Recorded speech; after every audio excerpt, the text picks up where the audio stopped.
Good afternoon. I'd like to open the meeting for February 24th.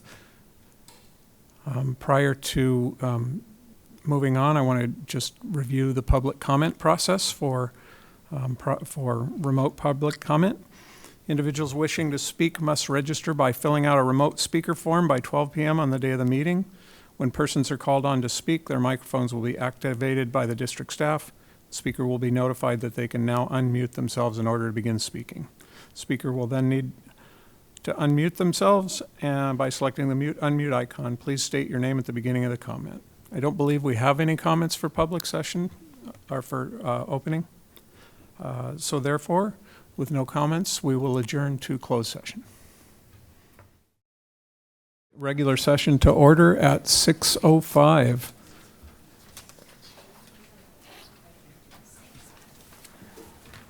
And we'll start with our presentation on language access and ASL. Thank you. We have interpretation into Spanish available through Zoom and also ASL interpretation. Muy buenas tardes. Tenemos interpretación al español disponible por medio de Zoom. Si alguien gusta escuchar la presentación, tenemos ese servicio disponible. Thank you. Gracias. Thank you. Please rise if able for the Pledge of Allegiance. Ready? Begin. I pledge allegiance to the flag of the United States of America and to the republic for which it stands, one nation, under God, indivisible, with liberty and justice for all.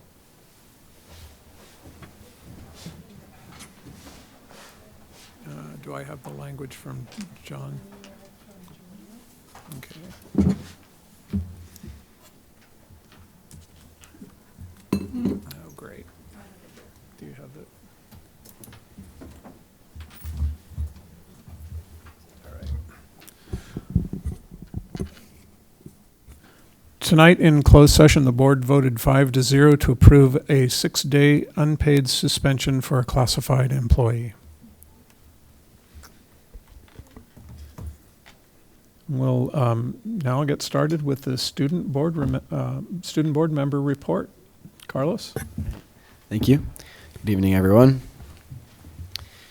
The leaders from the Student Advisory Council have conducted orientation meetings for all Scholars Helping Scholars applicants in this cycle and we are now coordinating transportation before our first day of tutoring.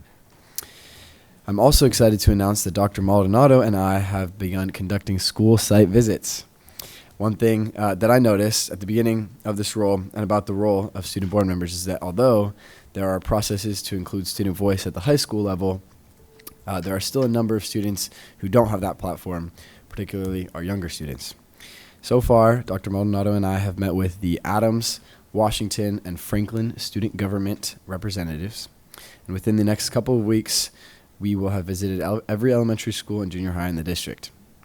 At these meetings, I have had the opportunity to ask questions about campus life to what are typically mixes of 4th, 5th, and 6th graders. These leaders on campus spoke up for their peers as we talked about their role on campus, what excites them about school, academic and emotional support, the transition to junior high, and platforms for student voice. At Adams, some students are nervous about transitioning to a bigger school, citing concerns about more classes, letter grades, and new systems like Canvas. There were also concerns about things like campus cleanliness and students wasting shared school resources. At Washington, some students are nervous about managing homework and getting to classes on time in junior high. There were also some concerns raised about bullying and accountability, and students would also like to see stronger action to make sure that everyone feels safe and respected. Lastly, at Franklin, when asked about the transition to junior high, students talked about some nerves surrounding a larger school and more students, new schedules, grades, and the possibility of social conflicts. Students would also like to see improvements such as more after-school sports options, open seatings at lunch, and continued teacher check-ins to make sure everyone feels supported. At all schools, however, the year is going super well.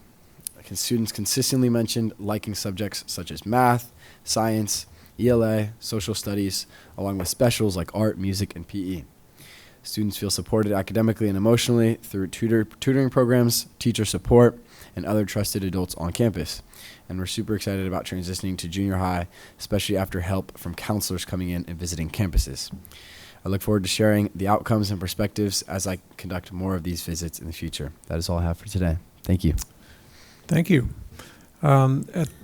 At this point, I'd just like to point out, probably take another 5 minutes if you're interested in submitting cards for public comment. We'll close it in 5 minutes, and then we'll move on to the superintendent's report. Dr. Maldonado.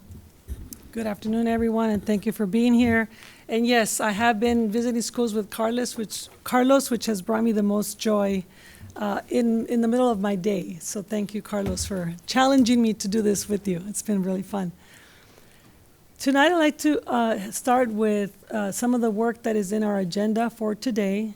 And you all are probably aware of some of the structural deficits that this district is really working on. If you've been watching some of our meetings, you'll hear more about it today. Part of addressing that structural deficit has been an offer of an enhanced retirement incentive this year. Our goal was to find creative ways to save costs without impacting the classroom directly. Today, those results of that effort are on the HR recommendations list. These staff members will finish the school year with us and officially retire this June. But the names represent far more than just budget savings. These are the people who have built our district. They've spent years, and in many cases, decades, living our mission, giving every child every chance every day. They are the mentors who guided new teachers. They are friends who supported their colleagues in offices or offering services. And they're the leaders who shaped our community. We are losing a tremendous amount of institutional knowledge, and while we will miss them dearly, we celebrate the incredible careers that they have built here. Looking ahead, our team will be executing transition plans and starting the recruitment process.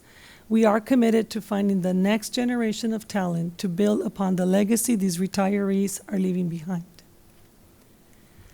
Next, I want to report to the board and our community that on Friday, we welcomed a packed house to the boardroom for our annual Community Partners meeting. It was a wonderful opportunity to celebrate the impact of these collaborations and an opportunity for us to discuss our shared vision for our district's future. We look forward to continuing these vital relationships as we bring updated contracts to the board this spring. We also had a pair of events that have taken place, and I want to invite the board to the honor band performance this Thursday at La Cumbre. The district-wide event is happening at the Joanne Keynes Theater at 7 p.m. Also, on Saturday, we will have our Literacy Festival, March 7th, from 10 to 2 at the Santa Barbara Public Library. We'd like to invite you and join us in inviting others to come and enjoy a variety of engaging activities, including visits from book authors, arts and crafts, family activities, and access to valuable literacy resources. And to close off, I'd like to talk about our Collaborative Spirit Award that highlights the great teamwork that happens in our district. With this meeting, we want to recognize Washington's third grade professional learning community. They're being recognized for their exemplary collaboration and shared accountability. This data-informed team pioneered the quote-unquote Power Hour model, which strategically mixes students for targeted intervention and enrichment, and their unified approach has directly resulted in a record-sustained excellence in math achievement across multiple cohorts, serving as a powerful model for the entire school. And you can see it's Ms. Kim Barron, Bridget Berg, Bettina Chin, and Heather Grosh, and I'd like to congratulate them and thank them for all their teamwork. And that concludes my report. Thank you. We'll now move into public comments. Before we proceed, I want to remind you that our board bylaws allocate 20 minutes for non-agenda public comment and comment on any individual agenda item. I think we have enough on the public comments that we can allocate 2 minutes per time and still keep it within our 20 minutes. And we also will respect that the speakers respect that time limit. Can you tell me how many cards you actually have for this non-agenda? Are there any others coming up? No, I think there's 9. 9? 9, I believe. Yep, okay. So we'll leave it at 2 minutes. We request that speakers respect the time limit allocated to them. When a speaker exceeds the allocated time, it reduces others' opportunities to participate within the established limits. If you're unable to complete your remarks, you're welcome to send them to the board via email. We will read all of them. To assist in time management, we're also requesting that the next 2 speakers after the one called be in the room and come to the podium promptly after being called. There's plenty of empty chairs, or you just be in the room, please, and that'll help speed things up. So we'll go ahead and I'll ask Vice President Munoz to call the first 3 speakers, and after each speaker, she will read then the next ones that are coming up. Thank you. Okay, yes, first we have Carla Hernandez, Connie Alexander, and Carolina Bay.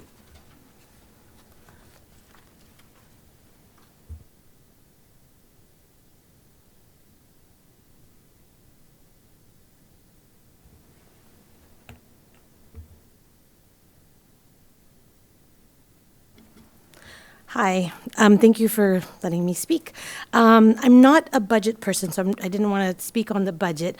But I am here to comment on something that I'm hoping that the district and the board will do, which is to look a little bit more closely at what the information that's being presented, have more eyes on the information.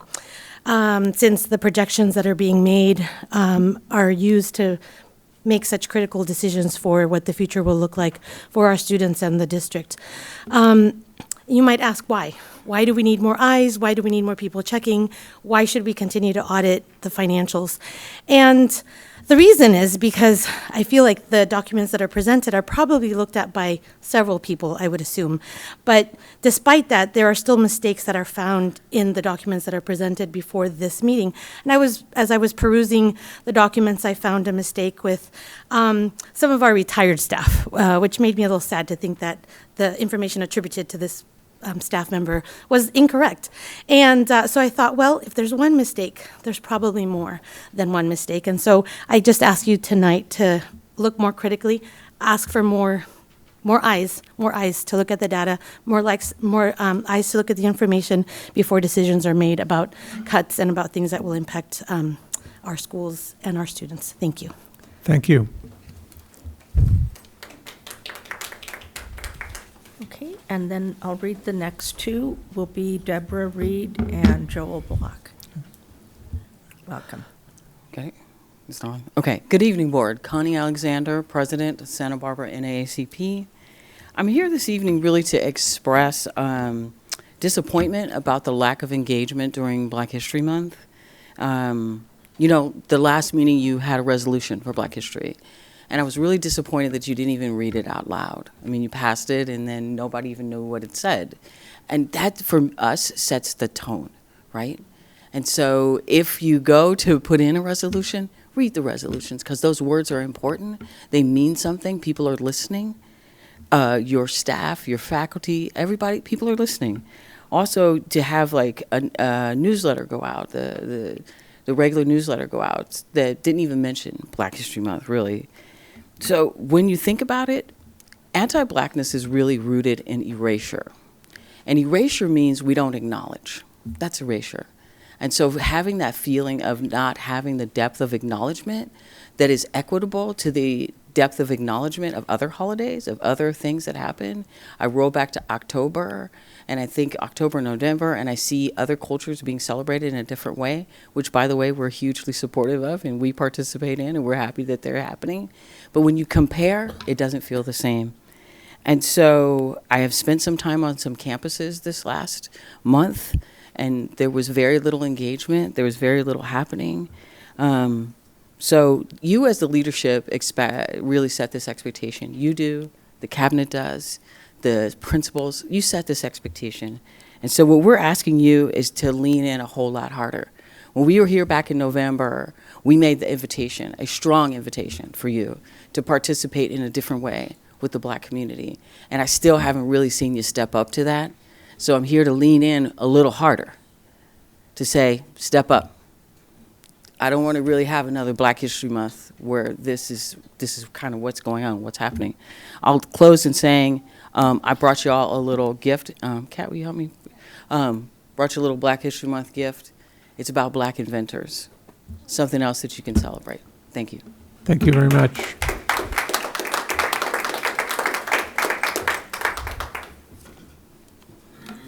Okay, so after Ms. Abate will be Deborah Reed, Joel Block, and Rich Lashua. Good evening.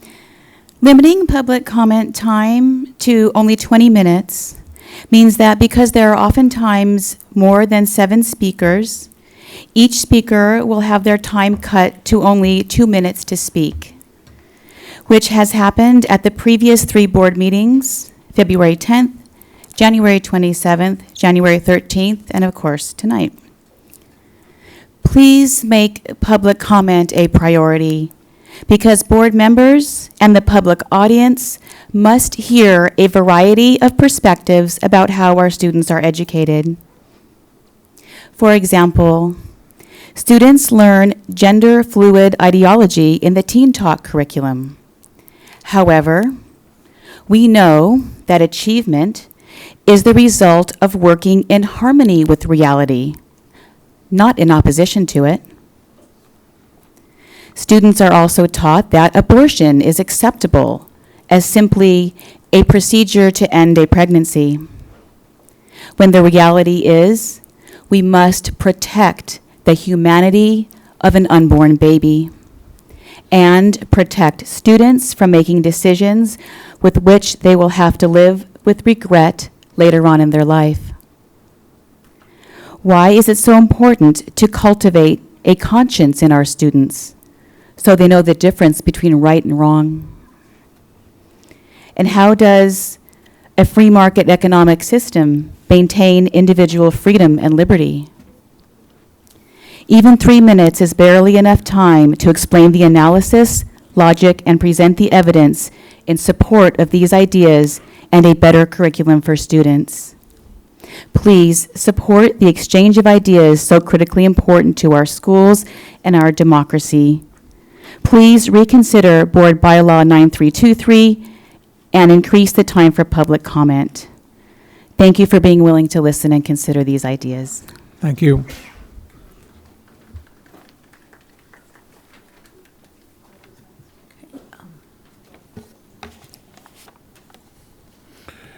Good evening.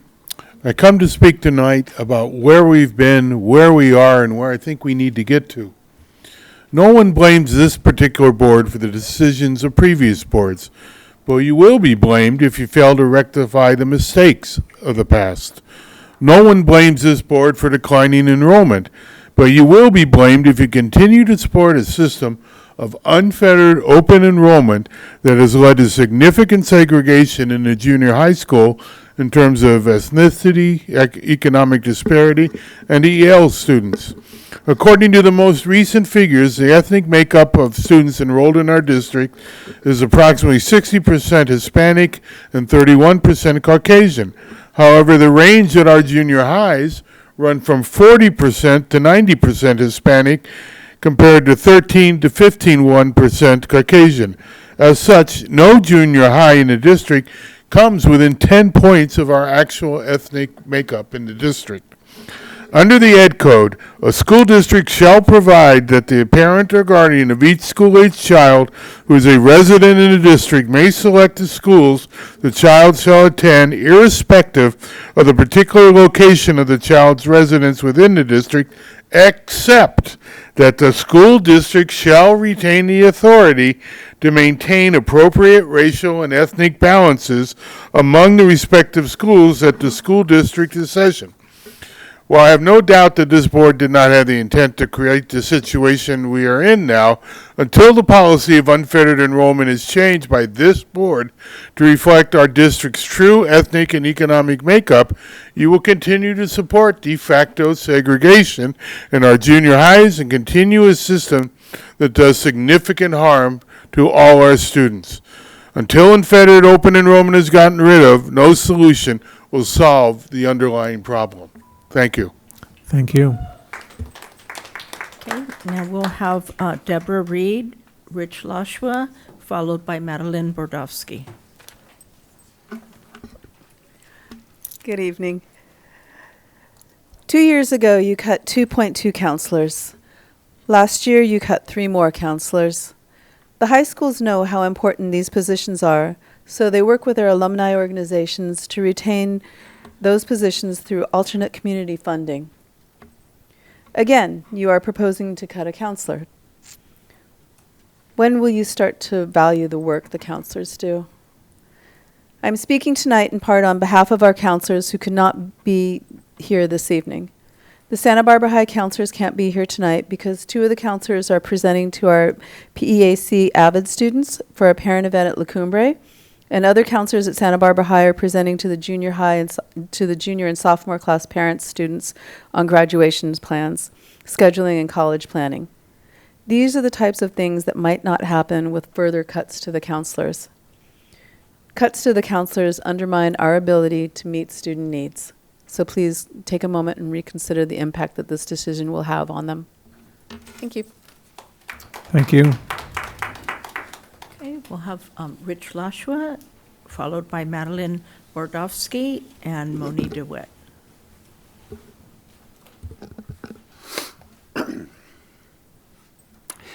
Good evening. First of all, thank you. From one person in public education to another, I know we hear the negative far more often than the positive. So thank you for the time, energy, thought, listening, and real work you do in guiding this district. The hours aren't always great, and let's be honest, we're not really in it for the paycheck. But you're doing good work. Please don't stop now. And that's the most important, let's go change the world thing I can say to you tonight. Barely one bargaining cycle ago, things were so bitter between the union and the district that we were teetering on the edge of a strike. Things have changed, agreements were made, and much of that is due to the leadership represented in this room. But it would be folly to assume that everything is fine now. So keep the communication lines open. Keep listening. Keep asking good questions. Build trust with all parties. Continue to include all relevant parties in a discussion. The shorter the gap gets among the board, the district, the union, and the public, the less you need to worry about limiting time for speakers or providing overflow seating. Continue to represent your community faithfully with kids at the top of your priority list. The more we can publicly encourage each other with sincerity, the faster and stronger that trust and communication continues to be reinforced. So thank you. Let's go change the world. Thank you. Okay, so Madeline Bordowski, followed by Moni DeWitt. Good evening, board members. I'm here tonight to respond to the district's recent update regarding bargaining. In that message, the district states the district returned a counterproposal around elementary prep time to maintain the current system of 2 to 3 PLCs per week, along with 300 minutes of prep time. I want to be very clear with the public. This statement is intentionally misleading. It implies that elementary teachers receive 300 minutes of prep each week, in addition to 2 to 3 PLCs. That is not the reality. In practice, we receive an average of 300 minutes per month of prep. In some weeks, we receive as little as 45 minutes of prep. 1 week a month, we receive a whopping 105 minutes, which is still nowhere near enough to prepare a full week of instruction. To put this into context, I invite you to look at our adopted Wit and Wisdom curriculum. Open any lesson, examine the depth of content, the teaching routines, and then consider the adjustments that we need to meet the particular group of students that we have in front of us this year. Multiply that by 4 to 5 lessons for 1 week, and that's just for language arts. The same level of preparation is required for math, science, and social studies. On top of that, teachers are expected to plan SEL lessons, prepare power hour interventions, fill out referrals, communicate with families, grade essays and assessments, plan field trips, complete data trackers for PLCs, and document information for IEPs, among many other responsibilities. We are not saying that teachers should never work outside the school day. That is not the reality of this profession. What we are saying is that the current PLC prep wheel does not honor the work we do, nor does it provide us anywhere near enough time to meaningfully meet the expectations that are placed upon us. If any of the board members would like to better understand what the PLC prep wheel actually looks like in practice, the 6th grade team at Harding would welcome you to observe any week. Please reach out. Thank you. Thank you.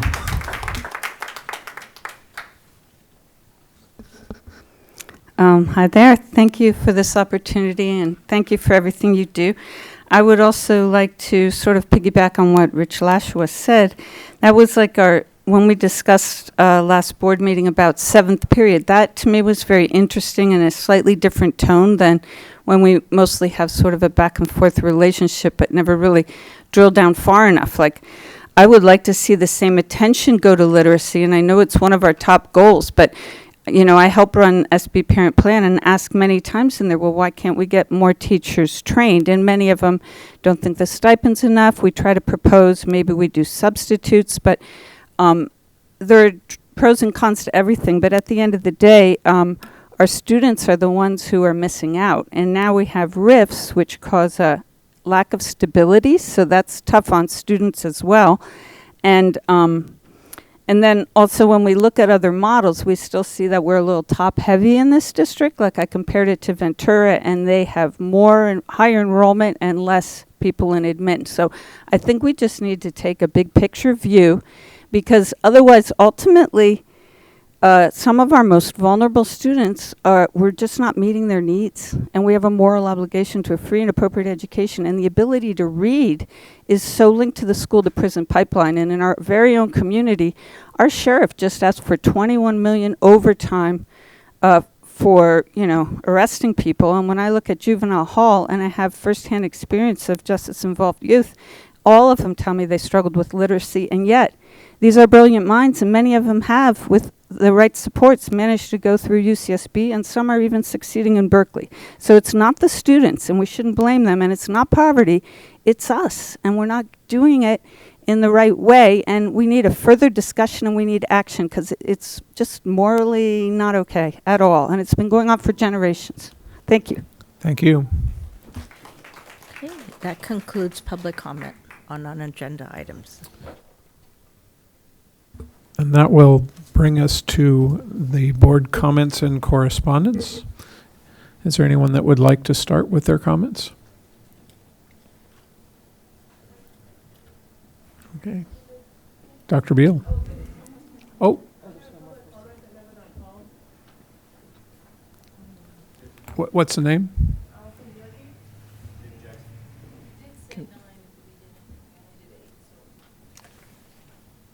Is it possible they're misfiled too? Sorry, give me the names again, please. Allison Bierke. Dave Jackson.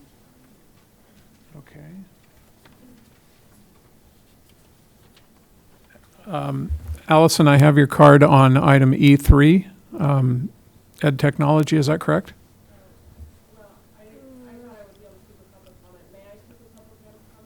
I think it sounds like it's appropriate. It's not, the E3 is a finance committee report, so sure. Let's bring that one on. And give me the next name. David Jackson. Jackson? Yes. David Jackson.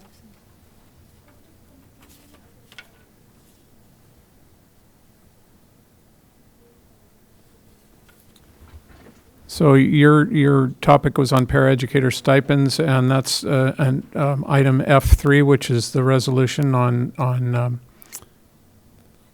the reduction in force. Is that right?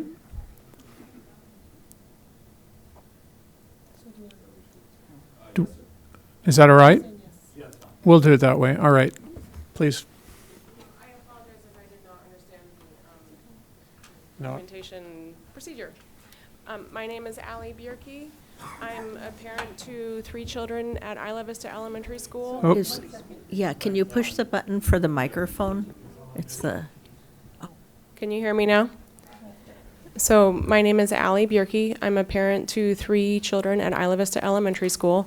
My oldest will be going to Goleta Valley Junior High next year. I've been involved in the last year in the smartphone working group, and I'm very much looking forward to the good work that the device working group will soon be doing, I hope. I'm here tonight because I've really been trying my best to wrap my head around the school budget And in particular, I'm very concerned about the amount of money we're spending on ed tech contracts. In my research, I've learned that we are supporting 21,500 devices according to the district tech plan.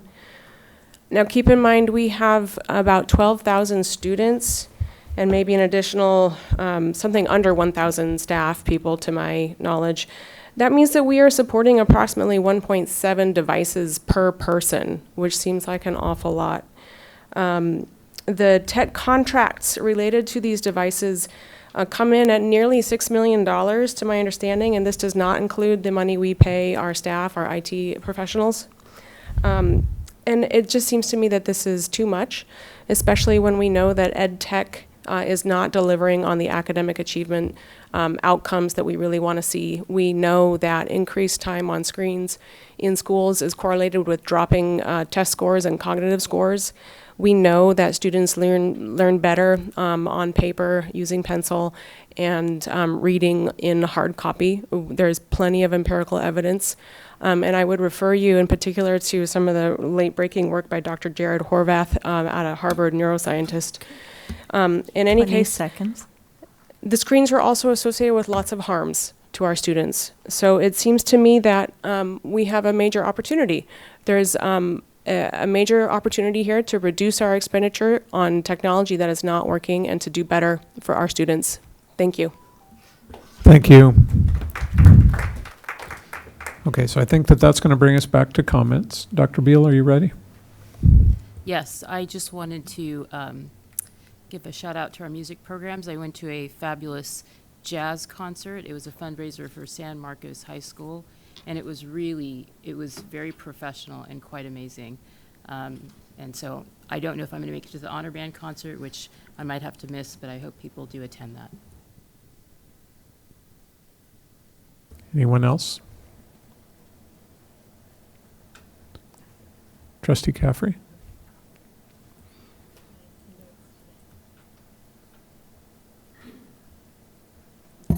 Okay. Thank you, President Banning. So I want to talk tonight a little bit about improving accountability and transparency. So I ran on being student-focused and improving accountability and transparency to the public and to the staff. And their process is incredibly important. I think I will talk about that a few times tonight because on our agenda we have several weighty items, and I don't feel like we're able to give enough input into them given the number of items that are on the agenda tonight. Seventh period day, the LCAP, student outcomes. And so I just think we really need to focus on thoughtful governance. President Banning has already done an exceptional job of improving procedures of our board, and I just ask that we, as a board, I really feel we are coalescing, that we start our governance journey now, and really first by doing a self-evaluation. I think we missed one last year, but self-evaluation based on a framework that is widely accepted to see our starting point and just how can we be most impactful for students, and how do we set, I mean, our agenda is one of our most important things, but how do we set our agenda in a way where we can move, basically improve students' lives, and also earn the public's trust. So one more example is RIFs. Today that is an an action item, and I think it needs to be a discussion item. A topic that is as weighty as RIFs that impacts people's lives potentially, I think the board needs to have the time to get feedback from the public and also time to do thoughtful analysis and not be asked to vote on RIFs in just one meeting. So I feel very hopeful because I think President Banning is providing very steady leadership, and I just think now is the time to really tighten up our governance structures in a way that we continue to help move the district forward and really bring our A game. So I'm my ask is that board self-evaluation in the near future, in the coming month. Thank you. Thank you. Any others? No? Okay. I have a couple brief comments. I also attended the San Marcos High School Jazz Concert at the Libero. It was spectacular. I appreciate the support of the boosters that were raising funds for a trip to Washington, D.C., and I suspect that they made some pretty good money between the ticket sales and the silent auction. Also, terrific kudos to Director Michael Keoy, and a thank you to the veteran musicians that he brought on to perform with the students as mentors and featured solos. But I'll tell you, they weren't the only soloists, and some of the kids that were soloing were just spectacular. It was a great evening, and I was very happy to participate. We're fortunate to have a resource like the Libero in our community. They were gracious in allowing the program to run longer than it was scheduled because everybody was having such a great time. And I also would like to acknowledge the employees and community members who've taken time to express their opinions and perspectives tonight on several issues that we have in front of us. I will reserve my specific comments for discussions along the items as they go. But thank you very much. Appreciate your involvement here. So that brings us then to our report discussion agenda, and the first thing is the mid-year update on the LCAP. Please note that this is a listening and discussion item only. There are no decisions or recommendations that will be made at this meeting. Dr. Maldo, will you please coordinate and introduce our staff presenters? Yes, we have Dr. Vance. I gave you a new title. Mr. Vance, who's going to give us the LCAP mid-year report. Thank you. Good evening. So by law, the LCAP mid-year report is required to be delivered during a regularly scheduled board meeting by February 28th. So that's what we're doing tonight. As a reminder, our 25-26 LCAP goals are designed for these 5 specific groups of students: low income, special education, emergent, multilingual learners, foster youth, and homeless students. So that's crucial to remember. All actions in the LCAP are on track to be fully expended with the exception of 4. And these are our goals with our LCAP. So if you take a look at Goal 1, Action 1, the biliteracy dual immersion teacher on special assignment, also known as TOSA, was not filled this year due to the lack of applicants for the position. In addition, the English Language Arts TOSA position for secondary was not filled after Ms. Keano actually filled the principal position at Adams Elementary. Goal 1, Action number 5, 1.5. Beginning this spring semester, junior high schools have implemented their Tier 2 intervention programs using this funding source, which will be decreasing the remaining balance. And these are the rest of the actions for Goal 1. If you take a look at Goal 2, Action 4, so that's 2.4. At this Monday's District Professional Learning Day, trainings will be provided to our special ed paras who are not contracted to work on that day. So these funds will actually cover the costs of their hourly rate to participate in that training. So that's a crucial part of the LCAP, particularly with our paras who need that extra support. Last one is actually Goal 3, Action 4 at the very bottom, 3.4. Additional funds will be used for book purchases and professional learning contract, which is going to the board tonight. About 90% of this funding source in this action is funded by California Department of Education's anti-bias grant, which expires in March of 2027. So whatever remaining funds are left in this funding source, it'll roll over into next year's work. So it'll help us to continue to build sustaining systems addressing anti-bias and anti-blackness. last part of this in particular is we have our specific dates for our LCAP meetings that are also posted on our website, and that is the end of my report. Thank you. Do we have questions from board members? Oh, I'm sorry, are there public comments on this item? Yes, no, they're not. Okay, thank you. All right, so that brings us to questions from board members?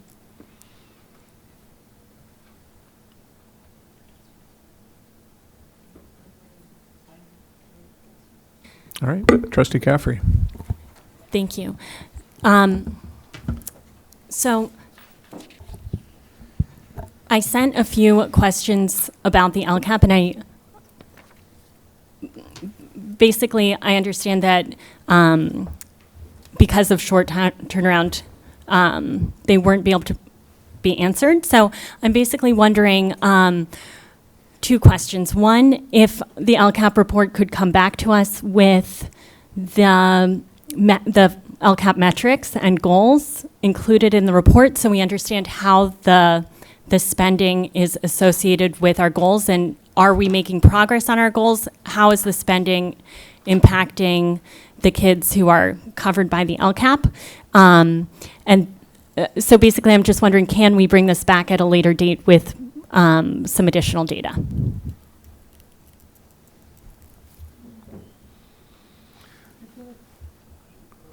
I'm just wondering, the LCAP is an annual document that it reports on the effectiveness and the change in growth at the end of the year. So I would suspect that that's really the next step in the cycle beyond getting public input is looking at what the interim report tells us about what how we've moved toward the specific goals.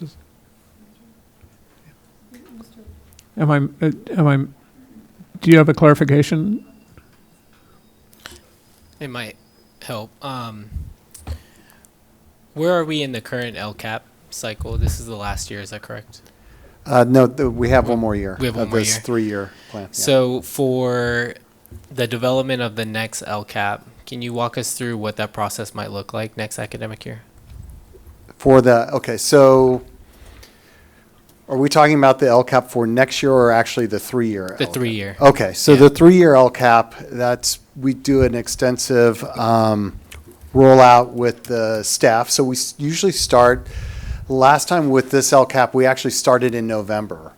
So we started with leadership, getting input from them, and then we go to specifically start sending out surveys.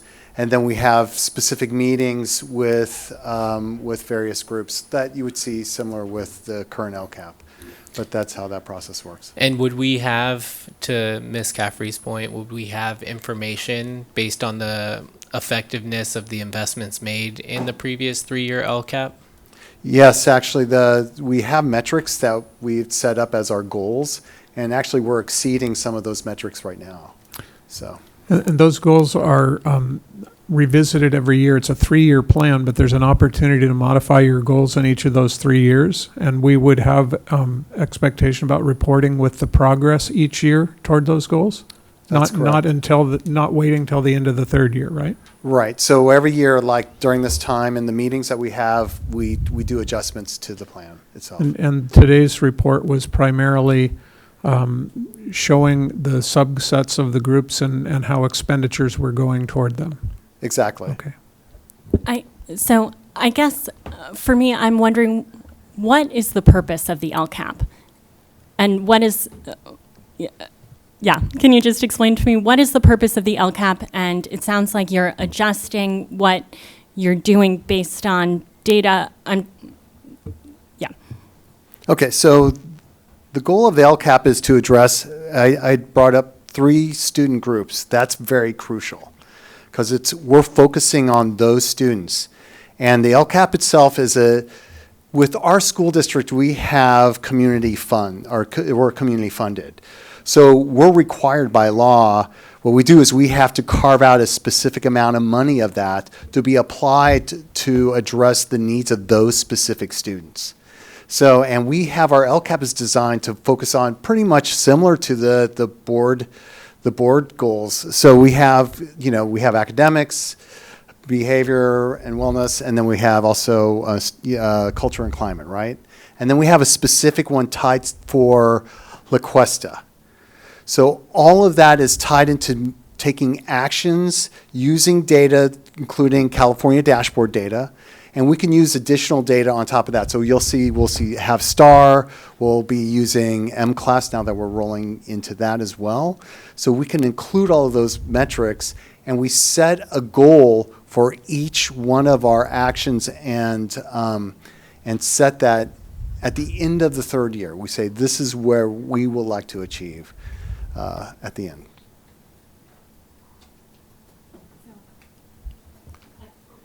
Let me just Yes. make sure, are there other questions from other board members? I want to make sure that everybody has a turn, and then we'll come back around. I just want to make sure by parliamentary procedure, we're giving everyone an opportunity. Yeah, I have more of Trustee, a- Vice President Munoz, please. Sorry, I have more of a comment. Well, we'll do the comments after the questions. Yeah. Are there any other members with questions? Okay, so Trustee Caffrey, please continue. So I guess my understanding of the LCAP is that we are tying funding to student performance for subgroups, right? That we have specific goals for our most marginalized students, and we talk about what our goals are, what metrics we use to see if we're making progress for a certain subgroup. So basically, what I think would be helpful, and again, this is part of the governance conversation, is for us to understand how these expenditures are tied to specific goals. And I know all these metrics exist and that we're looking at them internally. Yes. And adjusting what we do. Yes. Yes. I'm just asking that we include that in public presentation so the board has more oversight ability of what is happening with our LCAP funds and how they're being used to drive positive student outcomes and what the student outcomes are. So one of the things, just to remind the board actually, is we give the first student outcomes report is actually our LCAP data that we provide to you all. So it's an academic achievement, how we've done. So we continue to give student outcomes reports that are tied to the LCAP to keep you informed ongoing throughout the year. Yeah. So perhaps, I was going to just ask, isn't the LCAP is largely an accountability document that helps us to assure that the money we're receiving for these students is being spent for their benefit? Now, because we're a basic aid or community-funded district, we don't receive the money to get it, but we still have to use from our tax revenue that same or equivalent amount of money that other districts similar to us that aren't basic aid would be getting. So at the end of, we're going to see outcome-based data here. I think we just need to clarify that the LCAP itself is an accountability document that has to do with showing that we're spending the money that is being allocated appropriately. The outcomes are linked to it, but not necessarily a direct expectation of a mid-year update. I think the update is about, are we spending the money that's been allocated? And we could be in trouble if we say, oh, no, we didn't spend that, or we didn't spend that, or we didn't spend that. And that's really the core of what's happening here. But Yeah. please. I guess my question is, my understanding of the LCAP is, are we spending it well on behalf of these students? So basically, we look to see the data, how is growth changing, and then we adjust our Adjust interventions. the actions within that goal, right? So it's not only are we No. spending for these kids, but so basically all I'm asking is, when we see LCAP data, right now this is a receipt of our spending, but not a strategic. Right. Yeah, And yeah. so my question, I think your point is well taken. Spending money well is an important part of what we're doing. The question is on what type of a time cycle. This is a statutory required mid-year check that is really about spending, not about achievement in this particular portion. We will be hearing more about the LCAP on several occasions in the upcoming months, right? Correct. Yeah. Okay. So I don't think we're in disagreement, and I'm never going to turn our discussion away from saying we're not spending money wisely, but I think there's a combination between spending money and spending time and what's in the whole sequence. Yeah. Any other questions from board members? Comments? Trustee Munoz. Yes, certainly. Thank you, President Banning. The LCAP, mid-year report was helpful to me as a board member to understand, how the money's being spent, how compared to the budget, what our expenditures were, and then also detailing the next steps with the advisory committee meetings, labor partner meetings, and then also parent advisory committee meetings. So thank you. That was very helpful. Other comments? I'll add my appreciation for the work. This document itself is a very dense, difficult, complex document to put together that involves not only our oversight, but county oversight, and I appreciate the amount of effort and time that goes into it. I also like to point out that the percentage of our budget that is represented by it, do you know the number offhand? It's a relatively small percentage. Oh, the percentage? That's a Conrad question. I'm sorry, I'm not supposed to ask those kind of questions, but let's just... I know how much is there. It's about 22 million. Okay, Yeah. all right. So the beauty of this plan and this program is that when we spend a smaller amount of money, this 22 million, on that tight-knit group of students that are targeted by the LCAP, that this is a case where what we're putting into place doesn't just help them. It helps the system by and large. It helps every student that is in connection with them. And so I want to draw that question as it's often, why are we spending so much time on such a small portion of the pie? It's because we're really targeting the very neediest students in a way that will help not only them, but everyone else as well. So again, my thank you to you, Mr. Venz. Also, it's not just Mr. Venz. He's standing up there, but this is the kind of work that has a huge breadth of who it touches and who's involved with it. So thanks to all the staff that take the time to do this. Thank you. Any other comments? Will bring us to report item E2, the student outcomes report. Please note this is also a listening and discussion item on the topic only. No decisions or recommendations will be made at the meeting. Dr. Maldonado, will you please introduce our presenters? I want to welcome Dr. Wilson, who's going to bring us up to date on student outcomes report, which is a little bit related to the LCAP groups that are called out, but not necessarily a direct correlation. And this is one of 3 student outcomes reports that we have for the board throughout the year. Welcome, Dr. Wilson. Good evening, Board President Banning, Superintendent Maldonado, Board Trustees, District Administration, and community members. We are presenting this evening a student outcomes benchmark report that highlights our M-Class data as well as our IXL data. And I'm joined this evening by our Executive Director of Elementary, Denise Alvarado, as well as our Executive Director of Secondary, Dr. Mary Ann Hugh.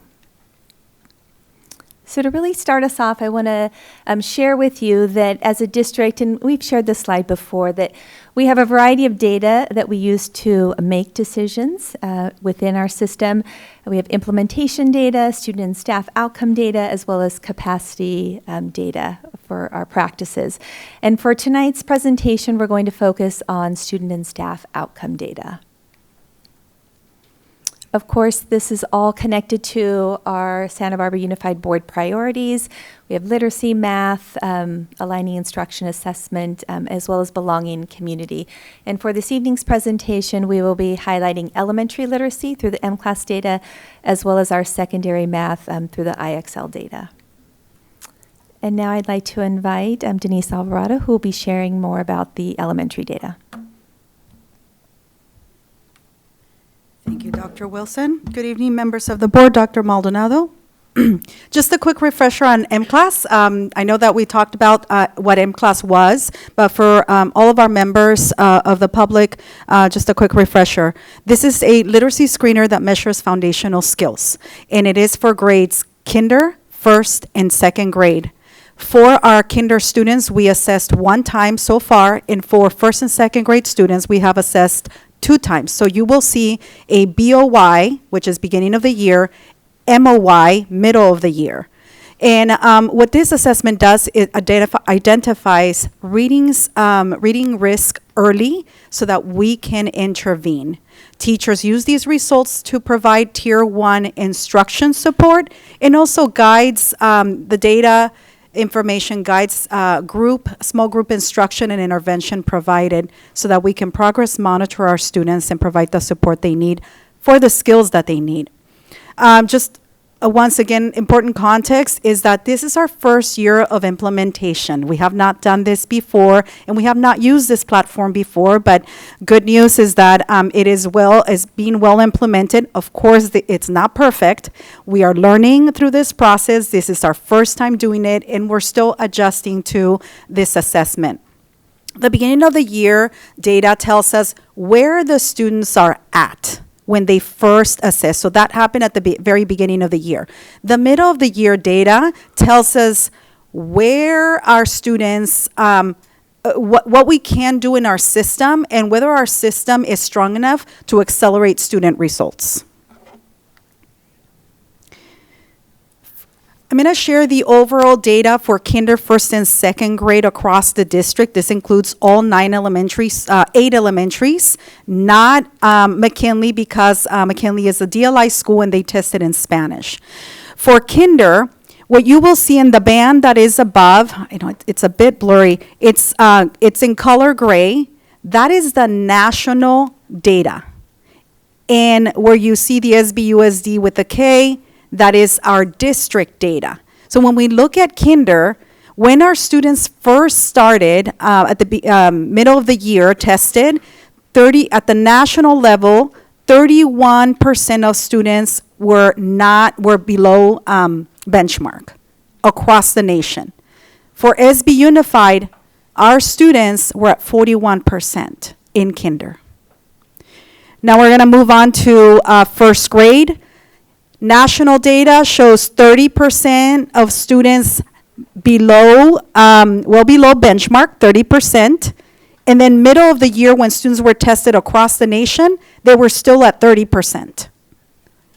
If you look below, this is Santa Barbara Unified, we had a slight increase from 40% to 38% reduction of students who were well below benchmark. And then looking at second grade, we were from 32% to 31%. And if you look at the national level, it's almost the same for the well below benchmark. These are not the results we want to see. We want to see more accelerated results for our students. But I do want to share that in first grade, our students at benchmark improved by 7%, And for grade 2, students improved from 25% to 29% for 4 points. So we had some movement, but not in the well below benchmark. And so we're still working on this and providing. This is one measure. We do other assessments across the district. So I just want to caution us to not make recommendations or changes right away based on one data point. Just a quick reminder of that reading is a complex system. It doesn't just happen magically. It is required for us to be very strategic as well as explicit about how we're teaching reading. The reading rope has several areas in which when we have a strong strand at every level is what creates a very strong rope. And a simplistic way to put this together or to share with you about the reading rope is over on the right. To learn to read, the brain must hear sounds in words, connect sounds to letters, practice reading words, and build language and vocabulary. And I'm putting it in very simplistic words, but it is a very complex system. And we'll be sharing a little bit more about what is happening across the district at a specific site, but also at the classroom level, so you can hear a little bit more about that context. Looking at the subtests. So you saw the reading rope that it requires different areas, different skills. The subtest, can we increase the size of this like you did before on the screen? It's a little blurry, but if you increase the size, zoom in, thank you. Not so much. If you increase the size, you'll see it. But there are areas like such as in each of the grade levels for first and second grade in which we can compare the beginning beginning of the year and middle of the year data. Can you go back so we can see the right-hand side for the bullet points? Thank you. Oh. A little more so we don't cut off. Thank you. So grade 2 composite scores, we saw very little movement in our grade 2. Did I move too fast? Excuse me. There we go. Grade 1, thank you. We're seeing foundational skill growth, especially in letter names and word reading by 7 and 9. So these are the areas that tells us that we're doing something right here, and we should continue to do what we're doing in these specific areas. Growth is incremental, and many students are still below benchmark, unfortunately, for mid-year, but we are making progress in targeting specific skills. We will continue to strengthen our Tier 1 instruction, identify Tier 2 interventions for those specific skills that you see here, which is in these areas here listed. Can you go to the next? Thank you. The next slide. For grade 2 composite scores, again, very little movement with many students still below benchmark mid-year. Letter sounds and decoding has modest improvement with more students moving towards benchmark. Reading accuracy remains a strength with over half of students at benchmark. And then just once again, beginning of the year and middle of the year assessment changes at each benchmark. So the target keeps moving. The beginning of the year, middle of the year is not the exact same number. That number increases from beginning, middle, and end.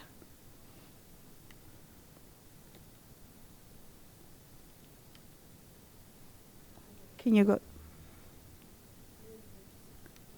It's not working.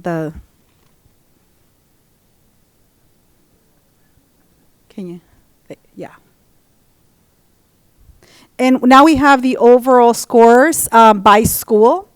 Most schools reduce the well below from beginning of the year to middle of the year. So the movement is positive, not at the rate we want it. We want this to be accelerated.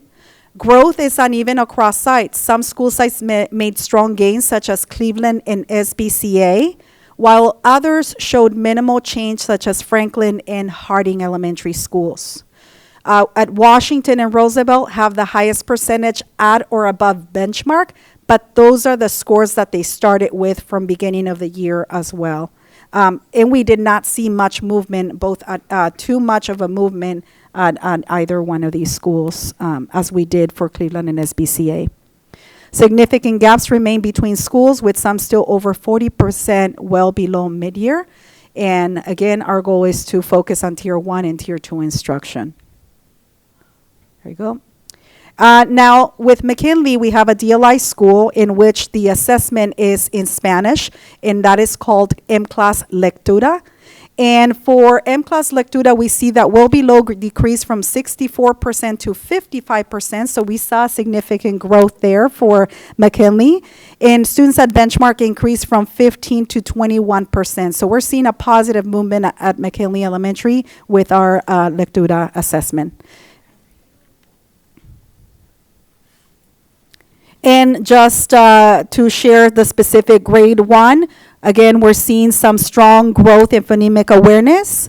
Decoding and word reading show some progress, but risk levels remain high. And fluency and accuracy are the greatest area of need for first grade Lectura at McKinley.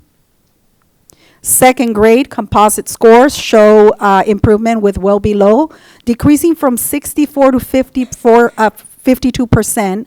Word reading shows notable growth, but comprehension declined mid-year because we still need to strengthen those other areas, subtests, in order for us to have that comprehension. And next we have, we're very glad to have here Principal Sandoval from Cleveland Elementary, who will share a little bit more and also introduce one of our teachers about what is happening in first grade. Good evening, board. Dr. Maldonado, thanks for having us. Am I on the mic? Closer. Go closer. Check, check. Oh, there I am.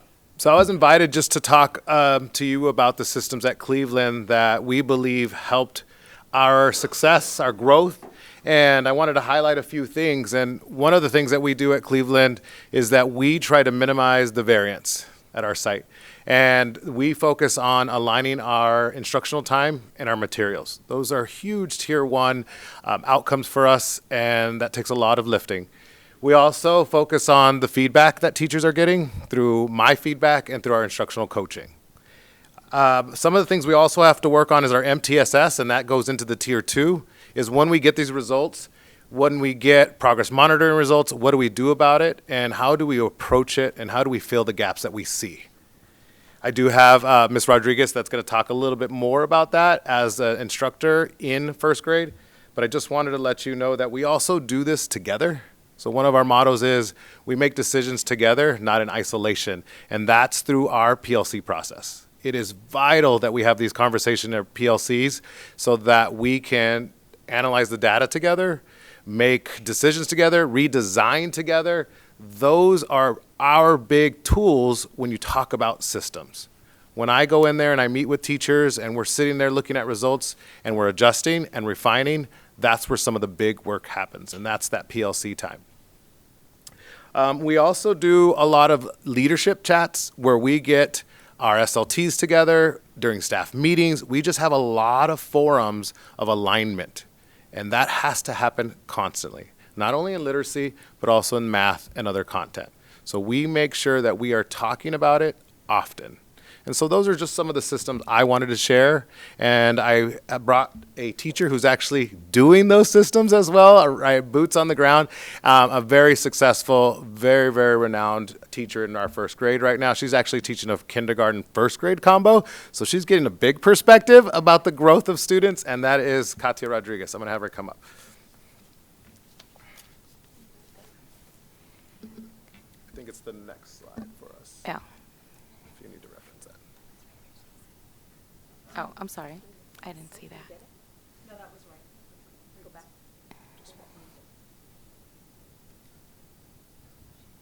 That's okay.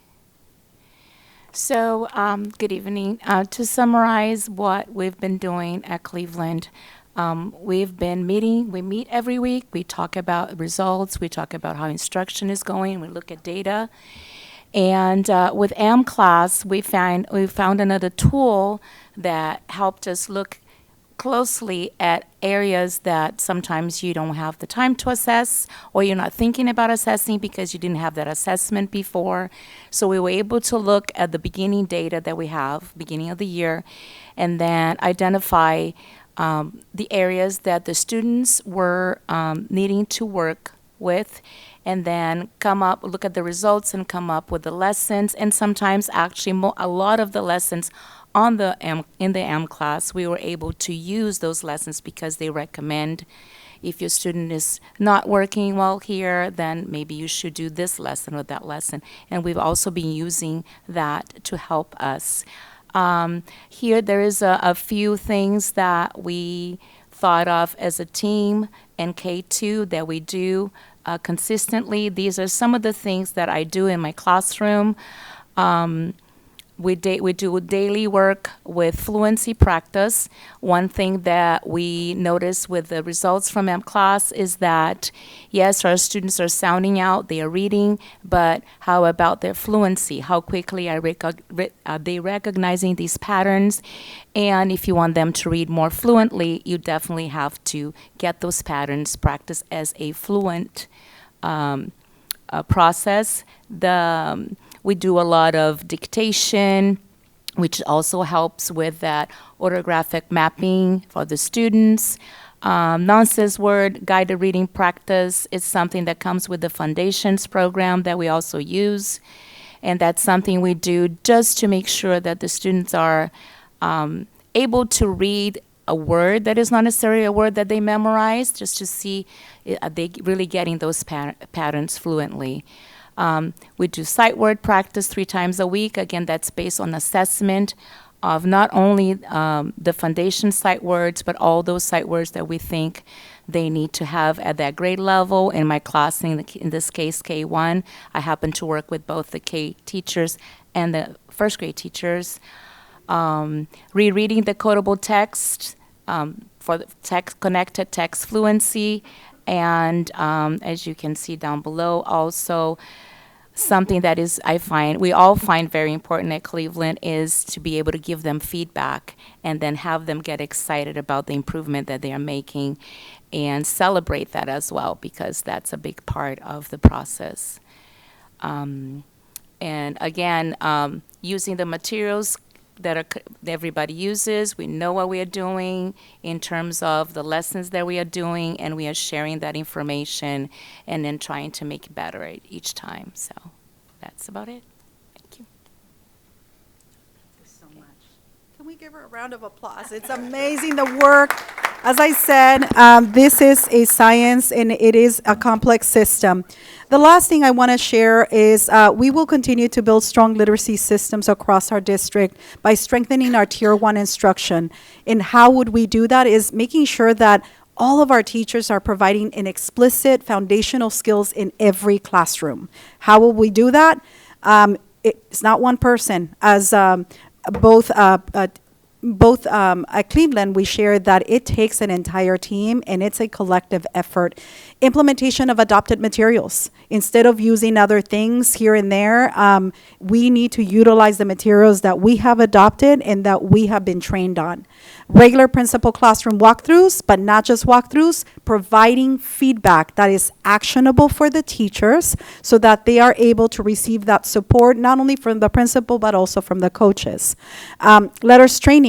We now have letters training for all K2 teachers that is coming up, and we also have a cohort 2, that we have filled up with a full class for us. That has already started. And also refining our wit and wisdom pacing and assessment guide to provide more ownership and also teacher feedback on how to make that better for all of our grade levels. And then we are launching a targeted small test of change with a team of different partners as well as SB Unified staff members on how are we going to improve our literacy across the district with a specific focus on a small group, and we will provide more information at a later time. Aligning our interventions, making sure that you saw the different strands, that when we are providing that intervention, the intervention is targeted for that specific need that individual student needs. Or if it's a group of students, if 60% of our students need support for phonemic awareness, that intervention is on phonemic awareness for that specific group of students. And then PLCs and data, continue with our data-driven PLC cycles to adjust Tier 1 instruction and plan for intervention as a team, as PLCs. Site-level progress monitoring to measure impact, in which the principals are monitoring the progress that PLCs are making as a team, as well as individuals, in providing that support for teachers as well. And then lastly, structured principal data chats, which we already have, in which principals present to a district team, and we have conversations about student outcomes and next steps in the systems that are in place at every school. And we have completed 8 out of the 9 elementary schools, and then we're moving on to secondary as well. That concludes the elementary report. Dr. Hugh is next.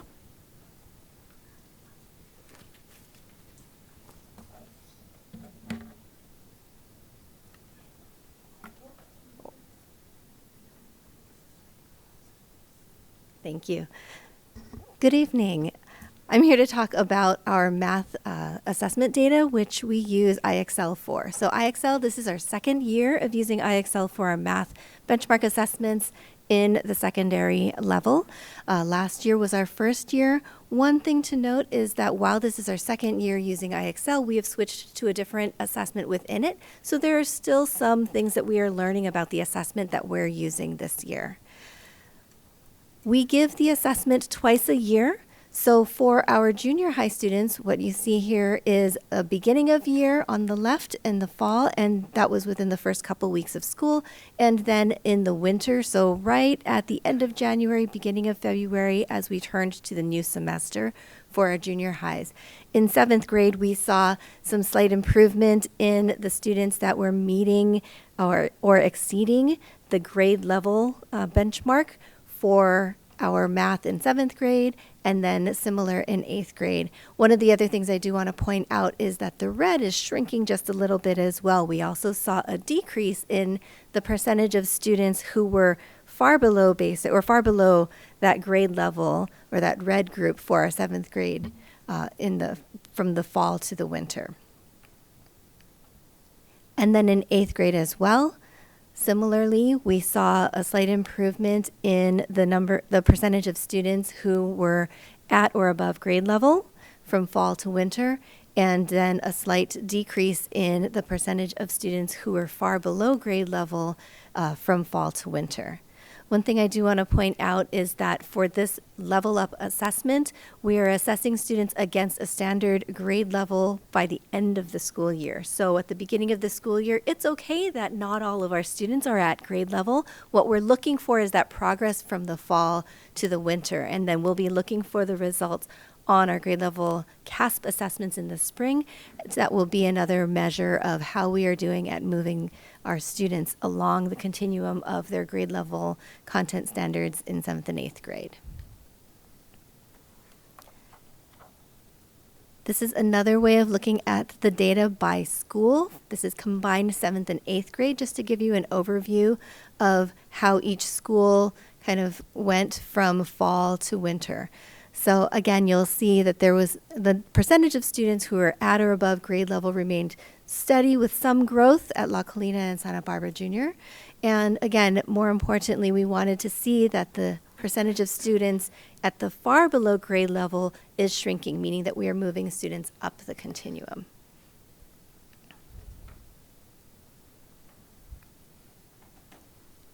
And then this again by grade level 7th and 8th, so you can see them both at the same time.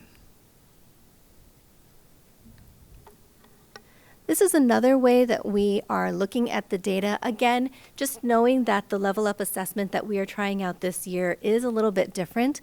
We haven't spent as much time really digging into this part yet. This is work that we're starting to look at in our PLCs, and we're starting to make sense of what this means for us and the work that we are doing to intervene with students. So again, just given the fact that the grade level assessment is looking at the whole grade level content standards, when we look at this chart, this is looking at an average score for all of our students by content strand. And you can see here that we are seeing that growth from the fall benchmark average score across all of the content strands to the winter benchmark. So we know that math is an iterative process. Students are learning and they're building on those skills throughout the year as they move from the fall assessment to the winter assessment and into the spring until they get to the end of the school year. And we are seeing that students are building on their skills, and you're seeing it in the data here on how they are doing per content strand and that improvement there in those scores. Turning now to our high schools. Our high schools are in a little bit of a transition as we have moved to a new curriculum adoption. So this year with Math 1, we are looking at our IXL data a little bit differently, because our IXL data and the assessment, while we're learning about the level up assessment as one way of measuring students, we are also looking at what it can tell us about how we are doing with our Math 1 adoption and understanding where we are with the curriculum there. So as our teachers and our students are learning the math curriculum for our Amplified Desmos Math 1 curriculum, we can look at the assessments within there, and our teachers are doing that in their PLC teams. But we can also look at the IXL data, which is an external assessment, to see how are students doing on those skills that we want to see students developing as part of Math 1. So this is the first look for our spring semester students in 9th grade. So again, with the block schedule, this is considered our beginning of year for students. So in end of January, beginning of February, this is their first time taking math, sometimes since last May or June. So think of this as beginning of the year for our students. Right now, you can see the breakdown of students in 9th grade who took the assessment. That was about 80 to 85% of our students in the Math 1, Math 2, Math 3 space who are 9th graders for this assessment. And you can see there what our results are showing us as far as the students meeting at grade level or above. So not where we want it to be, but again, given the fact that some of these students may have not taken math in a while, we know that our beginning is just, our beginning assessment score is just a place for us to look as a way to look at who needs additional support. Are there things that we need to review because it's been a little while since our students have had math, and then we're going to get back into it with the content. So this is a view of all of the 9th graders who are in currently a math course, not just Math 1, but also students who are in Math 2 and our extended time class in the spring. And so by content strand, again, just like we saw for the 7th and 8th grade students, you can see how those strands break down for students at their beginning of year assessment in January. And then this is by school. You'll see there for Quetzal, there were only 4 students, and I believe they didn't have any who took it. And that is probably because they were independent study students and we couldn't grab them in the time that we were giving the assessment. But those students are being caught up with so that we make sure that we are addressing the needs of the students as well. And then this is across all of our math classes. Again, you can see by grade level. I do want to point out that this doesn't include all of the math courses that we are offering this spring. So this does not include our compaction classes, for example, where students are doing Math 2 and Math 3 at the same time. So those are often our more advanced students who are going faster and doing 2 courses in one semester, basically. And so that does mean that our data is skewing a little bit towards students who are at or below grade level, who are going to need a little bit more of our support. It also doesn't show any of our students who are in pre-calculus or calculus or dual enrollment courses and all of those. So I just want to make sure that we're painting a fair picture of, this is the data that we're looking at for this group of students who takes the assessment, but it's not all of our students.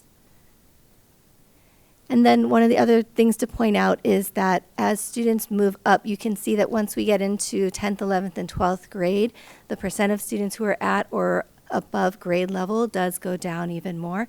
And again, that is because the students who are being assessed in Math 3, math modeling, are students who have been struggling with math all along. And so that is why the data skews a little bit in that direction. Again, our IXL data is just one indicator of the health of our math program and the supports that we are providing for students. So here you can see by grade or by course, these are the courses that we are including in our IXL assessments. Again, this is for our beginning of year or spring benchmark, and then we'll run this data again when the students take this at the end of their semester, so in May. So by then, again, given that it's a year-long course and the content is for that year, we would expect to see growth from this time to the May assessment results. As I mentioned before, with the high school space in particular, because we are in the middle of implementing year 1 of our Math 1 implementation for the new curriculum, there is a lot that our teachers and our students are grappling with and learning about. And that means we are all learning new things while we are giving these assessments, and the data that we're looking at is very important to help us along that process. So all of our students are learning new materials and learning new instructional routines. All of our teachers are also learning new routines and new instructional practices as they are learning the new curriculum that we're implementing. And that goes across the board. Our Math 7th and 8th teams that have been a little bit further along in the implementation journey are still learning as well. And so we keep coming back to them to say, what else do you need? How can we make this stronger and better? And then as we're looping back to them, we are learning more about how to support our Math 1 teachers. And then that will feed up into our Math 2 and Math 3 courses eventually as well. Our leaders also need a lot of support. And so part of the learning that we are doing as a system is investing in the learning of our site leaders. Our assistant principals and our principals are going through coaching sessions of their own in instructional walkthroughs with our Amplify staff. That's an opportunity for them to not only see instructional routines in the classroom, but to also understand how the materials, the curriculum that we've adopted is designed to support the learning that we want to see in the classroom, and then how that is going to show up in the results that we see from students. And then we, as district leaders and as a district, are engaged in this professional learning as well, because we need to make sure that we are providing a robust system of support for our site leaders and our teachers to support students and those student outcomes. So all levels of the system are learning and growing together. Our IXL data is part of that. Our Amplify data is part of that as well, and this is an iterative process that we are continuing to go through along the way. We also have joined forces with WestEd, who is helping us to develop a measurement system so that we are looking at data, not just IXL and Amplify, to help us understand more about our implementation journey, but some qualitative data as well. And so our math teachers and leaders and students are actually in the middle of that survey process, and we are excited to learn more about the feedback that they're going to give us about how we are doing with this implementation journey. So as we build those systems, we want to make sure that we are aligning our forces with our MTSS system of support. So that means building on, establishing that strong foundation for our Tier 1 program.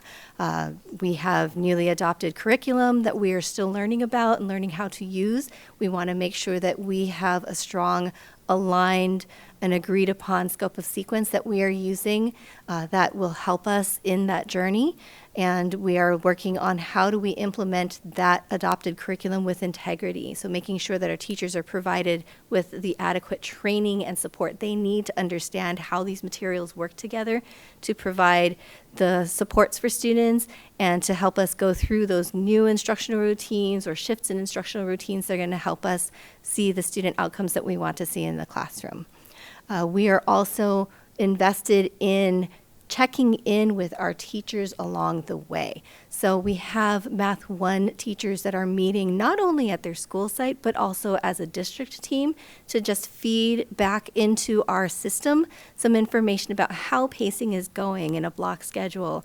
How are we doing at implementing those assessments, and what are we learning about how that's working and what we need to adjust.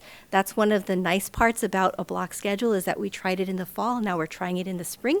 It looks a little different already from what it looked like in the fall, and I have no doubt that it will continue to evolve and iterate as we continue with the implementation process. That is something that we've learned from our junior high team, is that it will continue to evolve as we learn and get smarter and learn more about the curriculum as well. And then we are also working on strengthening those monitoring processes for our PLC teams, for our principals, and then how they are monitoring students and making efforts to engage and intervene. So we have some small tests of change going on at our junior high. They're doing some small instruction work using IXL data to form groups to work on students on skills. Our high schools are starting to work on that as well. And so we've got a team of Math 1 teachers at San Marcos that are starting to look at how they can build some interventions within their classroom experience. And then we've got our high school principals who are working on a small test of change with our Math 3. So the other end, not in curriculum adoption, but certainly in a group that we want to make sure that we are supporting as well. So these are all part of the things that we are doing to provide supports to our math program and to build, again, that strong aligned system of support for math instruction as we make this change. Thank you. Do we have public comment on this? No, we don't have comment on this item. Oh, yes, there's some coming. Actually, this is E2, right? So you have these two. Yeah. How many are total? 4? Yes, apologies. We have 5 comments on this item. We'll, I'm sorry, no, 4. we'll allow our 3 minutes. Okay. So you want to call your Certainly, we'll speakers, start please? thank you, President Banning, Sherry Ray, Moni DeWitt, and York Shingle.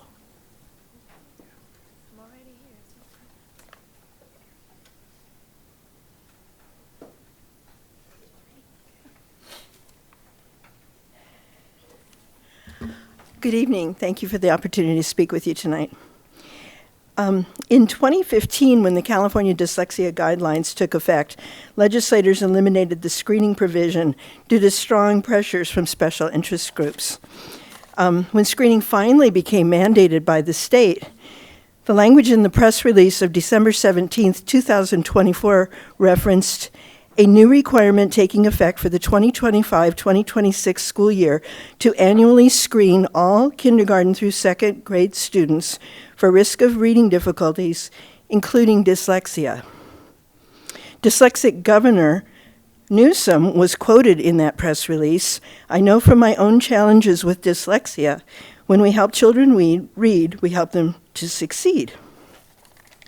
So my question is, where is the mention of dyslexia in this report about the literacy and the screening? I can't find any references to interventions implemented to address the needs of these students, which make up 20% of the population. These students with the characteristics of dyslexia identified through the mandated screening process. Additionally, what professional development is provided to assist educators and administrators in addressing dyslexia, this most common learning difference? What strategies are they employing, and how are they monitored? Screening is just the first step. Appropriate, intensive, timely, specific intervention is essential.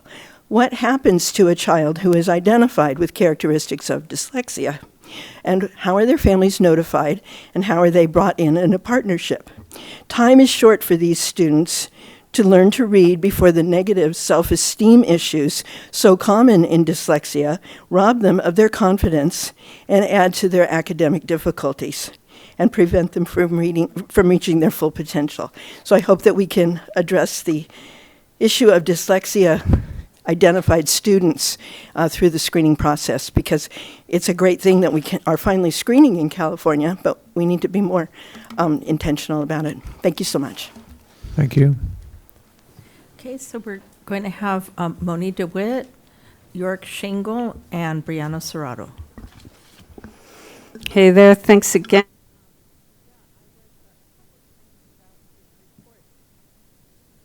Sorry.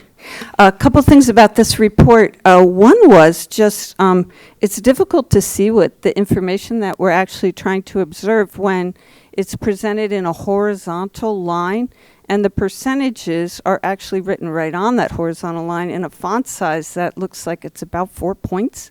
So I just might say that for the public, would be beneficial, even rather than doing all the color coding, if we could just see what the percentages are, you know. So like, for example, the composite is 60% of our students aren't reading, and about 38% for the first grade are. The other questions I had was about Cleveland. Only 12 students seem to be in the assessment. That seems a little low to me. I would imagine they had more, and then why were just 12 picked? And but the long and short of it is, yeah, these scores are low. I was a little shocked to see the math scores for 9 to 12 at 5%. I'm just wondering, is that a mistake? Because that just can't be right in my mind, anyway. But moving on, so half the reason why we do the assessments is so that we can give pointed remediation to people in a specific way. Certain people struggle with a different part of, like, they did show the rope, but phonemic awareness, decoding, comprehension, fluency, they're all different aspects, and so it needs differentiated instruction, needs to happen in the first grade. If it doesn't happen by the first grade, when our minds are naturally oriented towards learning language, takes 4 times more effort to do it. And one thing, too, was missing from the report that I would find interesting is how many teachers in the first through second space are trained in the science of reading. Like, for example, in Cleveland, are they trained? The ones that have made incremental improvement, how did they do it? And I didn't quite get that. And as for one of the solutions being like the small scope of change or whatever that buzzword is, I don't think we really need to do that test of change. We have Peabody right here. And we can invite Claire Kroc. She knows it all, and so does the president there, of what they did, how they did it, and they're very successful. So I'm thinking, why don't we use them as a resource to help us get the first and second graders where they should be? And my last comment really is, this all really translates down to a human effect. And when somebody doesn't know how to read, a woman who was in the show that we had up here on the wall was my neighbor. I've known her for about 20 years. She recently passed last month.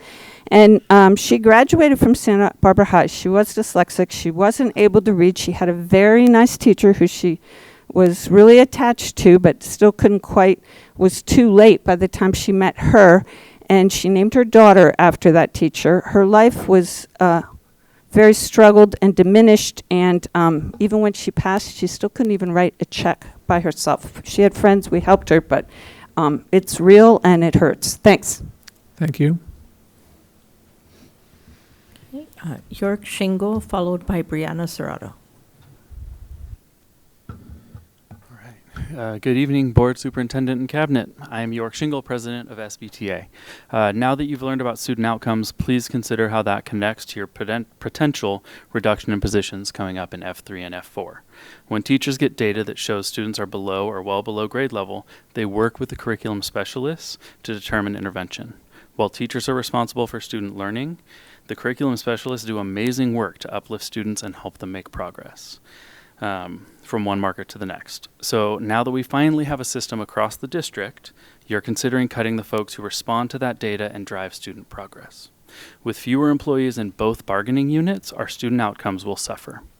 As a former McKinley Bear, thank you for addressing the different assessments, but also when you mentioned letters training and wit and wisdom, please make sure that you have plans for our dual language students who use CKLA and Caminos. They may need different training from letters because their focus is primarily on Spanish language acquisition for the first few years. And then in secondary, I don't understand how we're getting a presentation that shows 2 to 13% of students are on grade level that isn't coming with radical changes to the structure. That makes teachers give up. That makes students give up. A curriculum isn't going to fix it. Better tier 1 instruction isn't going to fix it. We need to make some systematic changes to address this. Kids hate going to math class because very few of them know what's going on. And it's tied to literacy. It's tied to all of these things. But we can't make simple changes and get up here and say, well, this is what it is. We'll get better next year. Right, but we need to get significantly better. We need to make serious change, and we need to make it soon. Otherwise, we're going to continue setting up our students to fail, and we're going to continue failing our community. Thank you. Thank you.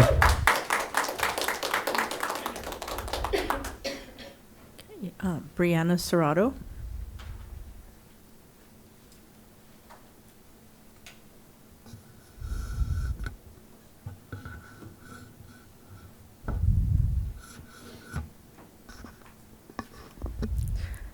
Good evening. My name is Brianna Serrato, pronouns she, her, aya. I am a parent of an elementary student and a junior high student. While I understand that special educations are gen ed students first, the lack of breakdown of how the marginalized student subcategories such as SPED, EML, and racial identities is concerning. Since these breakdowns are something that have historically been included in outcomes reports, why were they not included for the MClass and Math IXL reports? It seems that the beginning of the implementation journeys are the times to ensure that the growth or lack thereof are representative across all subcategories to ensure equitable outcomes from the start. The scores of only 5% of all high school students testing at or above grade level is frightening for all three schools, even with the factors of implementing new material. To clarify, is math only taken in the spring semester for the block schedule? I graduated from DP, go Chargers, but I went there instead of San Marcos because the block schedule was something that would not work for me for math and Spanish. So I'm not sure how this all works. So is that part of an issue of kids are having a year or a year and a half between when they might have math from one semester to the other. And is this something that has been historically been an issue since the block program went through all 3 high schools, or is this just an issue this semester or this school year? And basically, and if it's not just a spring only class, then where are the assessment scores for the fall and the winter to compare other than just the spring 1 assessments? And were these low spring scores similar with the other instructional programs as well, if it is a spring only class? Thank you so much. Thank you. That concludes public comment. All right, that will bring us to board discussion. Do we have questions from any board members? Okay, Trustee Beal. I have a question about the M-Class system. I'm not sure who's going to answer my question. Ms. Alvarado's going to answer. So this is our first year of this assessment. We're also embarking on training our teachers in letters. And I guess I have a very specific question and then kind of a more general question. The more specific question is now we have for, I guess, first and second, a beginning of year and mid-year assessment. Some of those students, and I think there was a comment about subclasses, are not progressing for a very specific reason. So it's not really shown in the data, but can you elaborate on when those students are identified between the beginning of the year and mid-year, what is the specific process that's in place for those students to potentially identify them with other learning needs, such as they may have dyslexia, et cetera? So before we had M-Class, we had other assessments as well, and our MTSS system has been in place for several years. And the way in which we identify when a student has difficulties in any area, whether it's academic, behavioral, social, emotional, we have a system in which we can provide that support that is needed and provide other assessments for students. With M-Class, we have a new opportunity in which we can pinpoint that specific skill that the student need. Like, for example, right now I can tell you that across the district, phonemic awareness is the area of need. I wasn't able to pinpoint with ease before what that need was. And so now myself, as an entire district, I can see when the greatest areas of needs, the principals can specifically pinpoint the area of need for a specific grade level, the entire school, and then teachers individually can provide that. M-Class provides additional assessments. For example, if we know that there's a specific area of need in phonemic awareness, there's other assessments in which the teachers can provide or do progress monitoring, test it out, provide that instruction, intervention during Tier 1 instruction or during intervention, and monitor whether the student is growing. And if the students are not making progress, then the teacher may adjust and do something differently to intervene. I hope that answers your question. I'm not sure if it does. It does, in the sense that you're talking about what happens if a student's not progressing. But there are going to be students who do not progress because the standard process of teaching is not going to fit what they need. For example, we've talked about dyslexic students. And at the same time, in other conversations, we've talked about disproportionality, where students are going into special ed because it seems like they have a general learning difficulty, and it's not really, it's very amorphous, when they may just need specific interventions to become more able to read, and that's really the thing they need help with. So I'm asking, that's the specific question, right? What is happening? Are you already identifying those students, and what is, through M-Class, other methods also apparently, what is happening right now with those students? So Do we have a percentage? Are we identifying them? That sort of thing. I don't have the percentage, but I can bring in more information. We have an SST process at every school in which teachers can refer a student to the SST team to determine what other needs the student may have. Because when we see let's say an academic need, there might be other factors that are affecting the student learning, whether the student may have we have situations currently in our community where students are afraid to come to school because of ICE raids and their parents and what they're going through. And so the students may experience other things. There could be other social emotional needs. There could be behavioral needs because of other factors that might be happening. And so when the student is referred to that SST team, they look at multiple measures such as M-CLASS, we look at STAR, we also look at the panorama data across our schools and other measures that happen at the school site to determine the next steps. Some of those steps are to intervene and provide a referral to a community, to a service in the community, or to the family, or to the student. And sometimes it may require a referral for special education, depending on the need of that individual student. So is M-CLASS starting to trigger this process of referral, just because there's so many specifics in that screening that, I'm not an educator, so I would think that maybe some students really stand out in their lack of progression. And so is it triggering referrals early on when we hear statistics like, or the suggestion that first grade is very important, right? I'm just curious. I know I'm not really asking, but I'm curious about. I think it's too early. It's a bit early for us to see if that's happening. So I would say that we're still trying to establish consistency across the way in which we implement the assessment, right? We just trained the teachers. They're doing it for the first time. Kinder is doing it for the first time. First and second is doing it for the second time, and there's only been a few months in between those two assessments. But I can bring back more information about what we're seeing in some of those, what we're identifying that is different than we have in the past.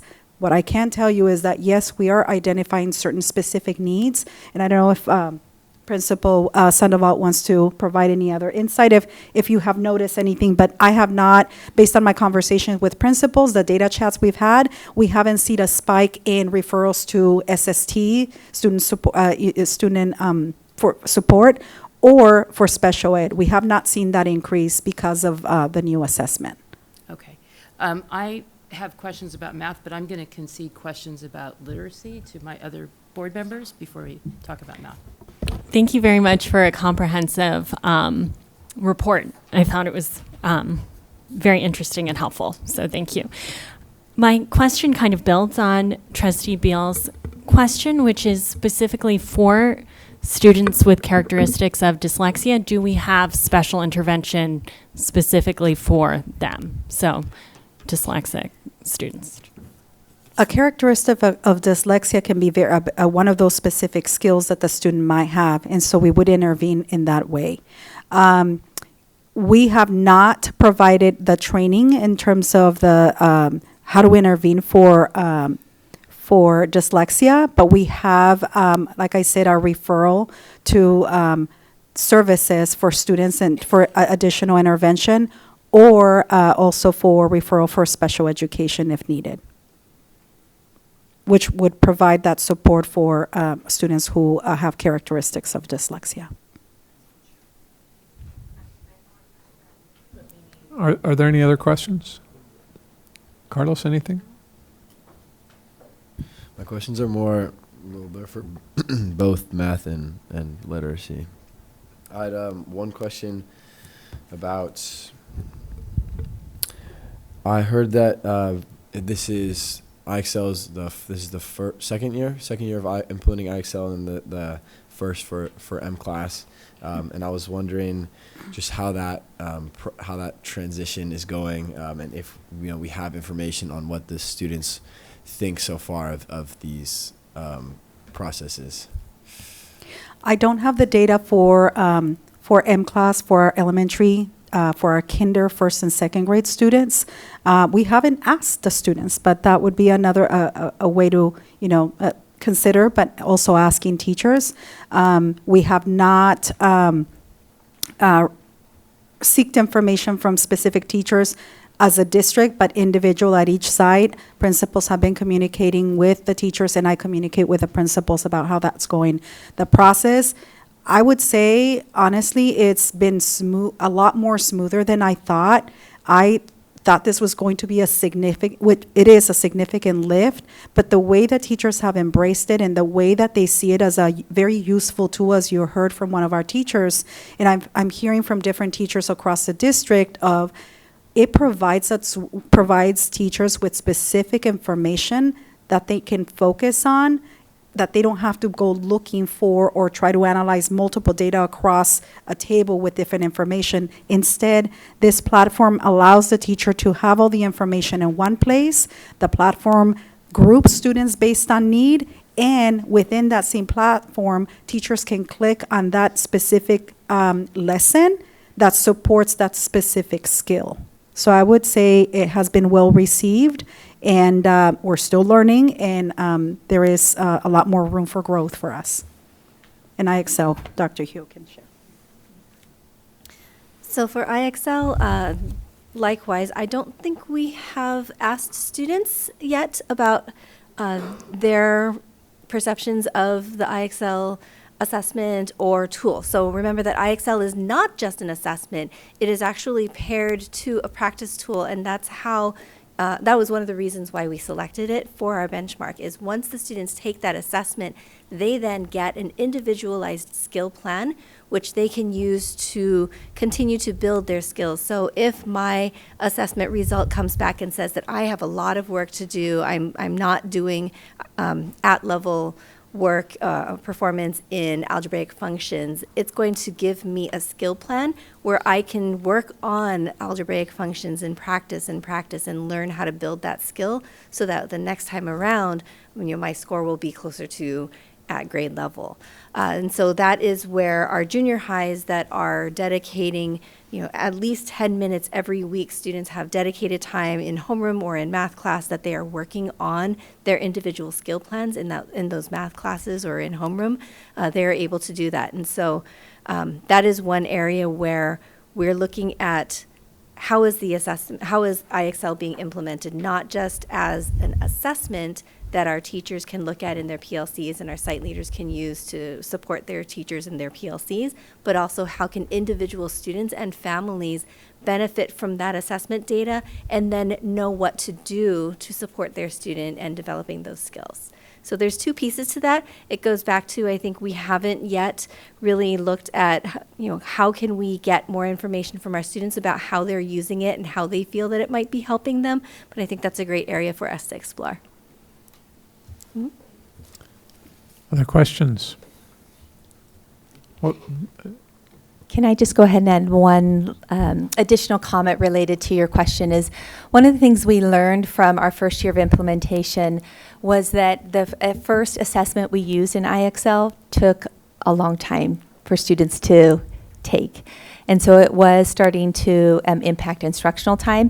And so that was one of the reasons. So even though we didn't directly survey students, we received this feedback from teachers that it took a lengthy amount of time for them to administer. So we moved it to an assessment that would only take an hour to administer. And that was the rationale for that shift. Another thing at the high school level we're hearing in this year of implementation, second year, but the first year of implementation of the instructional materials, the curriculum we adopted, is that we are starting to hear that they would like an assessment that actually potentially is within Amplify Desmos that does the same thing.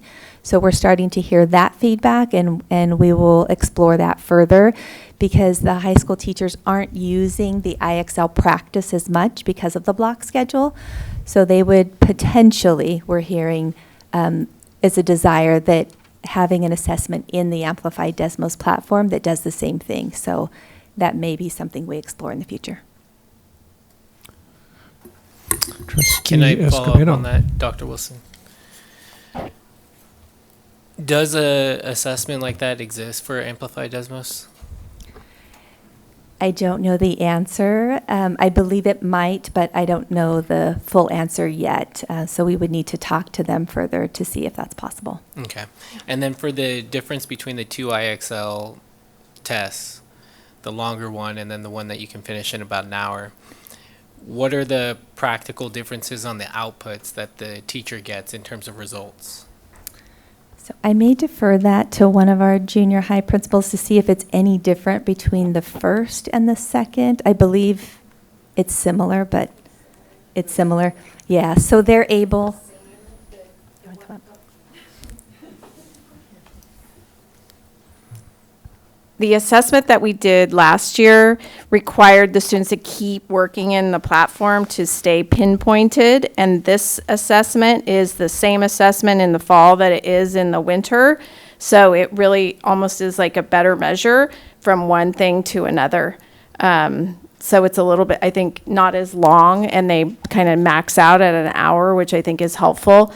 The other thing I know that some of us did, to your question, Carlos, IXL has a great kind of supply of certificates and things like that, and we did that last year between the fall and the winter. Was we printed out certificates and all the teachers gave them out to the students. And, you know, you think in junior high and high school, maybe they're not as into that, but they were thrilled. Like the teachers were said, it's like the best day we had because, you know, celebrating like over 100 points of growth. And I think when students can see that in math, that's how you're really like building that confidence and like, oh, I can do this, you know, so that we're really working a lot on trying to do those kinds of things too. Thank you. I appreciate that. Trustee Munoz, did you have a question? No. I have a couple. Just to clarify what I think I heard about both the math and the language tests, are we giving tests that are adaptive so that at the beginning of the year it's a different test when they take it later, or is it the same one and we're seeing growth against the same kind of concepts? M-Class, it's a moving target, so it's not the same test. It is something that students have to gradually increase their literacy skills over time. Okay, so this is important, I think, for everyone to understand that if you had that, whether it's horizontal or vertical or whatever, if you had that graph and it looked exactly the same at the beginning of the year and the end of the year, what you would be saying, in essence, is that the students in that cohort are keeping up with what the advancing standards are expecting. So it's not the kind of thing where we're measuring against a stable benchmark. The benchmark changes as we go. Yes. Is that true in both the M-Class and the IXL tests? M-Class, beginning of the year, middle of the year, and end of the year, we can't compare the three because they're not the same tests. They increase in rigor, and it's a different type of assessment with a moving target. So just wanted to share All that. right, that helps. And for IXL, as Principal Foster explained, it is the same test, and so it is stable from the beginning of year to middle of year. Okay. I think the rest of what I have are comments. So let's go back to questions. I think my math questions were asked. Okay. I'm not gonna Trustee Caffrey? So my question is, basically now we've trained teachers in letters and administrators and also instructional coaches. Do we see additional growth in students whose teachers or principals have been trained? So we have one cohort, and that training takes 2 years. So cohort number 1 was completed over a year ago.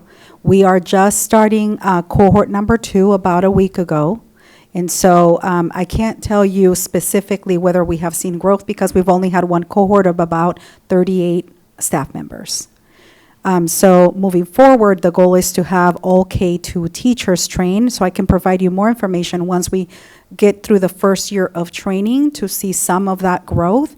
And for our administrators, letters training is also a 2-year program, and we just started in October is when principals had their first training. I have 2 math questions, but Go ahead. So we are seeing that a large proportion of students are entering junior high very far behind. So like at La Cumbra, 75% of students are very far behind, and Santa Barbara Junior High, it's 71. And so basically I'm wondering, math is so much about building on skills. How we support our students in elementary school so that they enter junior high less far behind. And whether we have something kind of similar to IXL, do we have diagnostic data at the elementary school level? Are we giving support at the elementary school level? And then also, like, can we use IXL data? We know, let's say, the kids going into La Cumbra don't know their algebraic functions and they were supposed to learn that in 6th grade. We give that data back to the elementary schools and say this is somewhere we need to work on? So I'll answer for the secondary level, and then I'll hand it to Ms. Alvarado. So that is part of the reason why we do that beginning of year assessment very close to the beginning of the school year, is that helps to provide an additional data point to our math teachers so that they know who are and they can identify students who might need additional support. That can also mean a slightly different placement in some cases. Vertical articulation is a very important piece of what we are doing. It's one of the benefits of being in a unified district, and there's always more that we can do to be better vertically aligned and to communicate better. So I know that each of our junior highs is getting information from our elementary schools within our system, as well as from our feeder districts that are not within Santa Barbara Unified, as they are starting to do those spring transition meetings and getting to know our students. So that information does help our junior highs prepare. One of the things that we can do a lot better is maybe giving some data back to our elementary schools to feed that process and again build those stronger connections. And then as far as elementary assessments. In elementary, the last 2 years, we have focused on the implementation with the adopted curriculum for mathematics. And we have a pacing guide and an assessment guide in which we connect our teachers into what our students should be learning at different time periods within the year. IXL is something we just adopted recently, and we are using IXL because secondary was using it and we saw some success there. We decided to adopt it so that we can have that articulation in the near future. Currently in elementary, we're using it as practice and intervention because that's what teachers were wanting to see. The curriculum provided specific practice, but not enough, and that's what the teachers were looking for, and that's why we adopted IXL for practice and for intervention, but not currently as an assessment because we use STAR math for our current assessment in elementary school. So, okay, I want to be mindful about the length of time. We do have a lot of other things on the table, and we have yet to do our comments, so I want to kind of keep us moving. Let's make it the last question. Carlos, did you have one? Okay. Okay. Both Dr. Hugh and Ms. Alvarado, I heard you talk about how IXL and MClass are both just one of the data points that we use. I'm wondering, what are the other measures of data, and are they saying similar things, as these data points? We're also using STAR, that happens multiple times a year, as well as the CASP, which happens one time a year. And also for our EML students, we use our LPAC as well. So there are multiple assessments if there's anything else. So math, we are using our Amplified Desmos assessments. So in grade 7th and 8th, there is a more established curriculum, and there are assessments that are consistent across all of our junior high 7th and 8th grade. And so that assessment data is also something that our teachers are using to help feed information about how we're doing in our math implementation. We also look at grades. So once you hit secondary, the grades become a big part, especially as students move into high school. So we're looking at the assessments, both within the curriculum as well as IXL, and we are looking at their grades because that shows that they've mastered the content and are ready to move on to the next course. And then again, CAST data. All right. Yes. Final question. Yes, and board comments. I cut down my questions a lot, so these are my most important questions.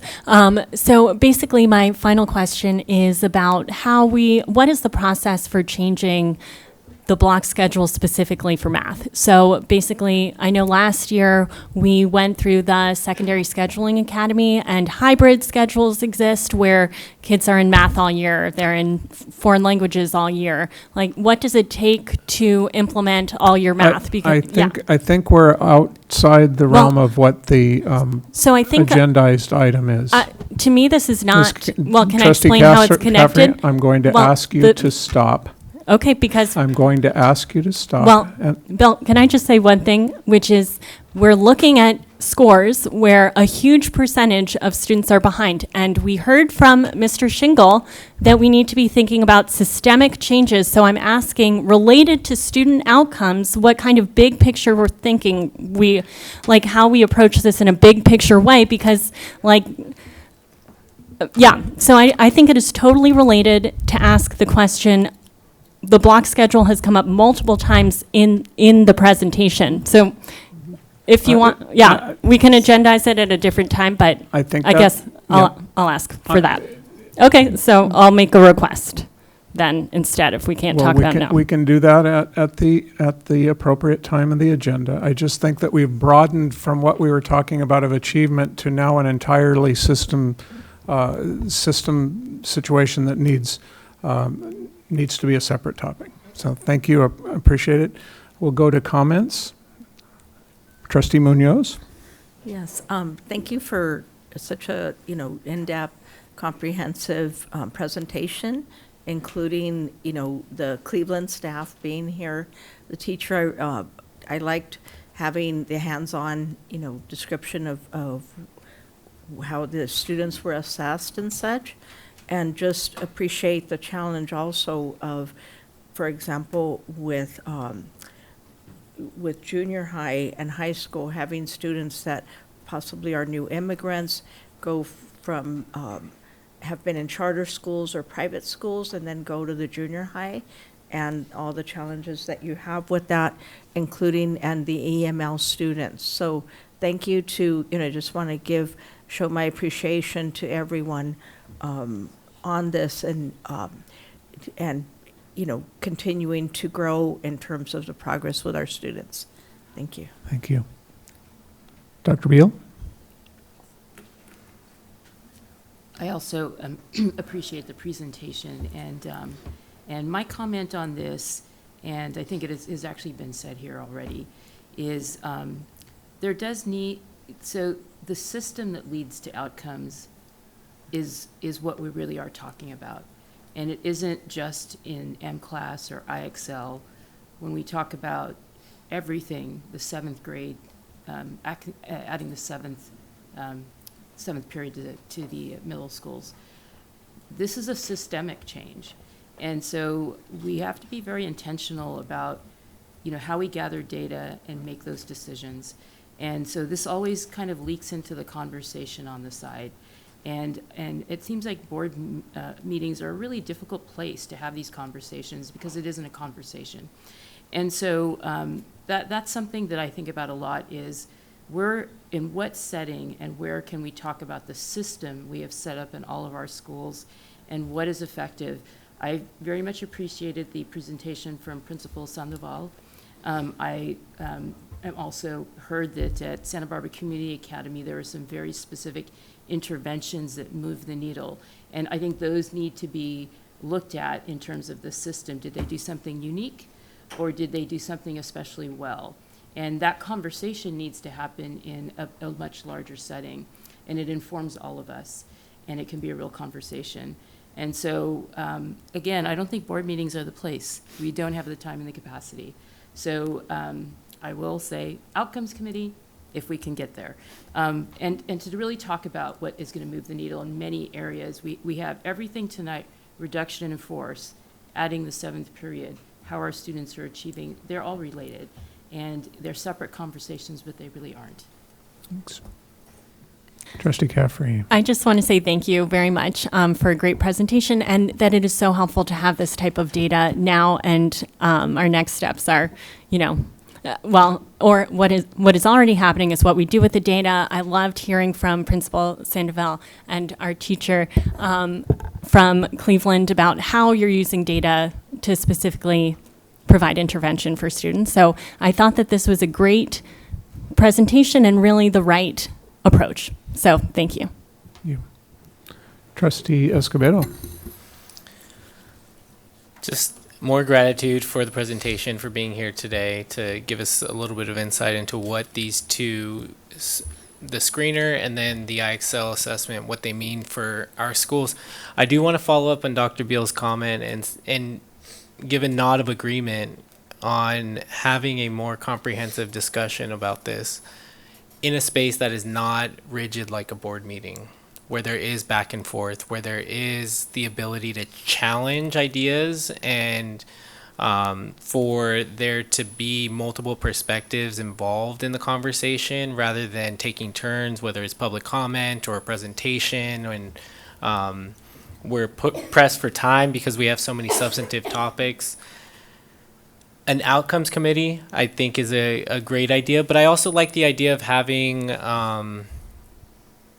maybe it's part of the outcomes committee, but a forum and some sort of discussion where I actually would love to also see our feeder districts involved in those conversations, because we're spending a lot of time talking about curriculum, interventions, and alignment in our system, TK through 12, but we oftentimes, I think, acknowledge it, but don't really address it in partnership about the fact that we have schools that feed into our district and we're not aligning or trying to partner with them to get alignment with our standards and our practices and our interventions and our assessments.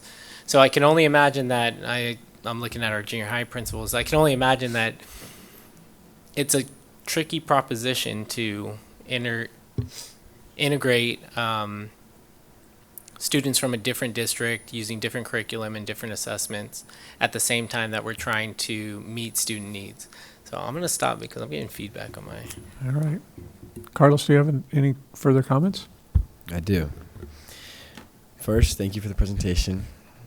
My comment is about pointing out a trend in this data that I see, especially most clearly with slide 19, the IXL data for the junior highs, but also just a general pattern, which is although it's great to see how a lot of the students who start the year at a below grade level, the yellow or orange color, improving to an at grade level or above grade level even. It's great to see that. It is quite painful to see how the far below grade level numbers remain the same. And I point out that data trend because it makes me think of this feeling with students seeing your peers improve, maybe peers who were closer to you at the beginning of the year, seeing how they're improving and you're stuck. And I wish I could say it's for a minority of students, but looking at the data, it's for hundreds of our students. And so, that feeling of being stuck behind your classmates while they move forward it's a difficult thing to deal with. And so that's just something that I saw in this data, converting that into numbers into emotion. So just wanted to point that out. Thank you. Thank you. I'll echo the thank you for the staff and the time that's gone into creating these reports. I will have to say I agree with the people that say it's disheartening to see a sea of red on these reports. It's also important that we understand exactly what it is we're seeing, and that's an important piece for me. But lots and lots of below level positive reports being given on growth that is incremental at best. All of this is new, but we're also dealing with students, I think both in math and reading, maybe more in math, that motivation disappears when they're as far behind as they are. What are we doing to even imagine whether they're attention to the detail of the test is really something they care about, or that they're giving us any kind of answers that have true meaning for us. There's lots and lots of information that's here, and it's really good, and I'm really happy that we have it. But every bit of it is doing what's causing this to go on, is it's creating new questions that are just as important, if not more so. They're linked into everything we're doing.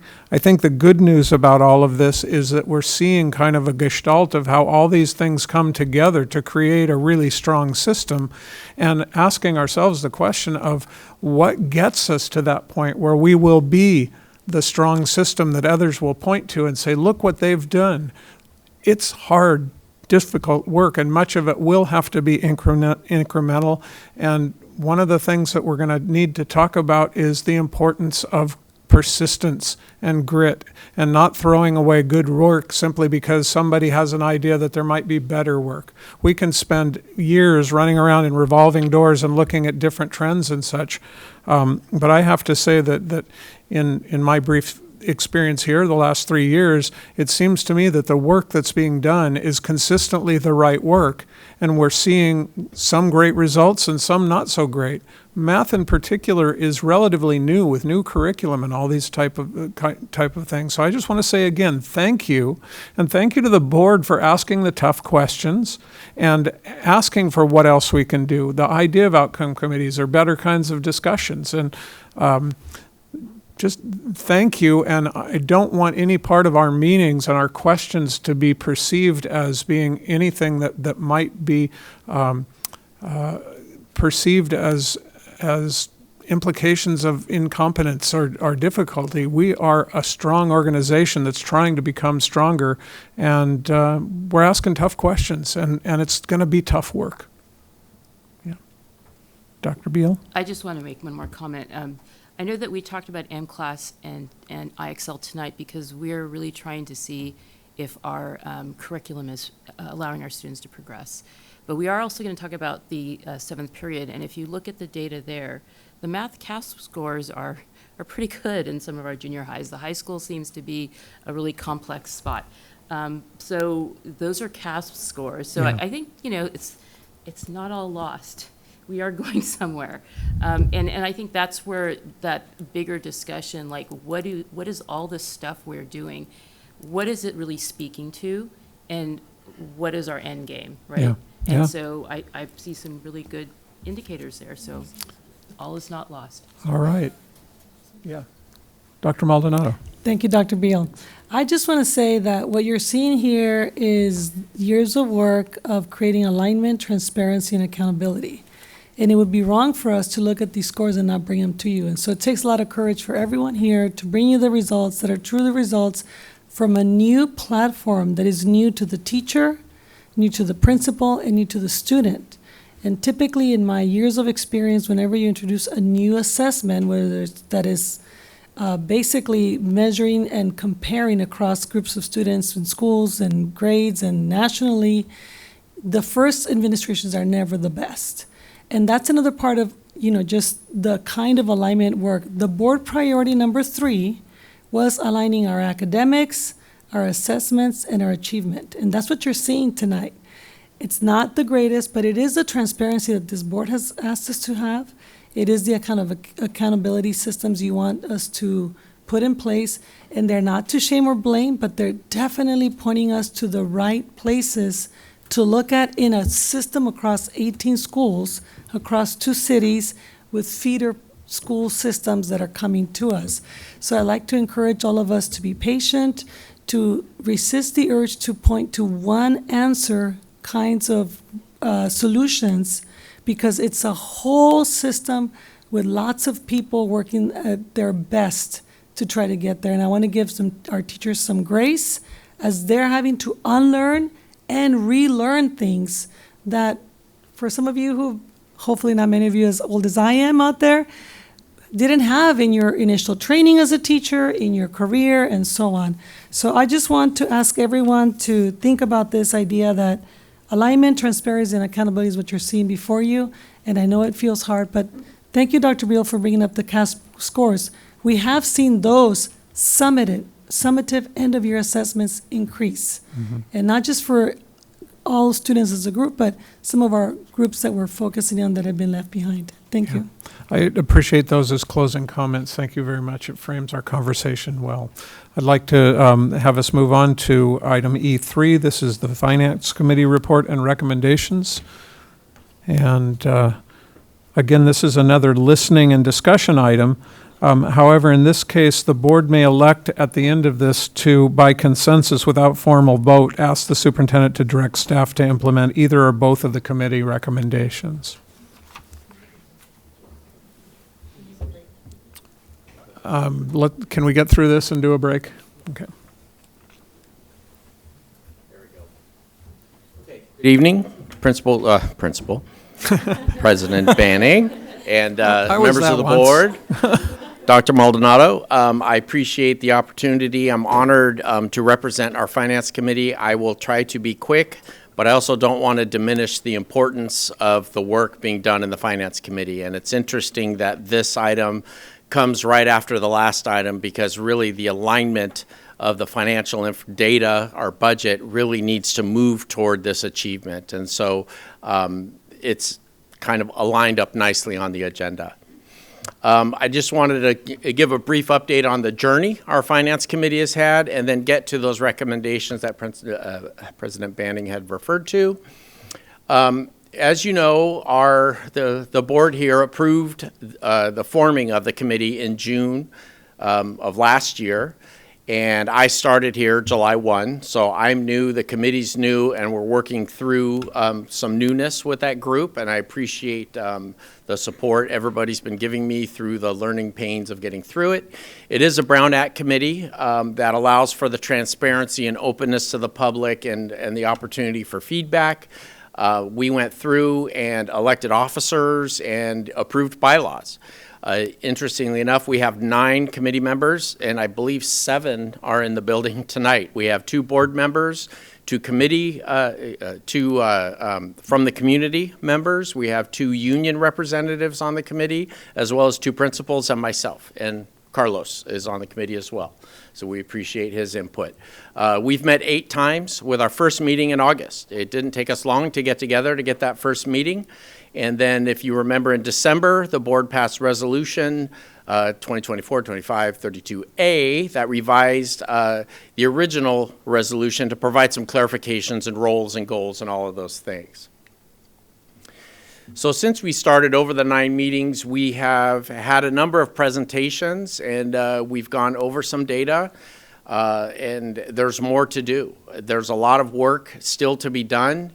We went through some challenging meetings, and we also have been through some real productive meetings, and I appreciate people's willingness to stick with it and to be open to the conversation and to really move forward. You'll see there's some pretty meaty topics here. We've talked about transportation, and with each presentation of a budget or an official report that's brought to the board, that'll come to the committee as well. We've talked about some processes, because part of this committee is kind of learning for everybody, learning what it is we do, how it works, and then really getting to a point where getting some recommendations of how can we make it better. And so with that, we have our first recommendation that was voted by the committee on February 17th to really to direct the superintendent to have staff really dig into a deeper analysis of general administrative expenses and cost optimization strategies.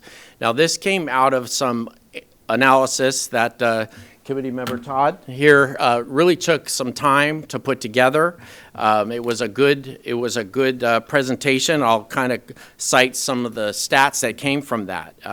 It took our unaudited actuals and identified we've had over a 10% decline in enrollment over the last few years, and the state average for general administrative expenses is about 5%. We're now up to 6.6%. And per ADA, that's about, in 23-24, that was $1,030 spent on administration per student, and we're now up to about $1,364 per student. And so let's see, our general administration costs in 1920 were $10.8 million with 13,208 students. And now in 25-26, it's up to $16.2 million with 11,873 students. So we've seen an increase in administration and we've seen a decline in enrollment, which really prompted the recommendation that this is an area that we think should be looked into, dig a little deeper. What makes up those numbers? Where is the money going? What is happening? And so I would recommend to the board to consider this recommendation from the committee. It's not an official vote by the board. President Banning can guide us through that process, but I think the ultimate goal of looking at general administrative expenses will be really looking at ways we can trim some costs in that area. And if there are reasonable options for that, and so then we would really recommend that. And so basically through that study, that data would come back to the committee, come back to the board with more recommendations. And so this being the first presentation from the Finance Committee, we're still kind of finding our way on how to best present the information and the data to the committee. And so that's the first recommendation we have. And then the second recommendation is an interesting one. We voted as well on the same day to recommend the Board of Trustees direct the superintendent to complete the Government Finance Officers Association has a group called the Smarter School Spending for Student Success. And they have an introductory diagnostic tool that really has you look at your district and really determine if getting into their program of analyzing your budget and how it works would be a good thing for our district to do. And so I've been doing budgets for over 10 years for school districts, and I am open to different ways of looking at it. And I think this might be an interesting exercise to really get into that. The initial diagnostic tool is about a 30-minute investment of time to really kind of get an idea of how much really if we say, oh, this program is good for us, then we look into, okay, what's the investment we need to make? How much time is it? What's involved? How does it all work? How do we bring that into what we're doing? So as a CBO here, I'm open to doing that evaluation, looking at it, and really seeing if this is something to bring back to the board to say, hey, I recommend this program for us as we move down the road in our budget development process. Now, these kind of things do take time. There's like, I think, a 5 or 6 step process to really get into analyzing your budget. There's different ways of doing it. But if the board recommends that we utilize this tool, then after doing the tool, another recommendation would come back to the board to say, hey, maybe this is something we can do, maybe this is something we can't do, but we don't really know until we kind of go through in the diagnostic tool to determine. And so with that, we will continue to move forward with our meetings. We'll continue to dig into different areas of the budget. For our next meeting, we'll have an in-depth look at the second interim budget, as well as other topics that our committee members bring up. We have a better system now than when we first started as far as kind of getting things, formulating our agenda, what are the hot topics, what do we want to discuss. So with that, I can kind of leave it to we have 2 board members on the committee who can probably provide some insight as well. I just wanted to ask for a clarification on the administrative costs. Can you differentiate between administration and management? Sure. So management is included in general administration, but that also includes like our technology department, a lot of the administration, there's property and liability insurance. There's a lot of pieces that go into administration. And that's based on how transactions and positions are coded into our system. As part of this study, maybe there's things that need to not be coded there or should be coded there. So it's all of the things it takes to keep a district going. Our principals and assistant principals would be included in administration. They're more site-based administration. We have district administration and site-based administration. Does that answer your question? Yeah, thank you. We do have public comment. Mr. Voigt, one of our community members on the committee. Thanks. There's just one.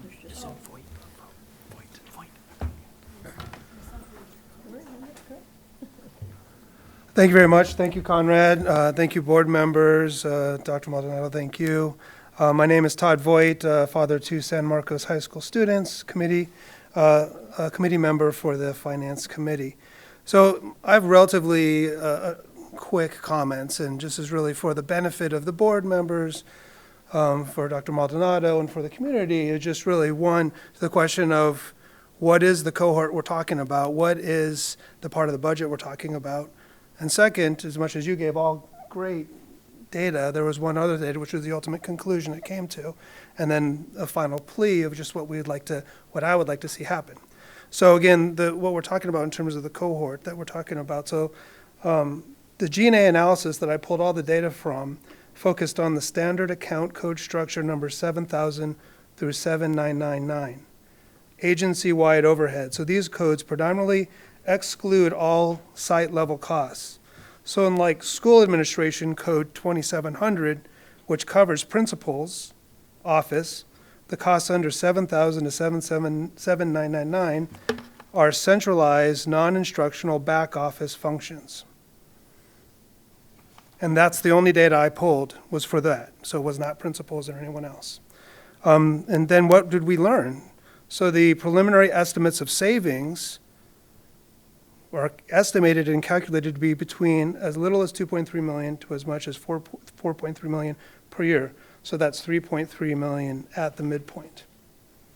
So again, my only ask and plea is that please vote to empower the Finance Committee to pursue further deficit reduction acts. Thank you. Thank you, and I want to personally say thank you for the work and the energy that you put into the committee, Mr. Vogt. Are there questions from the committee, from the board?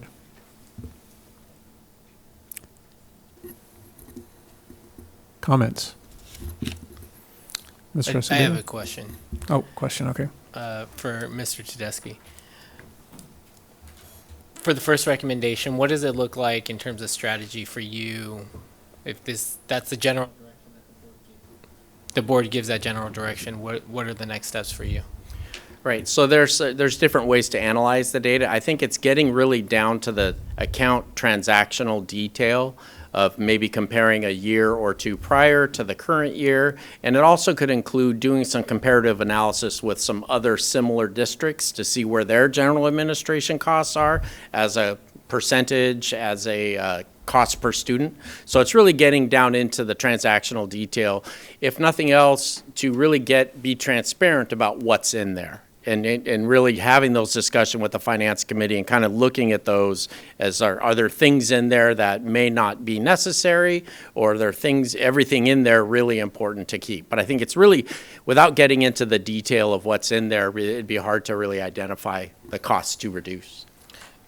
And I imagine you don't know right now, but do you have an estimate in terms of time that it would take to dive into that particular section of the budget?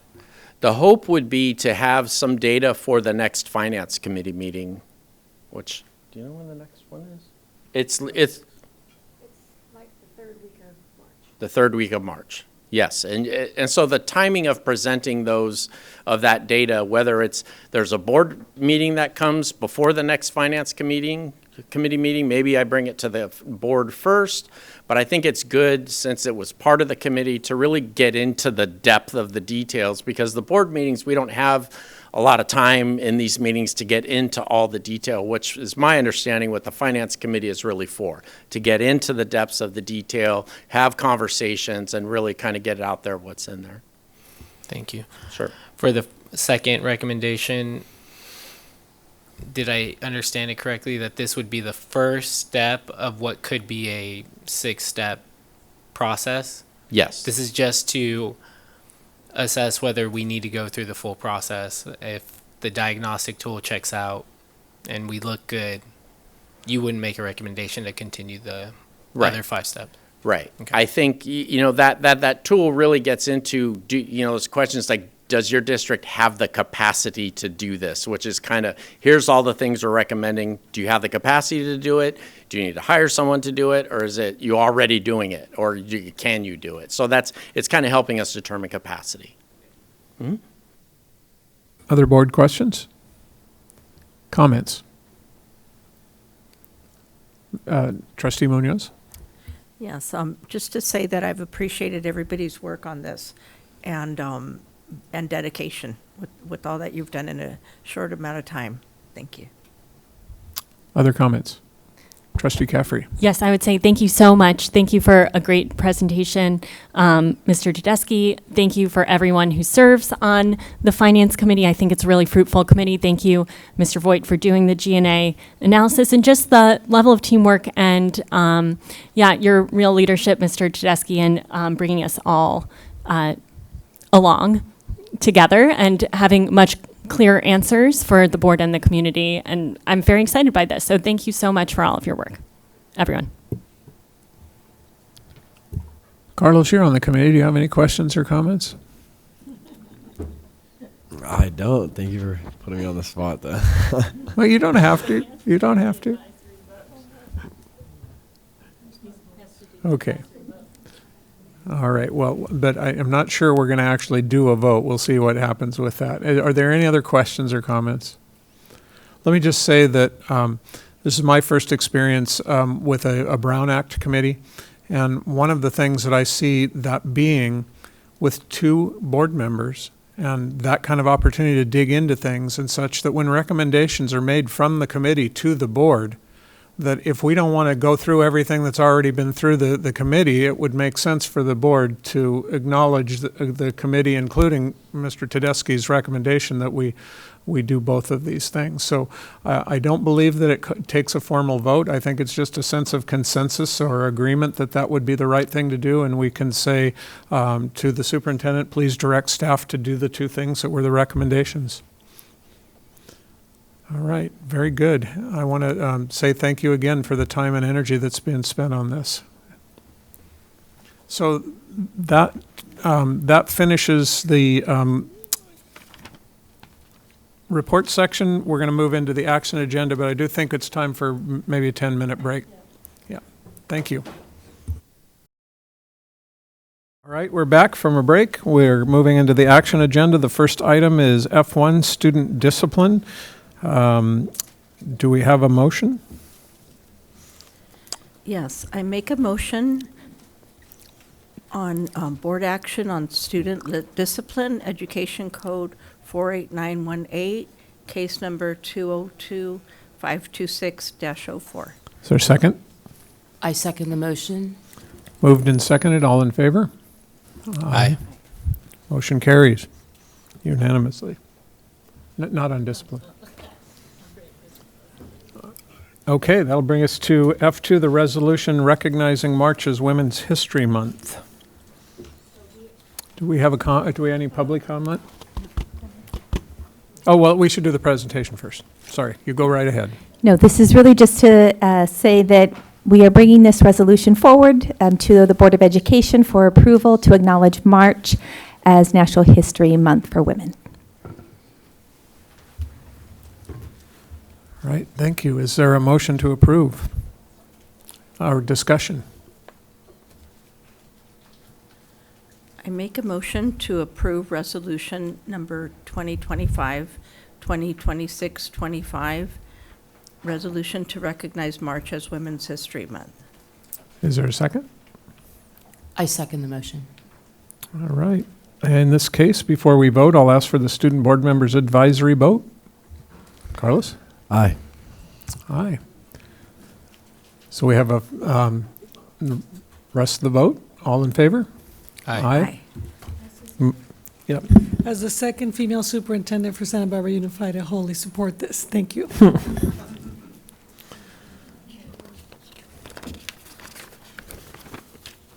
All right, this gets us to F3, the resolution to eliminate or reduce certain classified positions. Are there any public comments on this item? There are 3. Okay, we'll allow 3 minutes. Oh, well, first you're going to do the presentation, right? Sorry. That's correct. Order. Good evening, Board President, Board Members, Superintendent Maldonado. This item and the next item, we're going to do a short presentation just to set the stage for the next 2 items. First, I'd just like to give some background to the reduction in force process. We are at a point in that process in which we're bringing forward tonight for approval, your approval of us moving forward with the potential reduction in forces. I use that word potential because this action tonight, if approved, would allow us to move forward with issuing reduction in force notices prior to March 15th, which is the legal date by which we need to issue those, to individuals that need to receive them, and only to individuals that we think need to receive them. The process does call for another board action, which is prior to May 15th, which would be your action to approve the individual layoff notices that are required to individuals that will no longer be able to be employed with us. So that is the process. Our approach to the cuts, our approach to the cuts really were to strategically look at places that would minimize the need for us to issue reduction in force notices, ultimately minimizing the number of layoff notices that happen in May.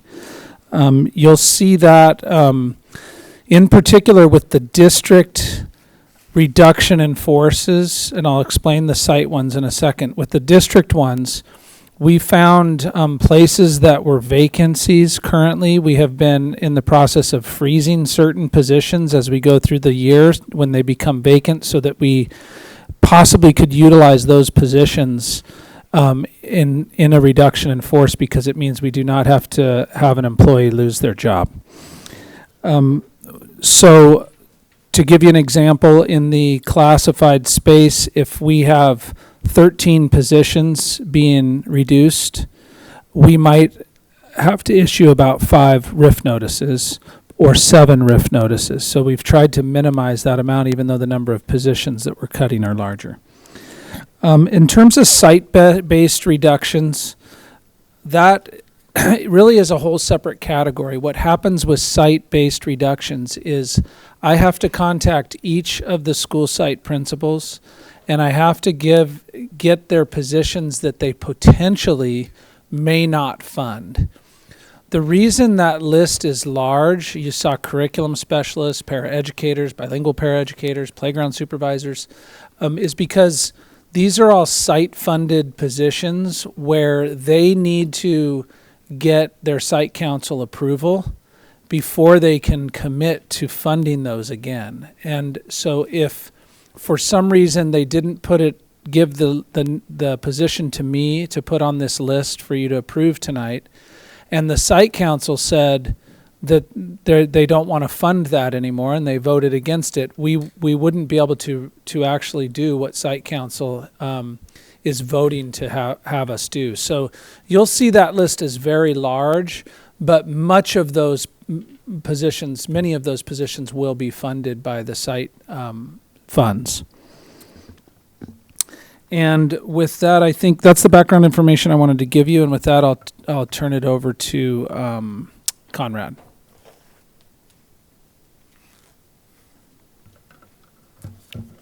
Thank you, John. It's important to understand the budget situation where we are when we talk about reductions in force and we talk about trying to right-size our budget. And when I started here, I realized it's important to look back before we look forward, to see where we've been, how we got here, and where we are now. And so the data you have in front of you, and it's linked to the agenda. I know the numbers will be hard for people to see, but if you look back in 2019-20, that first column there, we had 13,208 students and a reserve of 14.43%. That 14.43% went up to 18.46 and 18.75. And then as you get, it stayed up to 18% into 23-24. That's when the ending of the COVID money, and then some things were changing. We had to kind of take a good hard look. And then 24-25 is when the new compensation increases began to hit the budget. And then you can see 24-25, the reserve went down to 13.68. And then this year at first interim, it's projected to be at 8.52. So we're working on the second interim right now. It shouldn't be too different than first interim. I see it being very similar.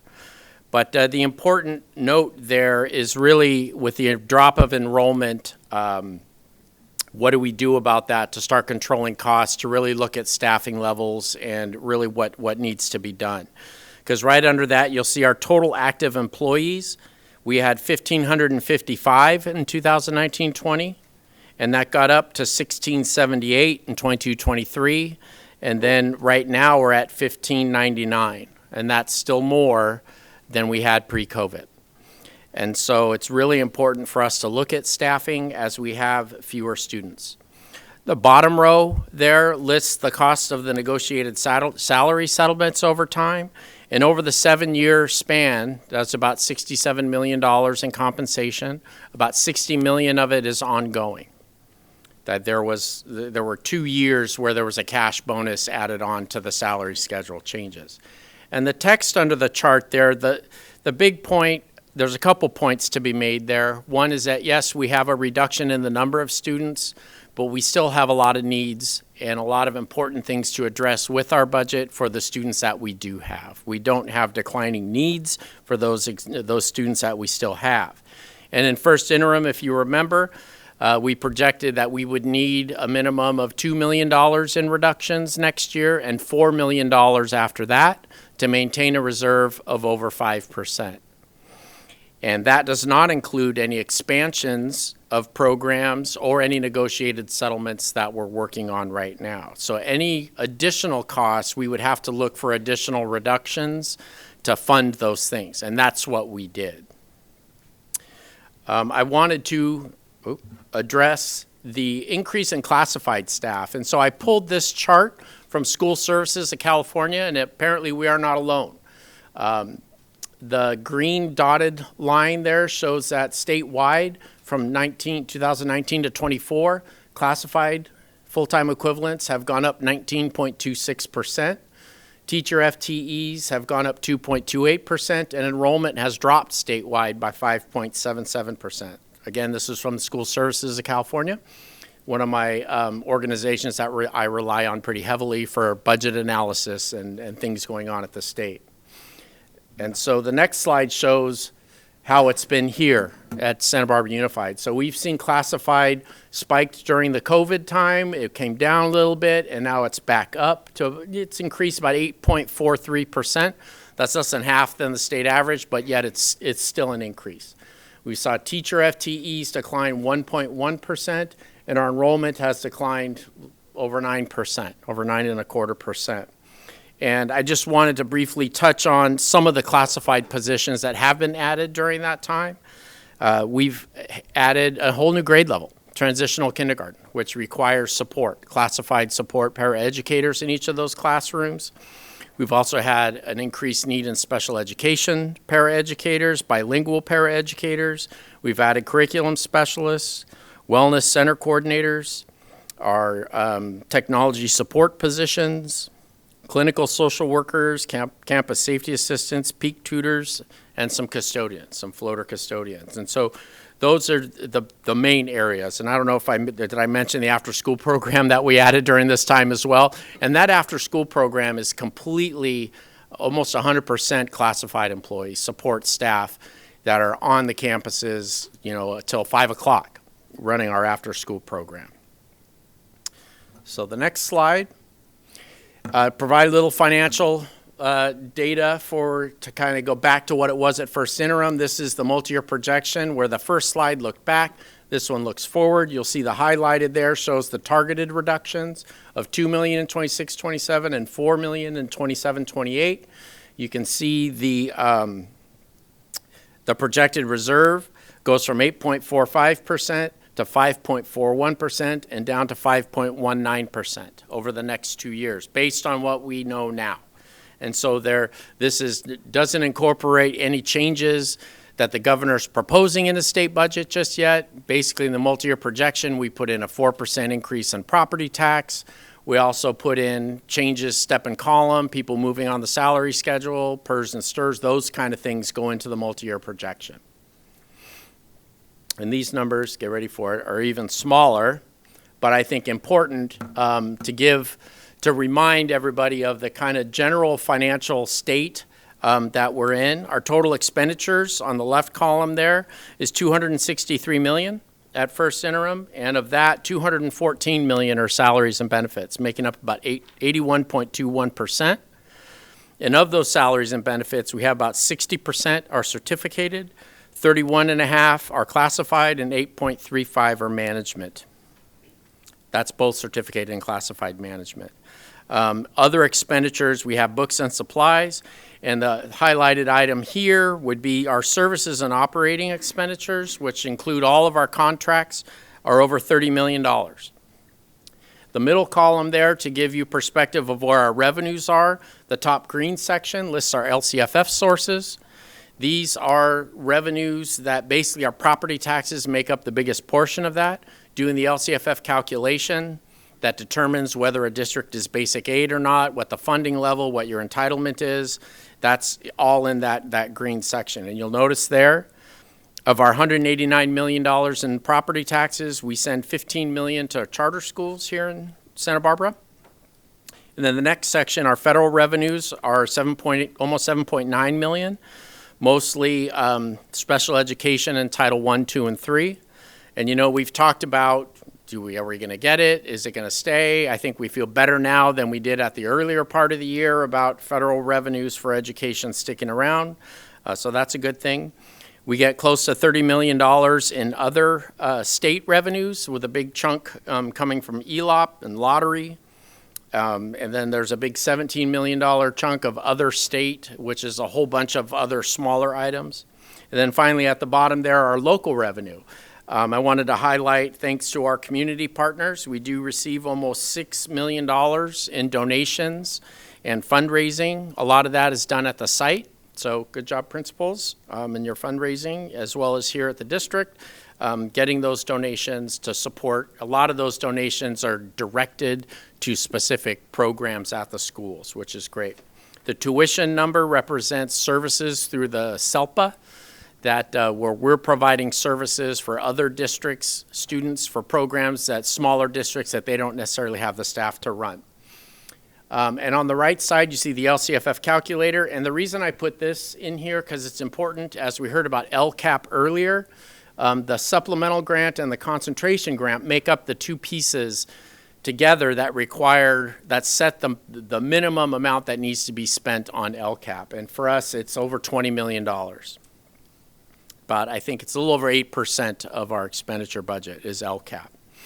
And then basically this calculation determines if we are basic aid or not. So the bottom line there that says, not the second from the bottom, says entitlement.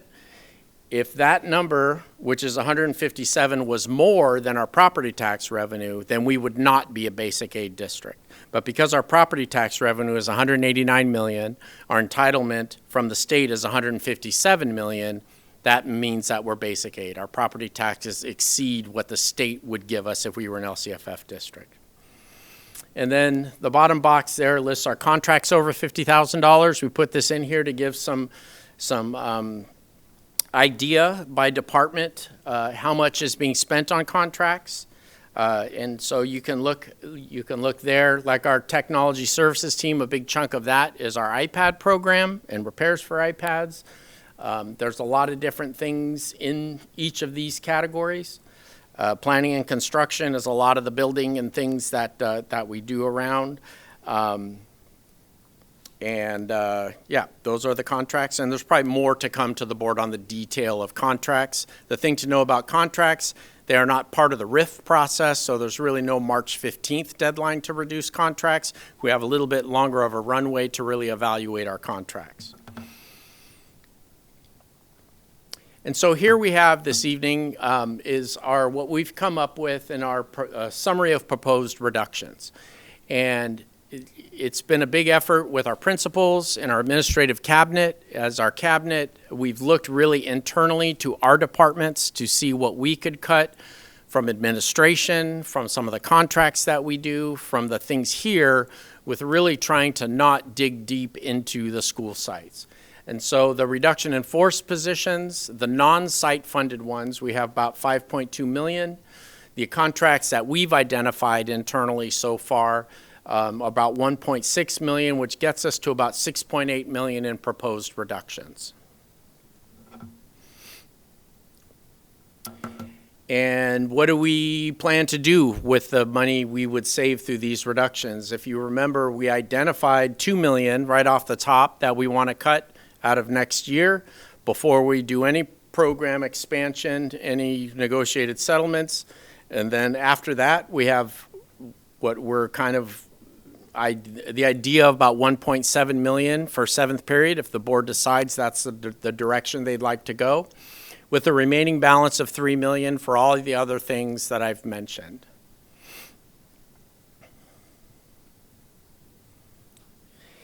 And with that, that's the financial information that I have for you this evening. I tried to keep it somewhat condensed. Of course, we have second interim coming, which will be a more detailed look into the restricted side, unrestricted side, and all of the pieces. But for this evening's conversation, I just wanted to provide some financial data to give some perspective as we talk about the reductions, how it plays into the rest of the plan financially for us. So that's what I have. All right, thank you. Now, public comment. Yes, we have, let's see, public comment. I'm going to start with Ken Rivas, David Jackson, and Todd Voigt. It's just those three? Those are the three commenters. Okay, so we'll allocate the full 3 minutes.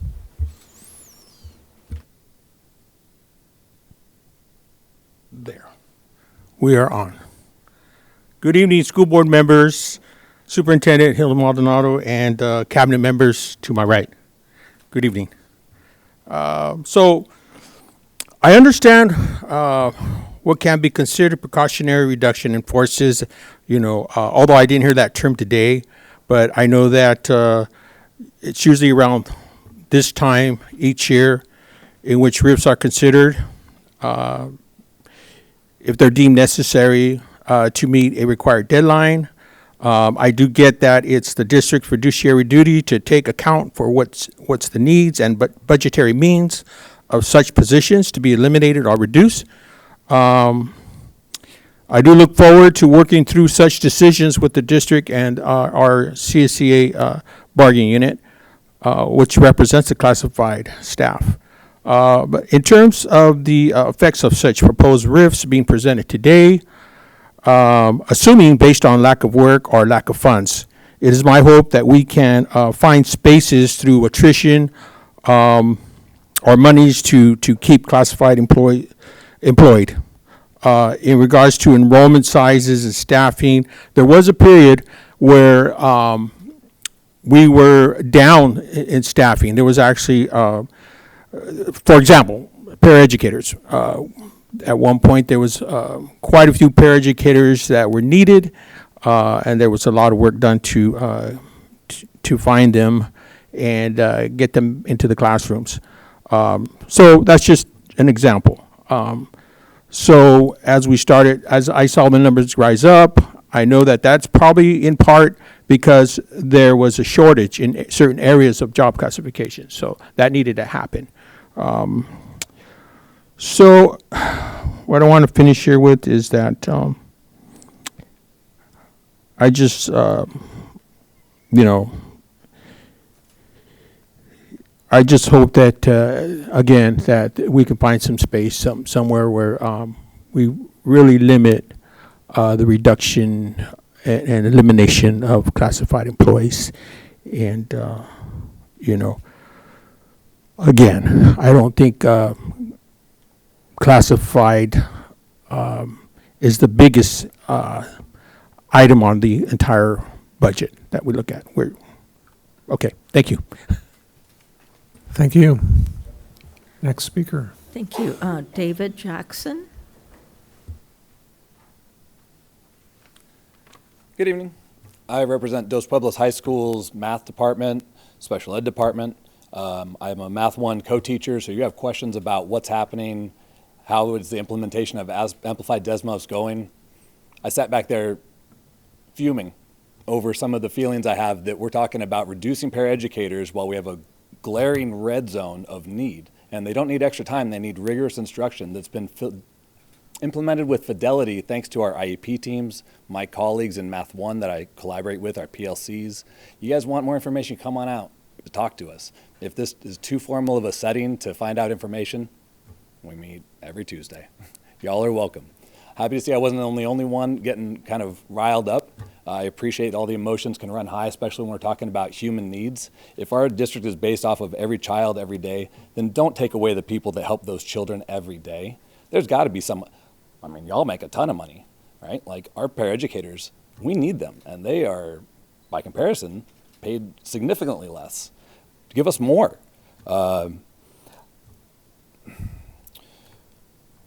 Mr. Woodard set out a mission that we were focused on community growth and excellence, and you cannot take away our community. These people are needed. I can't just turn over to anybody. These people have to be trained.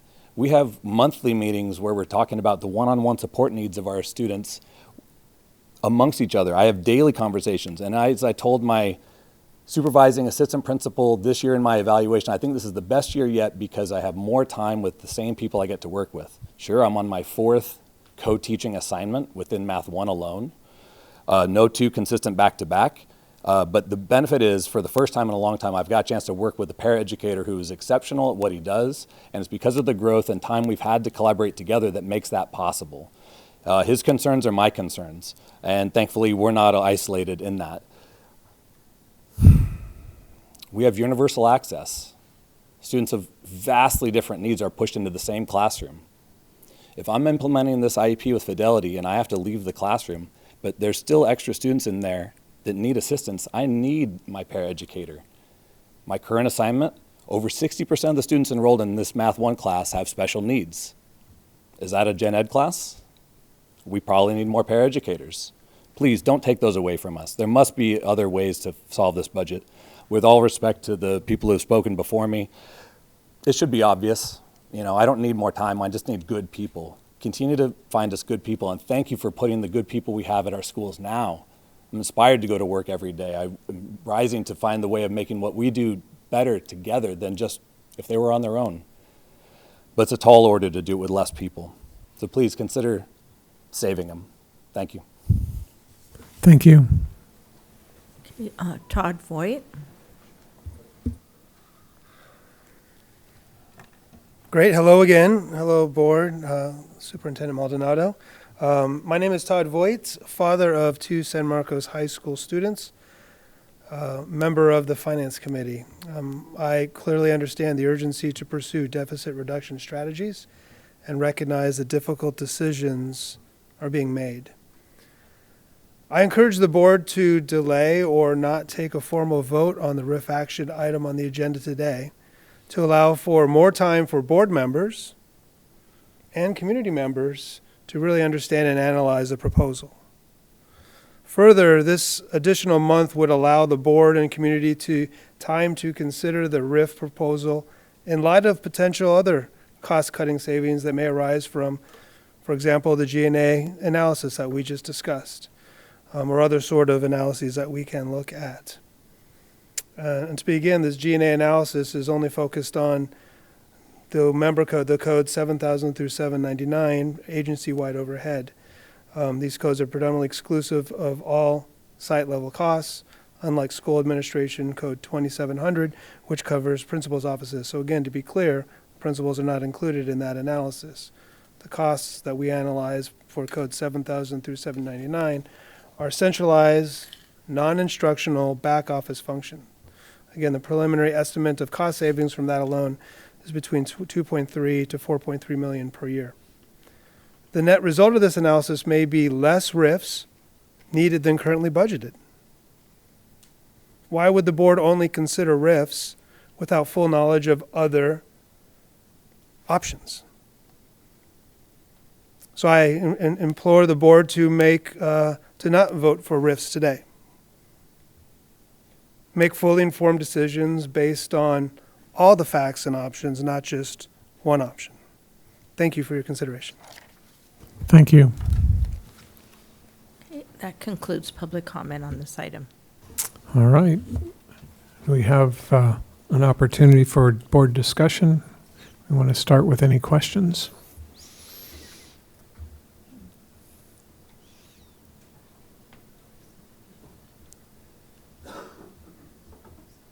All right, Trustee Beal.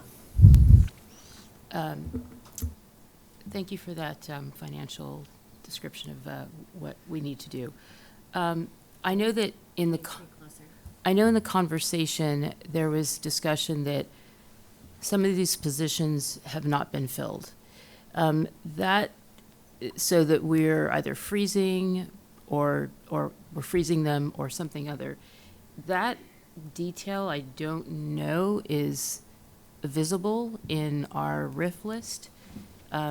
So I don't know if we should look at the classified first, and if you could shed more light on this list. I don't think that, no, there we go. Yeah, that is not a, well, it is, if you look at Administrative Secretary 3, it's the fourth item down, it says vacant.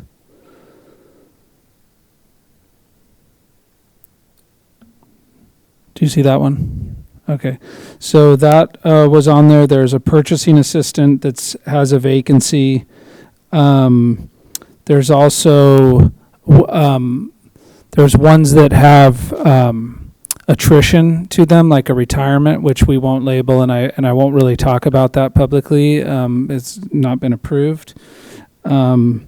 So you can see some of those there. None of the site-funded ones are any vacancies. Those are all currently funded positions that, again, as I mentioned, will be brought back as funding gets approved for those positions. Okay, so with the site-funded positions, to be clear, we issue the RIF, but they could be brought back by the sites? That's correct. If they have funding?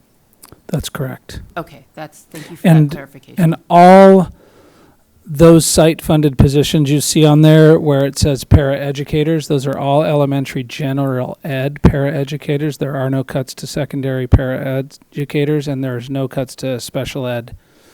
There's no cuts on this list to special ed para-educators. Thank you. There are a couple spots on this list that won't show here, but there are some plans on, for example, on restructuring. So you have 3 or 4 positions on this list that require us to put them on the list so we can eliminate that position. But we also want to create several positions that will end up, the total restructure will be a cost savings. But it's likely through negotiations that the 3 or 4 people that are losing their position will slide into the newly created positions. But it's an overall cost savings. Thank you. Thank you for that clarification. And then also, one more clarification, I think it was brought up. What is the timeline? Because there is a legal requirement that these, and we have only a certain amount of board meetings before the date in which we have to actually finalize these RIFs. Mm-hmm. The timeline is that we need to, so if the board approves this tonight, we need to begin the process of, we look at seniority lists, we look at bumping rights, and then we issue reduction in force notices, which has to be prior to March 15th. I think that ends up being final date will be March 13th, because I think that's a Friday. And so I highly recommend that the board take action tonight so that we can have our staff be able to work through the bumping and issuing and noticing of employees about reduction in force.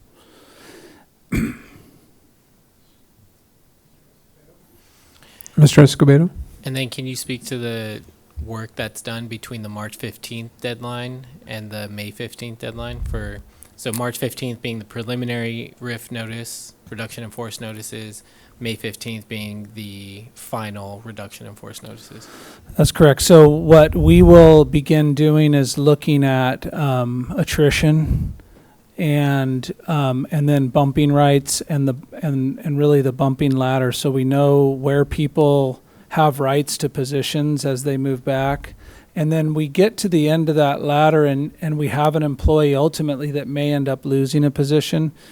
And then through negotiations with CSEA, we would look at the potential of offering that employee a position that is vacant that they're qualified for in the district. And so all that will happen between March 15th and May 15th. And then hopefully what we would bring back to the board is a budget savings that we were able to cover and keep everyone through attrition and positions that they do actually need. If you remember, we put out a retirement incentive. And so we do have 23 classified members retiring in June. So we will have some positions to help us with making sure people have work, but also allow us to eliminate positions and incur savings. Thank you. Trustee Munoz? Yes, Dr. Becchio, with the positions that you're saying, would receive a RIF and then with the restructuring may possibly, be able to move to one of the created positions. What is the policy in terms of, will that be discussed with the employee as to you may be able, like, I don't know, you can apply to this position, or how does that work, or do they find out later? That is the type of, when we talk about restructuring, that is the type of conversation that we would have at the negotiation table with CSEA, and identifying who's qualified and who could go into, if it's restructure and newly created positions, then who could go into there. And then we would reach an agreement with CSEA on that. And, in this case, it would be quite likely that 3 qualified individuals that were losing their position would take over the new positions. But that would be an agreement in negotiations with CSEA. Okay, thank you. And would seniority be considered in that? And qualification? Is it?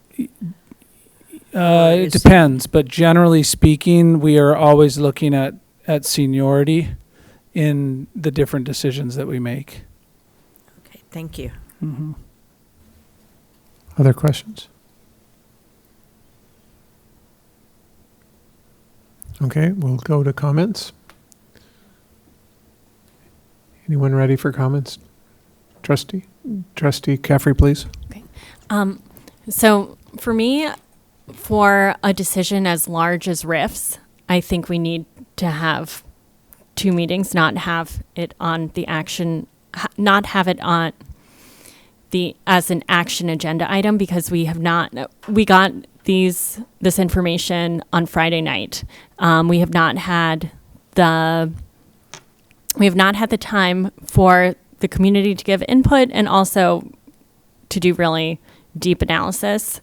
And so I think while it is not in our bylaws, I think it's best practice that for big financial decisions and RIFs, which potentially affect people's livelihoods, you do this over 2 meetings. And then to our public commenters' point, if we are starting analyses in the Finance Committee and we have a bit of time, I really thank Mr. Tedeschi and Dr. Becchio for their presentations and for the reality check that we need to reduce our deficit substantially, and our reserves are declining. So I think that Mr. Tedeschi and Mr. Becchio's presentations were very clear and gave us a good understanding of our financial position and also our enrollment decline and the number of staffing positions that we currently have. At the same time, just on a process note and the ability to do more analysis, I think that we should not vote on these RIFs tonight. And I would say the same for certificated employees. Other comments? Dr. Beal? In looking at these RIFs and understanding that the site-based RIFs are kind of a thing we're doing because we have to, because the sites funds the positions, and they make the choice if they want to fund these positions. So in some ways, there's a difference here. Site funding is obviously can change, and they may not be able to rehire these people in the positions, but at the same time, that is a site fund issue. So the question I have is, it is February 24th, and we have a meeting on March 10th, which is the only date that this could be delayed to. What will the financial committee provide between now and March 10th that will impact this decision? I don't know, Conrad Dutetsky, because guess what? I mean, I'm really asking also my fellow board member. I'm just trying to figure out what can happen between now and March 10th that gives us the financial leverage to make a different decision when some of these things are more, I'm not having trouble with words today, procedural, exactly. And some things, there could be more discussion, but this is not as large as what we looked at 2 years ago, where there was really a lot of change going on. So I'm curious, if I were to say, let's delay this, what can I expect to happen that might change my decision-making? So the Finance Committee meets next March 17th, and so there's really not much of an opportunity there. I guess I would ask, what kind of analysis would you like to see that would help in making those decisions? There's a lot of conversation and work that has gotten us to this point. So I guess my question would be, what would the board need to help better make those decisions from an analytical standpoint, data-wise, financial data-wise? I mean, we have second interim coming, but that's not going to be in time either. But I don't think it's going to be a lot different than first interim. It shouldn't be. Did you have a follow-up? Mr. Escobedo? Yeah, I think for the way I see it is, we're not going to get any fiscal information that is going to dramatically change the perspective or the recommendation that we're going to get during this meeting. I agree with Dr. Beal that the site-funded positions do feel procedural in this case. I think it does make a substantive difference in the bumping process and being able to actually issue the notices, because it's such a complicated process. We've done this, unfortunately, for the last few years, and it takes time. So if I'm remembering correctly, our next meeting would be March 10th, and the deadline that Friday is the 13th. So you're talking about, if we make any changes at the next meeting, 3 days to get through the bumping process, get through the negotiations, issue the notices, versus right now what we're talking about are preliminary reduction in force notices. That doesn't take away from how serious we need to take this decision, but it is I only highlight that to say, if we were to approve this today, it provides us more time to work with our union partners to make sure that we get the issuing of the notices right, that we don't overissue, that we issue them to the correct people, and we still have time between March 15th and May 15th to do the analysis, to go to our fiscal committee, to get the information that we need to make different fiscal decisions, because we can take those notices back, but once we go past that March 15th deadline, we cannot issue more notices. So really what we're doing is, in my mind, and I wish there was a better way to put this, but I want to get this right and make sure that we don't over notice, and make sure that we issue it to the right people, working with our union partners. And the way that we're going to do that is by having ample time to get through this very complicated bumping process. And we still maintain the flexibility to figure it out fiscally if we can cut more and save some of these positions, if we think that it's also in the best interest of our students and the long-term fiscal picture for the district. If we can do that, we still have the ability to pull those notices back. So I personally, as much as I hate going through this process and I hate having to make these decisions, it is part of our governance, and I think the responsible decision is to approve these today. All right, I'll have a couple of comments and then we'll go to you. I just want to say to Mr. Escobedo, you took away most of my comments. I agree with much of what you had to say. There are a couple of little things that I want to add. And that's, as we often hear, sometimes two things can be true. The amount of time that would be beneficial for us to have conversations about this could have been better. If you're reading the papers, if you're listening to things about LA Unified or any of the other school districts, there are districts all over the state that have already done what we're doing tonight. And they still have the same March 15 deadline that we do. So I think that with everything you've said about the procedural parts, that's absolutely critical. Last year, well, first of all, I want to say that we reduced the number of layoffs by about 50% this year from last year. That was one of the things that we talked about at the very first meeting of the Finance Committee, that RIFs are a fact of life. We have to do them. They're precautionary. Maybe we could figure out how to not do quite so many. I think we did a really good job with that. And yet, everything you said about the time between now and May 15th is really no different than the time between March 10th and May 15th. We have time to discuss this further. We have time to see how things pan out with budgets and all that. So what I'm going to suggest is that in addition to moving tonight to get this done, to give our staff the time to do it right, that we also start to consider about what a budget timeline process might look like that would have us starting this conversation not now, but in January, because that's also things that go on in other districts. So I want to honor everything that I've heard here. There's nothing I disagree with, but I'm going to very strongly recommend, along with Mr. Tedeschi and Dr. Becchio, the incredible importance of giving them enough time to do this right. Last year, the 15th was a day that we could do it on, and our meeting was on the 11th. This year, it's on the 10th, and we lose 2 days. We're asking them to do all of the work in 3 days. I just, as unfortunate as that is, the same people, so we make a difference of 1 or 2, it doesn't change the ability for us to modify between tonight and May 15th. So I'm going to strongly support moving forward on this difficult and unpleasant activity that we have to do. And I'll make just one more comment. I think I made this last year. It has not been typical in California to be doing these kind of reductions for many years.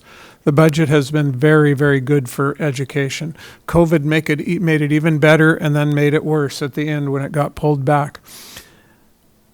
This generation of teachers, of board members, of admin is not used to things that used to happen on a regular annual basis, so that people understood very clearly that a precautionary RIF was not a death sentence, not it's all over, but simply buying us the time to follow procedure and law.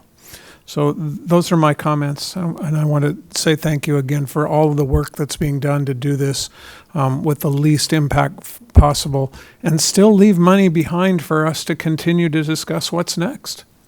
Thank you. Okay, Trustee Munoz. Yes, I would also favor, moving forward to voting on this issue today. It's very difficult. I've been on the board for 7 years now and have not had, to vote on RIFs as often as you would think. Thank God, right? Thank goodness. It is something that there's a concern about the budget of the district overall and keeping a reserve to in order to maintain the district. I am hopeful that, as President Banning stated and Mr. Escobedo, that precautionary RIFs can be given, and then hopefully positively that in a positive frame of mind that by May 15th we'll figure out how to be able to maintain several of these, as many as positions as we can. One of the things I want to emphasize too, in terms of this item on the agenda, is that the decisions do not reflect the individual performance or dedication of any staff members. We are very grateful to all our staff that is concerned about our students. Bottom line, what's the best for our students? And I certainly understand, that there's a livelihood that folks have, to pay food and rent and such. But please understand that we also have to look at a budget cut. We had already known this was going to happen. Since last year, we were talking about it and getting more updates in terms of the budget, having the finance committee work in depth. And I just want to say, I do favor voting on this tonight in order to give staff an opportunity to do what they need to do legally, and then be able to focus on the next step. What can we possibly do to maintain as many positions as possible, or have folks transfer to another position? Thank you. Thank you. Other comments? Trustee Caffrey. I'll just say that I appreciate what everyone is saying, and I appreciate President Banning for talking about our process for next year and starting earlier, and that I think that is very positive. I think that's happening in the Finance Committee too. How do we improve our process so that we have more time and we don't make rush decisions? At the same time, I'm voting no tonight, and I just want to explain, and that is because I, again, think we need to have the community as a part of this discussion, and I appreciate all the detail and thought that went into this, but that is the reason that I'm voting no, is because I strongly believe that decisions like RIFs and budget amendments need to first come up for discussion and then an action item. So there is more community participation. I appreciate the clarity and transparency of your thinking. I would just say that well, we'll just leave it. We'll leave it. Are there any other comments? Do I have a motion? Trustee Munoz? Make a motion to approve Resolution 2025-2627 to eliminate or reduce certain classified positions. Do I have a second? I second the motion. All in favor? Aye. Aye. Aye. I think we're leaving the advisory vote away from the student in this case. Our next agenda item is Resolution F4, Resolution to reduce or discontinue particular kinds of services and decrease certificated employees. I'll just go ahead and, I know I explained the process already, so I'll go ahead and turn this back over to the board for any questions or comments related to certificated side. Great. Are there any specific questions or comments related to the certificated reduction force? Oh, I'm sorry. Public comment. Gosh, I did that last week too. Gosh. How many? On this item, we have, I believe, 7. We will start with Kat Ross. Wait. I'm sorry. 7, that's 20. What did I do? 3. All right, we'll keep it at 3 minutes with 7. I'm sorry? 3 minutes. Okay. Kat Ross. Let's see. Rita, last name starts with a C? I'm so sorry. Okay. And Joel Black. You can challenge the numbers the district has given you tonight? How is it now? Okay, great. You can challenge the numbers the district has given you tonight and spend a second time really thinking about whether these documents are saying accurate things to you. On this slide, look forward multi-year projection. Conrad said that he was projecting 4% increase for next year. And if you look at the LCSF property tax money that we're getting for next year, that's not what that increase shows. That's a 2% increase. So in 23-24, district revenues were $233 million. They said that the next year they were projecting $220 million. They were off by $14 million. Last year, district revenues were $234 million. They said that the next year they'd have the same amount. They were off by $10 million. This year, revenues are $244 million. They say they're going to be $248 million. Let's think about that for a second. Most of the revenues come from property taxes. Property taxes are set to go up again next year. This year, they were up 4.7%. An increase of property taxes for next year at 4.7% would be $8.8 million. The district projects under $4 million. Eliminating jobs, closing classrooms, and removing course offerings based on bad projections hurts students and our schools. If next year we get that $8.8 million rather than the under 4 the district projects, and we don't do the $2 million reductions, the reserves would maintain at 7.6%. Again, if the following year we only add expected property tax increases, the reserves would go up to 8.3% without any cuts. No targeted cuts. We would maintain reserves around 8% as long as we trust our property tax returns. Our students deserve better than cuts to programs and the elimination of teachers, counselors, classrooms, and services for students based on math that doesn't add up. Thank you. Okay, Rita? Good evening, Board. Okay. Good evening, Board. In preparation for my little speech tonight, I cut it down to 90 seconds, but that allows me to say it a little slower and with more impact, maybe. Last year, you approved cutting 18 secondary teachers, closing 91 classes. This year, those cuts forced more dismissals across the 3 high schools.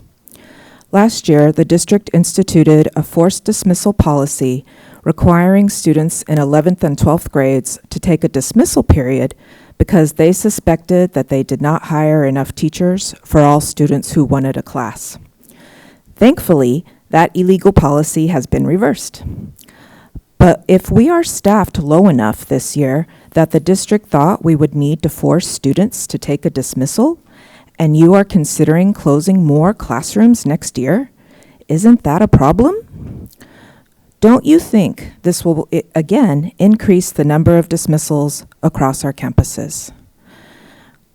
We are required to offer students classes for each period that meets their needs.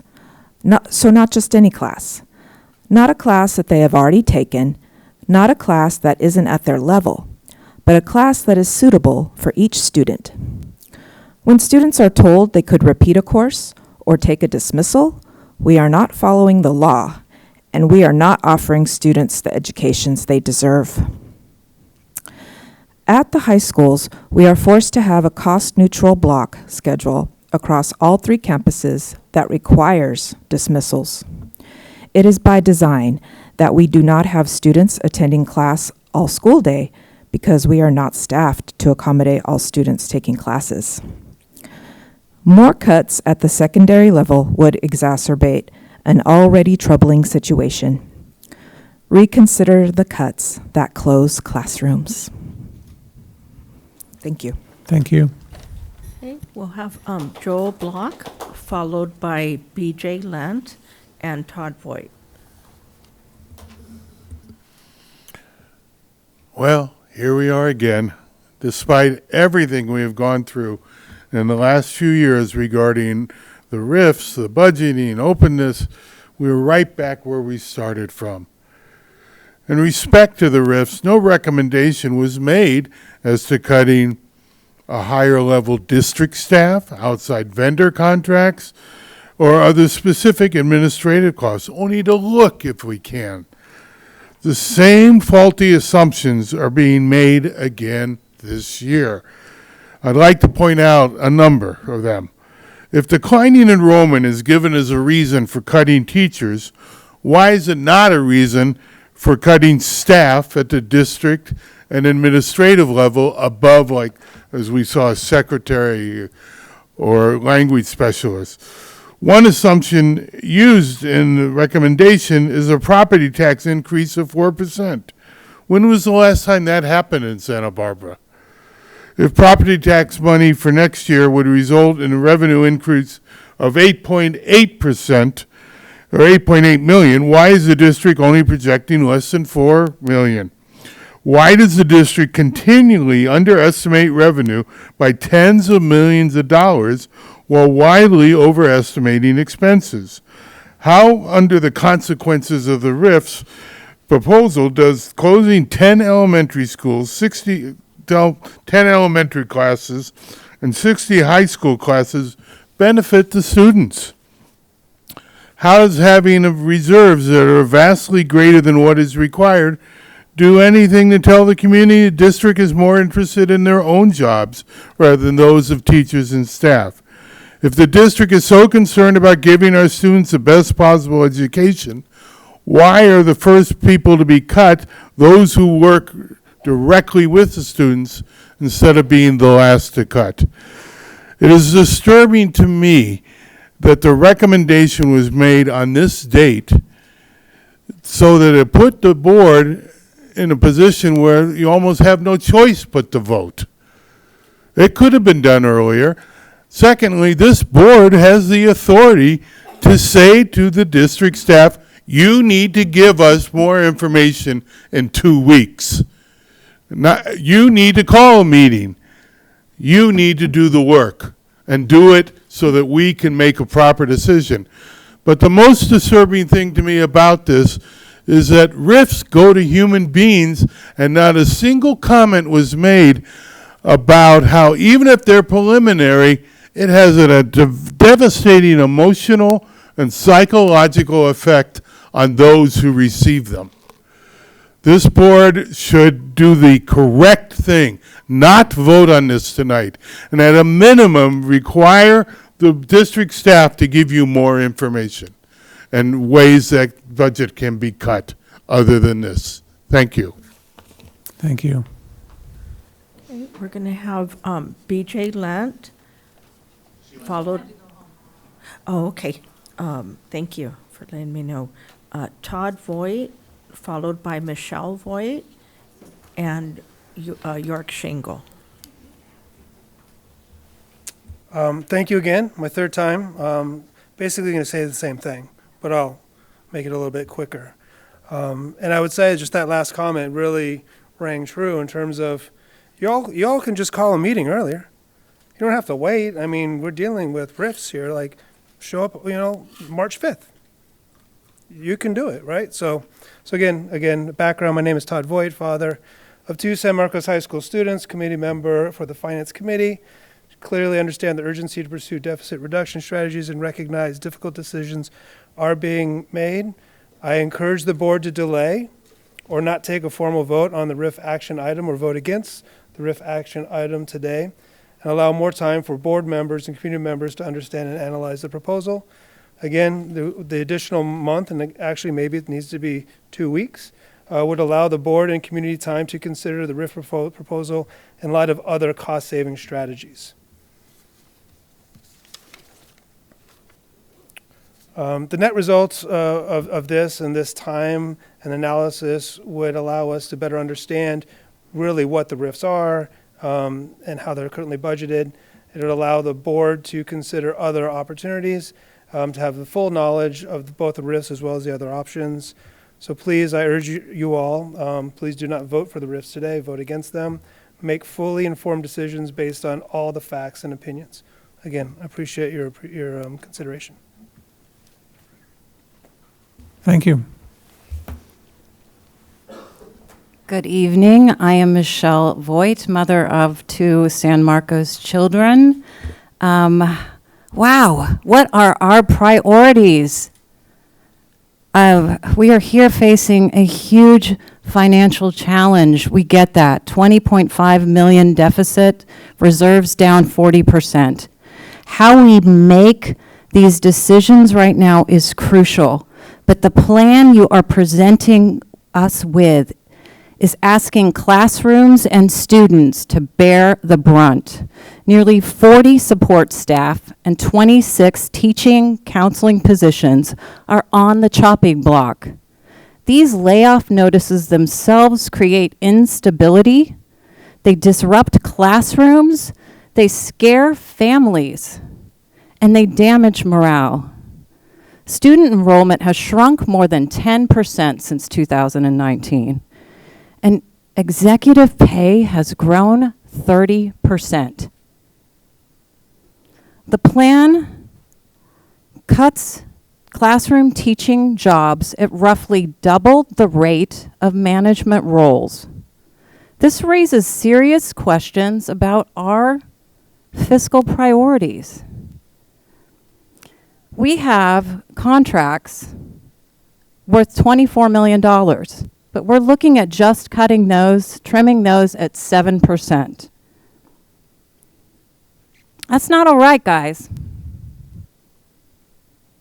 You're here today talking about people's jobs, and it's just a riff. It's just a notice. It hurts these people. It hurts my kids. My kids are impacted every day worrying if their teacher is going to stick with them or they're not. We've gone through this year after year. You have people tell you every time what that instability costs them. It costs you great teachers. We've lost great teachers at San Marcos High School who go on and find better jobs. And here's what's really important for you to know. We talk about falling enrollment. I believe this district should be one of the best districts in the country. We have everything in this community to be one of the best school districts we could be. Do you know what the news is going to say about us tomorrow? It's going to say that 67% of our high school students are not at grade level in their math. It's going to say that we are laying off.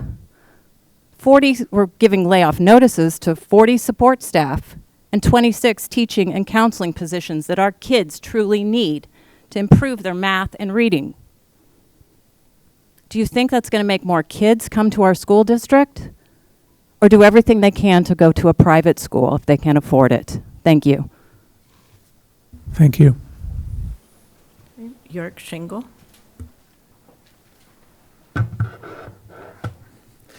Good evening. It is so wild to me that you believe you need to cut $2 million for next year and are approving $6.8 million in cuts. It's not wild, it's unacceptable. That is no way to treat people. Branding it as a move for flexibility is incorrect year after year. Yes, it's better than last year, but it's not as good as it needs to be because it's not you who doesn't know if they need to start looking for other jobs. It's the newest teachers who are emailing me asking about seniority lists and being nervous about job security, and they aren't going to wait until May 15th to decide if they should look elsewhere. They're going to look to find security in the profession that they love and have committed their lives to. While we have declining enrollment, we don't have declining revenue. Our income isn't tied to enrollment, it's tied to property taxes, which rise every year. So while we have fewer students, we should look at this as an opportunity to provide more for them, not less. We shouldn't be trying to cut staffing. We should try to expand it. Student outcomes showed us that students are well below grade level. With 8 periods in high school, students should retake courses for credit recovery instead of using Edgenuity. We should not be using that platform. If we talk about student learning and their actual outcomes, that needs to go away. We need to get creative about more substantial intervention systems. That is going to take people. Students have the space in their schedules, and if we really are focused on student learning, we should expand our offerings with the intention that our graduation rates better reflect our literacy and math competency rates. Having graduation rates above 90%, where our literacy and math competency rates are much lower, is a massive problem. Addressing that is going to take additional staffing, but will result in better student learning. Please don't reduce the number of positions of certificated or classified staff. Again, $2 million in cuts was suggested, and you're approving 6.8. Thank you.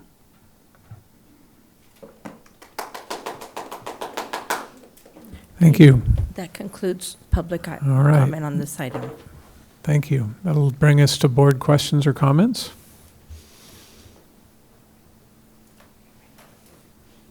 Trustee Caffrey. Thank you very much for the presentation and the public comments. One question I have is, if we were to expand back to a full day in high school, how does that impact the number of teachers that we need? Basically, yeah. The question I would have back to you is, are you saying that every student takes 8 course takes? Yes. Yeah, I mean, last year we reduced the number of course takes that students could take in high school, resulting in more dismissal periods. So basically, restoring course takes. Okay, but we weren't at 320. We were at I think we were at 285 or 290. So I would need to know that number, and then I'd have to bring figures back to you. But not every student would take. If you had everybody do 8 course takes, the students wouldn't do it. So there would be students that opted out of that. A high number of students, but particularly juniors or particularly seniors. But I would need to know that, and I wouldn't really know that. I might be able to get some data from the high schools.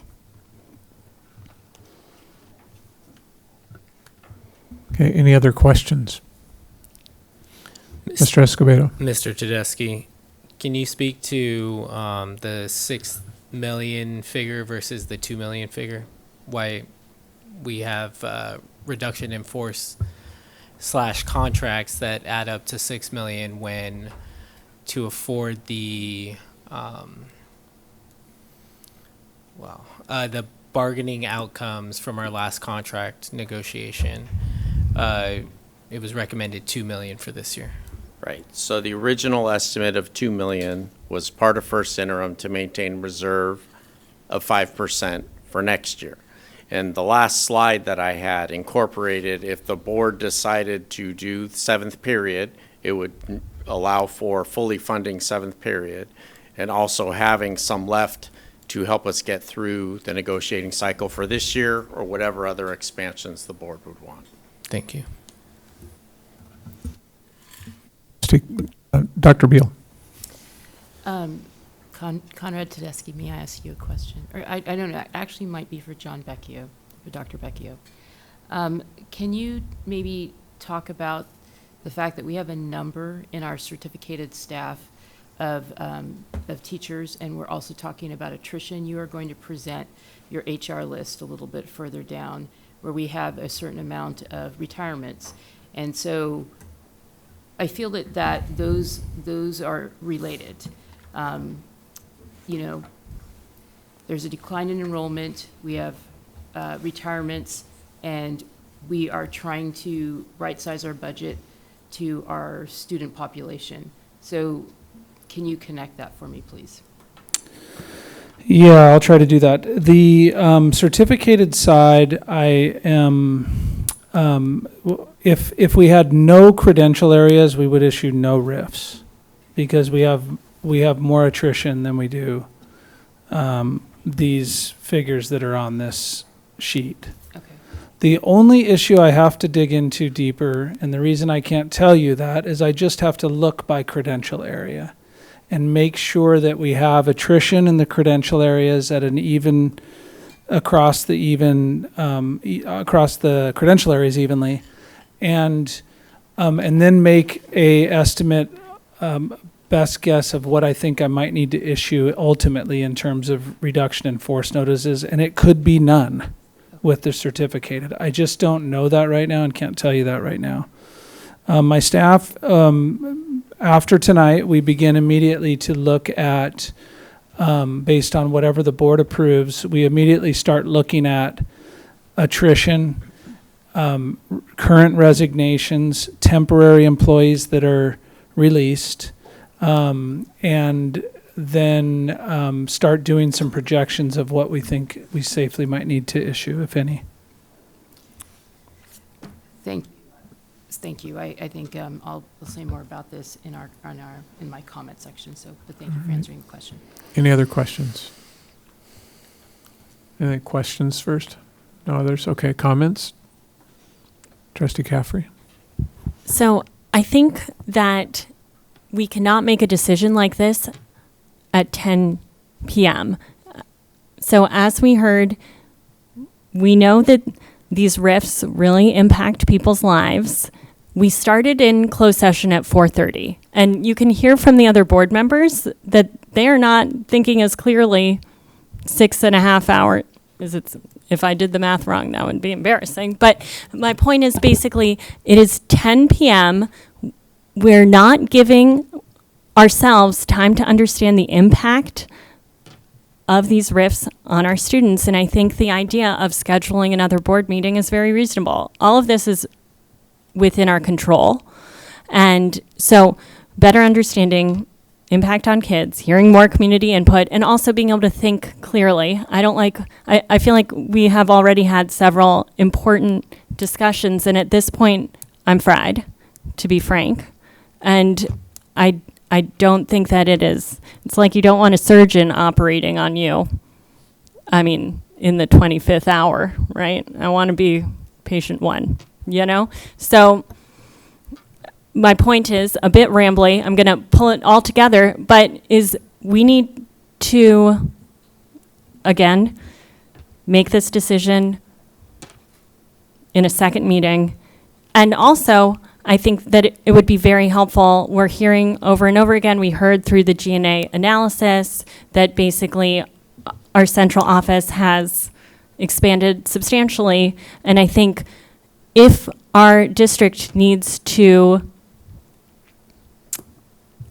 become more efficient, that we need to show that we are also increasing efficiency and effectiveness in our central office and saving money there. So I think that has not been a part of the conversation. And basically, I would love to have this as our first item when we're all fresh, at a date earlier than March 10th. Other comments? Trustee Munoz? Yes, I understand and appreciate your honesty, Celeste, with needing to make this decision.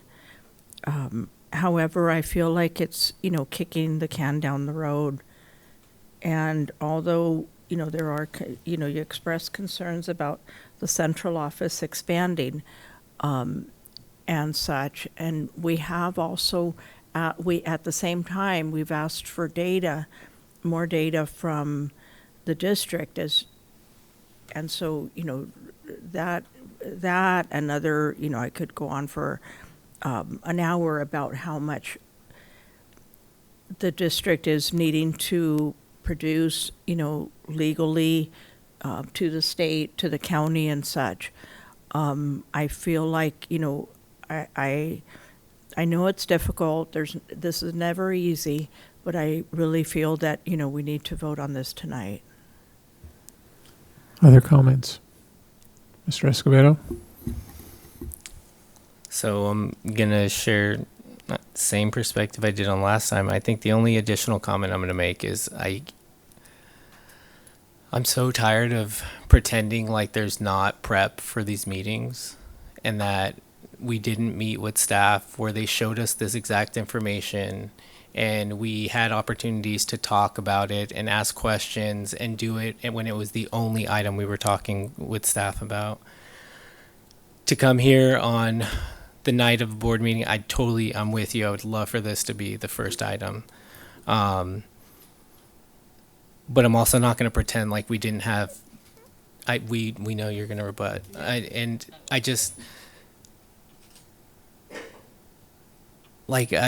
We can't, as a board, continue to just pretend like we come here and we're hearing it from staff for the very first time at the podium. We're not. We're thinking about these things. We're meeting with staff. They're talking to us about this. They gave us their rationale about what they were going to present today. It's not as though this is the first time that we're hearing it or seeing it. And This is literally the worst time of the year every year. I hate this meeting where we have to talk about this. It's the worst. And it's also one of our responsibilities as the board. And I do understand and I do grapple with the effect that it has when someone receives a preliminary reduction in force notice. But these are the decisions that we have to make, and also task staff with the responsibility and the job of figuring out how we keep the people. We have to reduce positions, but I want to keep every single person, and that might mean finding them another role, but keeping every single person and diminishing the number of jobs that we have, so not people, but jobs, so that we can right-size our organization. Our organization is deficit spending year after year. We have to make changes structurally. Staff hear it from us all the time that we want to figure out how we can operate differently and serve our students, and that we want to protect what's closest to the students. What we're hearing from the question that Dr. Beal asked and what we asked in our sessions with staff, they were one-on-one or two-on-one, is that we are trying as much as possible to look for it in vacant positions, in positions that are not currently held by people, or there's retirements, or there is attrition. We are not trying to push people out. We are still trying to serve our students, but we have to make decisions like this. And I'm sorry, it frustrates me to hear from a colleague to pretend like we're not taking this seriously or we have not done our due diligence. And we are going to, I will speak for myself, I'm going to continue to push our staff to figure out how we are going to right size our district without pushing people out of our organization. I want to maintain our process. Dr. Beal, you haven't made comments. Before we go back to Ms. Scaffrey, do you have comments? I do have a comment, and so, yes, this is the second or maybe third year I've gone through this. It's the third year I've gone through this reduction in force process. Generally, when you own a company and you lose money, you fire people afterwards. You say, we've lost money, we need to do this. This RIF process is very particular. I don't see it exist anywhere else. You say, we may have a deficit, we have to trim, but we can't fire people after we figure out we're losing money. We have to like project. And it is a painful process. It is painful because you reduce positions, not jobs, and then there's this seniority thing. And so for one position that's lost, 5 people get a notice because you're just really trying to move one person down the line who you could put in another position. You don't know. It's a process. It is a terrible process, but this is, as a board, this is what we're left with. There was a comment made that there are no cuts being made anywhere. There's a 1.675 million reduction in contracts.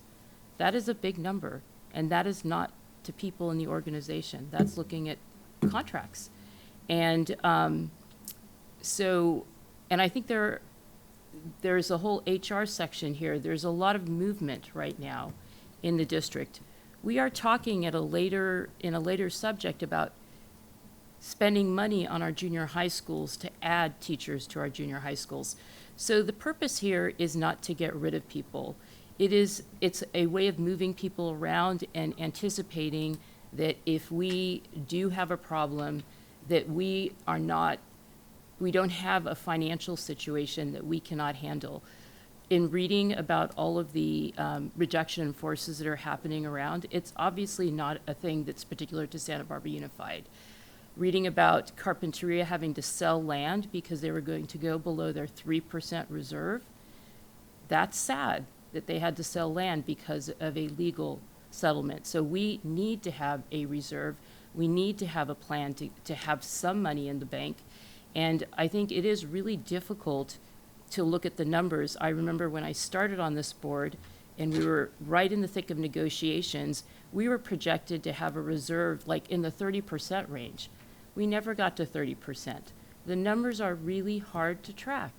And so I just feel that nobody here at this board table, I for sure feel like I want to be cavalier and issue notices and tell people, sorry, I'm more worried about the money than I am about you. But this process puts us in this position. And we need to have enough teachers for our students.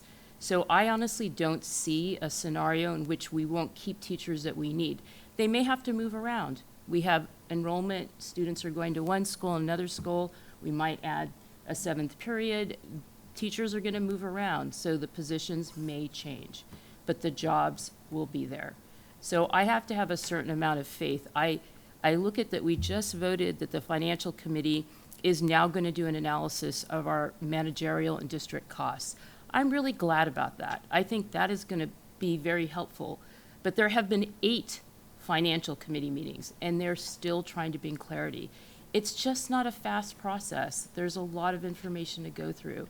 So I honestly feel between now and March 10th, I'm not going to have an additional clarity or reassurance to make a different decision. And I truly hope that we work. I feel that every year, as painful as it is, we have preserved people within our district, kept their jobs, and it may not be the job that they started with. So the question we ask ourselves, we do have a process where we have to make really good decisions about what we do in this district, student outcomes. We're trying to get there. It's not going to happen tomorrow. We'll try to work on it. But right now, the financial stuff is important too. And as a board member, I have to make financial decisions that preserve our liquidity. And I certainly feel that I would like to vote in favor of issuing the reduction in force tonight. I do wish we had a longer ramp so we could talk about every single detail. Again, we have to have a place to do that. I think we're in a place where we can call for a vote soon. I will give you a brief moment to respond. So I would just like to say it has been night and day compared to last year. We got an hour with Mr. Tedeschi and Superintendent Maldonado this past week, and it was a very good presentation. So kudos, 100%. I'm very happy with that change. Thank you. At the same time, last year we had 2 meetings where we talked about reduction in force. One was a discussion item and one was an action item. This year we only have an action item. So yes, we were informed about RIFs 1 week in advance. That is totally true. And I think that, I celebrate very much. I think we are really going into a positive financial trajectory. And I 100% consider myself a financial hawk. Yes, we need a 10% reserve. At the same time, I don't think it's fair as community representatives, people who are elected by the people, for everyone in the public to basically find out RIFs, what the RIFs are supposed to be on Friday, and then they're presented on Tuesday and we vote. That's a really fast turnaround. So that is my concern, and I'm not pretending. That is a true concern.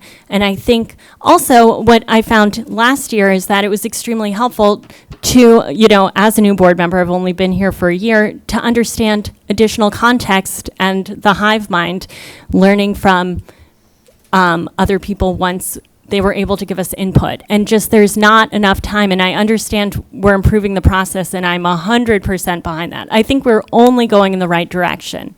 But I strongly disagree with having RIFs at 10:17 and also as an action item. I just do not think that that is transparent to the public. So that's my concern. But I 100% thank staff for the way that they shared information with the board this year. I think that was great. All right. Thank you. I'd like to call for a vote. Is there a motion for this item?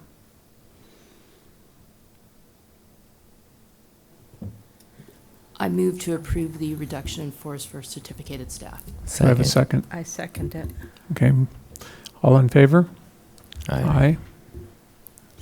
Motion and opposed? Okay. Motion carries 4-1.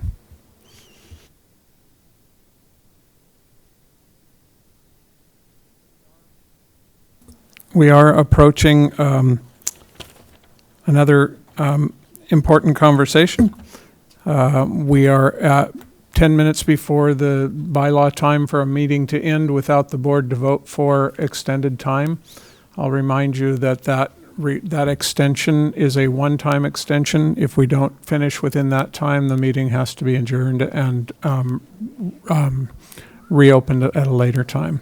So is there someone that would make a motion or be interested in making a motion to extend the meeting time? I make a motion to extend the meeting time Okay, we need a firm end time. until 11 o'clock. Anyone want How about 11:15? Idea.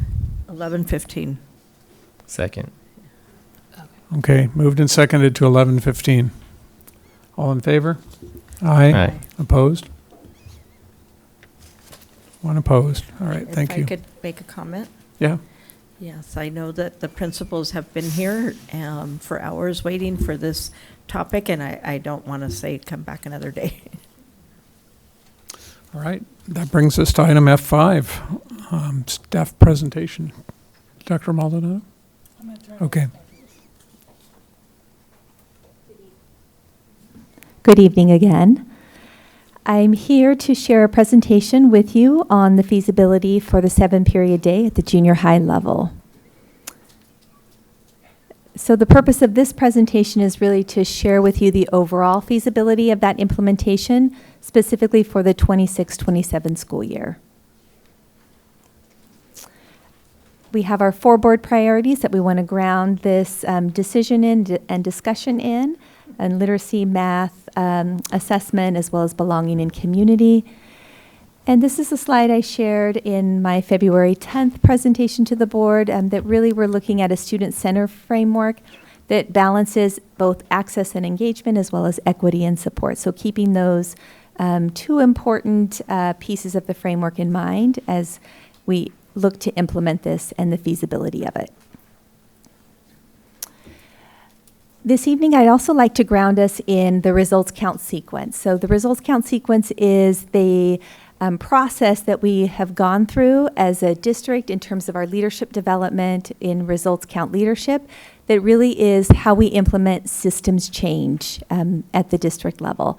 And so we start with first a population result because we want to look at who is most impacted, who is most burdened by the current state of the system. And so for us, and really what brought us to this discussion and data that was shared in the February 10th presentation was our EMLs and our students on an IEP and wanting to give them access to electives. So we start with the population result. Then we also have indicators, and these indicators tell us how our current system is functioning, who has access, who doesn't, how is the system impacting our most vulnerable students. And so those indicators, some were shared in the last presentation and new ones will be shared in this presentation. Then moving on to step 3, we want to have baseline targets so that we center the result that we want to have around data that we're going to measure over time.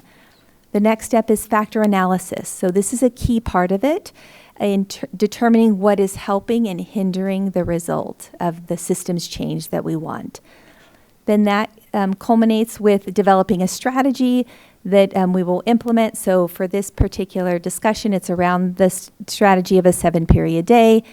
And then moving to performance measures. So how will we monitor our progress? How will we monitor what difference we make? And are students better off because of it? Coming back to our population result.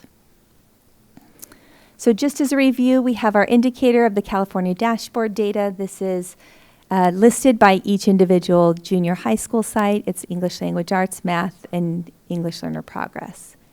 We also have our panorama data that we saw earlier in February.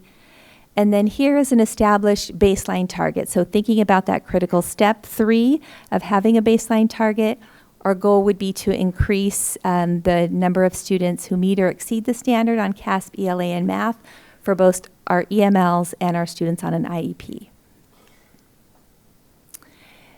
A new indicator that we're bringing into this presentation is our parent survey data. So we did administer a survey. It was provided to our parents and families, and you can see overall we have a almost 54% approval rating for it or support, with 16% neutral and 30% who oppose.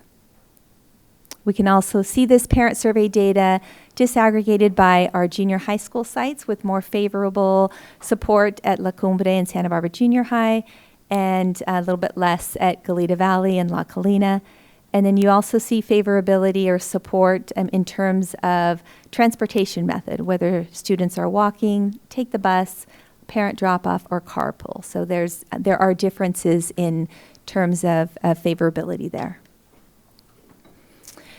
Anecdotally, we also just heard from parents that they have a strong desire for the increased electives, but there are some concerns regarding student well-being, specifically the course increase in terms of homework and just the demand that might put on students, as well as the logistical elements that are part of this in terms of transportation and having different schedules that may impact each other with siblings at different school sites. To highlight just real briefly here are helping and hindering factors. So this is that factor analysis that we engaged in. And you can see on the left-hand side, there are a number of factors.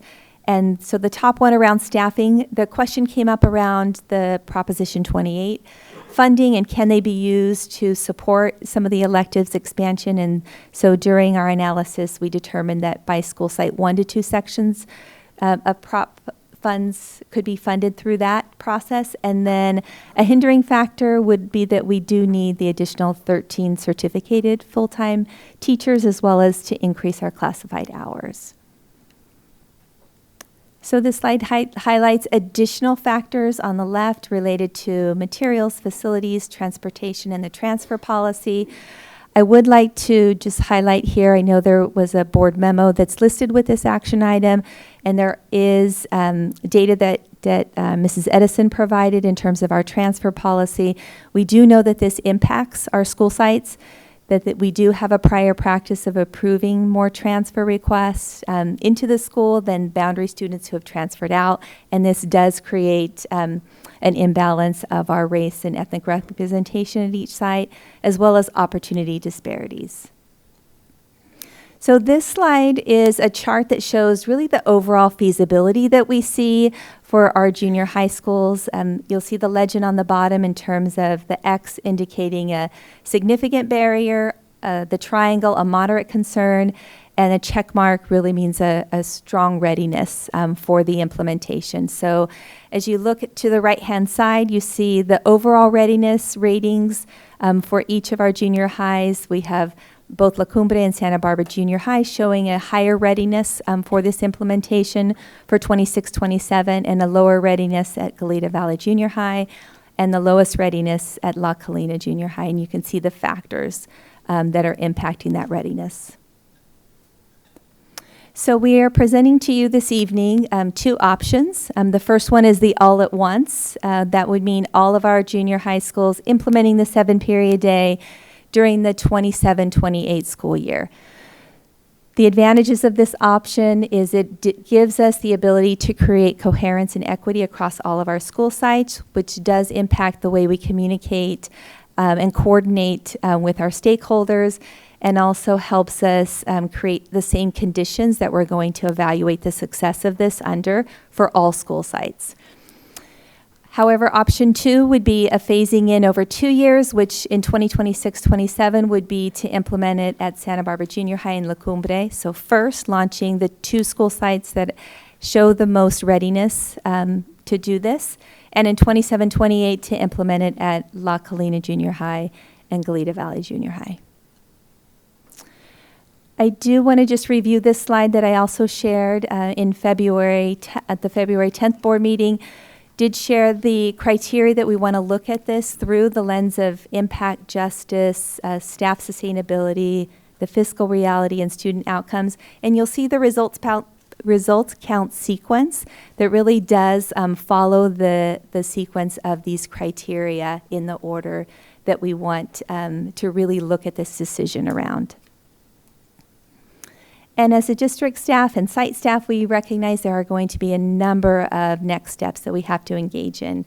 And those are listed here on this slide, from transportation to master schedule development to communication with staff and families. And so we recognize all of these next steps are important and needed.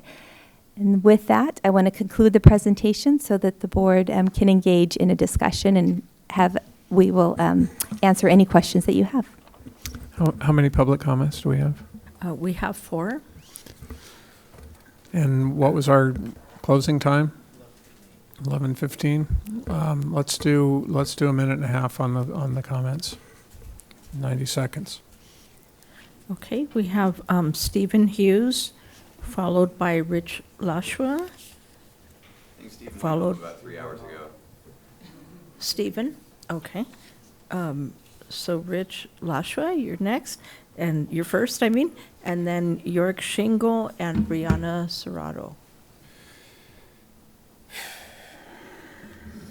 I'll do my best.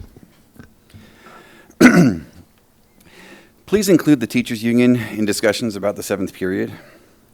Last board meeting, some suggested piloting it at 1 or 2 schools. Sadly, no union rep was allowed unrestricted time to present our perspective, comment on others' presentations, nor answer questions from the board. If so, we would have reported the flaws, such as, we're talking about this in 2026 because piloting was already proposed in 2024.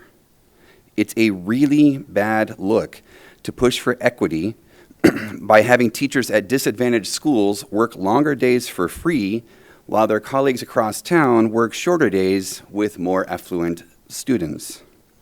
It's even worse to try to do this twice.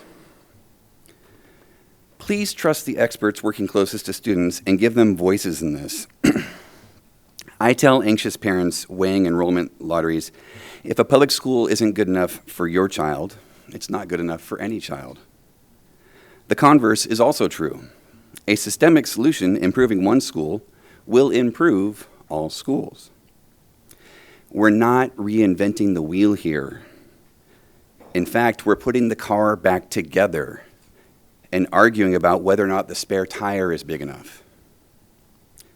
Meanwhile, time is waiting for none of us, and we're dangerously close to snatching defeat from the jaws of victory. Actions speak louder than words. Let's go change the world.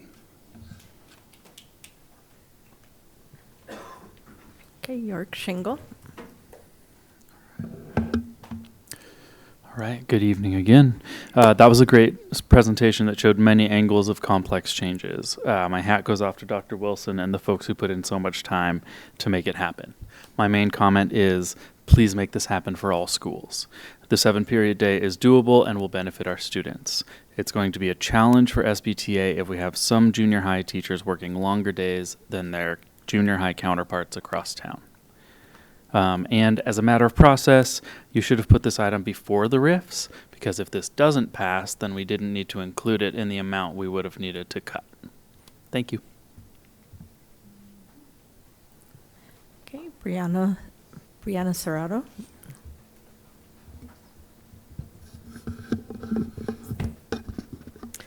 Hello again. As a parent of a 7th grader at Lacumber Junior High and a member of MLAC, School Site Council, Guiding Coalition, and SEEK Parent Representative, I am urging the board to approve option 2, in which the 7th period day is implemented at Lacumber Junior High and Santa Barbara Junior High for the upcoming 26-27 school year. This is a topic that has been highly favorable each time it has been discussed at those various meetings throughout the school year, as it has been discussed as part of the school's IB school candidacy and those elective requirements. While I understand the desire to implement this at all 4 junior highs in the same year to make it equitable, looking at the student population breakdowns, CASP scores, and current offerings of 0 and 7th period classes across the 4 sites, embedding a 7th period to La Cumbre and Santa Barbara junior highs will help reduce the current equity gap. It is apparent from the discussions at the last board meeting and the results from the parent survey that Goleta Valley and La Colina have a large hurdle with implementing a mandatory 7th period with regards to booster bus schedules, and that it will require more logistical planning than may be feasible for the fall. Those campuses also require adjustments to facilities for implementation. With regards to a few of the listed hindering factors, some students may not get their preferred choice of elective. Both incoming 7th graders and 8th graders are asked to select their top 3 electives, so likelihood of not getting at least one of their preferred electives seems slim. And schedule changes likely require IEP amendments. This seems to be an administrative task, not a hindrance.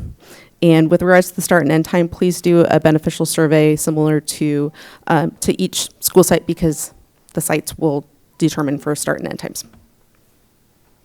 Thank you. Is that complete? That completes public comment. That'll bring us to board discussion. I want to look at 35 minutes and take a look at the rest of the agenda. There are a couple of other items that are critical. So I want to try and limit our conversation. Let's try and be concise. Are there questions from the board? Trustee Caffrey? So I heard from parents at Goleta Valley Junior High that they didn't understand in the survey the benefits to all students. So I'm curious, can you talk a little bit about how the survey was, how it was introduced to parents and how they understood what the benefits to every kid was of expanding 7th period? So we did provide in the communication with families, there was an email that shared more of that information with them. Within the survey itself, it did talk specifically about the targeted population, which is our EMLs and our students on an IEP. So there really was both.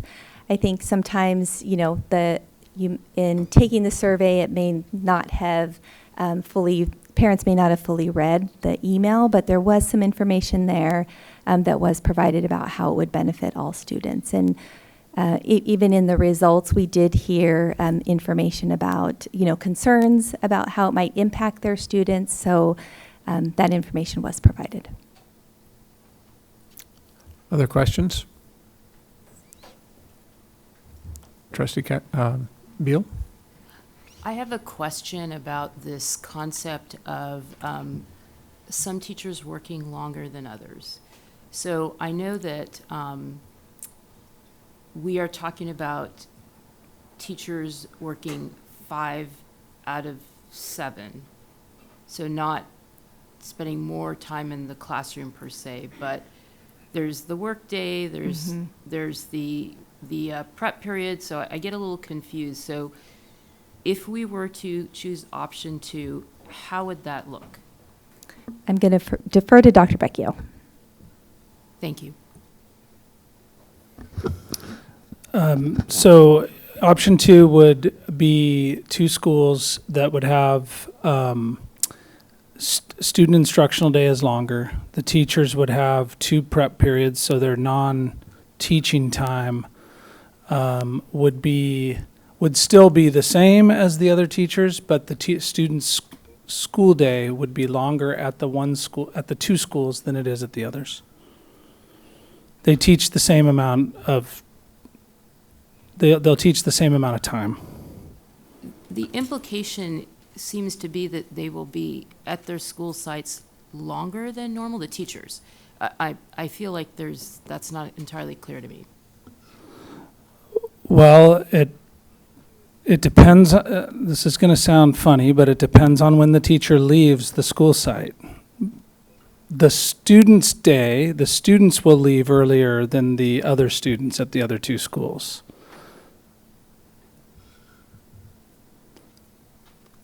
So I'll give you an example. If they have a 1 through 6 schedule at Goleta Valley, a teacher presumably could have a 6-period prep And they may leave at the very end of the school day, or even during their prep period if they chose to do that. They're not supposed to, but they could. If over across town there's a 7-period day, and you have a first period class and a 7th period class, your 2 prep periods are middle of the day, that teacher would not be able to leave at the same time as the teacher at Goleta Valley. They teach the same amount of classes. Does that make sense? That does make sense. It seems that the difference really is that one teacher can leave earlier even though their workday actually extends beyond that period of time, and in the other situation, they're on campus for that entire period of time. Correct. Other questions? Okay, time for comments, please.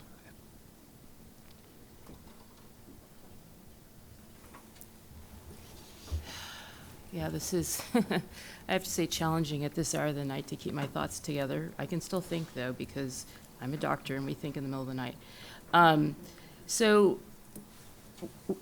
There was other data presented that everybody had access to if they looked at the agenda, and it really looked at what has happened with transfers.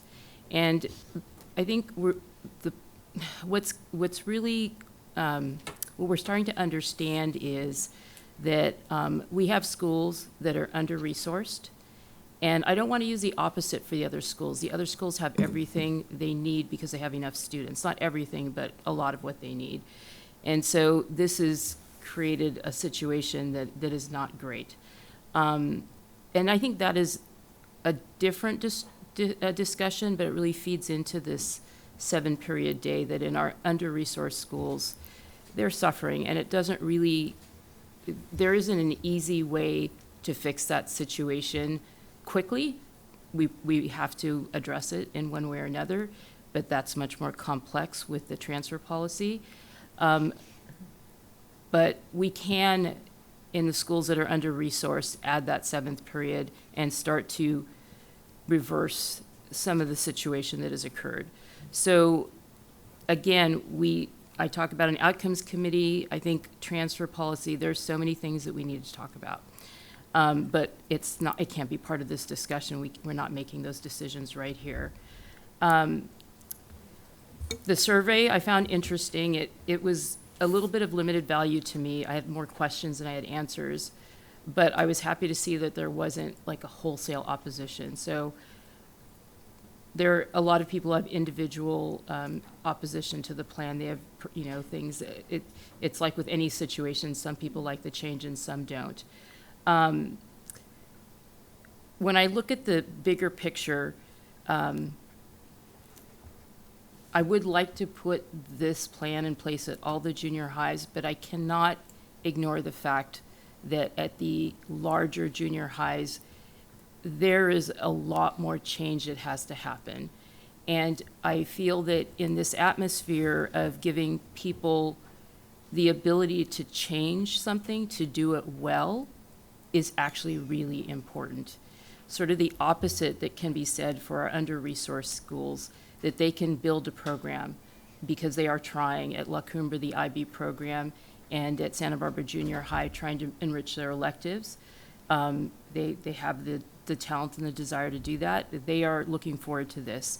The other junior highs are saying this is a big ask of us. There is a lot that needs to change, and just doing it in a rushed way may have consequences. So as much as I would like to just say, let's do it and let's do it as fast as I can, I do have to pay attention to resources. So I feel that 2 things. One is, I do think that electives are important. A lot of people talk about stress, and the students maybe won't want to do electives. I chose to send my children to a middle school that had very rich electives for that reason. I'm an academic person, so yes, I like academic rigor, but I also like children to have balanced lives, and I think electives is where they learn to balance their lives and manage their mental health. And so I support the addition of a 7th period. But at the same time, I feel that I support option 2. I won't say more. I could say more, but I'm going to stop. Option 2 with the phase-in? Yes. Okay. The expectation being that we do put it in place at all the schools, but that we do it at the schools that want to, that feel that that would benefit them. They can make the change more quickly. They can, I'm Santa Barbara Junior High La Cumbre and phasing it in for the larger junior highs a year from now. Okay. Trustee Munoz? Okay. Yes, I also, echo much of what Dr. Beal mentioned. I think that in terms of equity, the students that are, learning English, I'm trying to remember how to say that, I'm so sorry, emerging multilingual students, that they, as well as students with IEPs, students with financial barriers, would very much benefit from the 7th period day as having an elective in arts and theaters, as I see Mr. Lashwa sitting here, and other electives would motivate them to attend school, things that they would look forward to, and also increase their self-esteem and confidence. Many times the families that we have, are either single parents or parents that are working 2 jobs, or a grandparent who's older that is not able to work and afford such luxuries as, music classes, etc., would very much benefit from this. And I also agree with having it implemented at 2 schools. And I'm hoping that we are able to move into the next step, which would be, looking at all the details and how we could make this come about. I'm going to do my comments next. I'm going to change the tone. I'm going to support option 1, which is the all-at-once option in 27-28.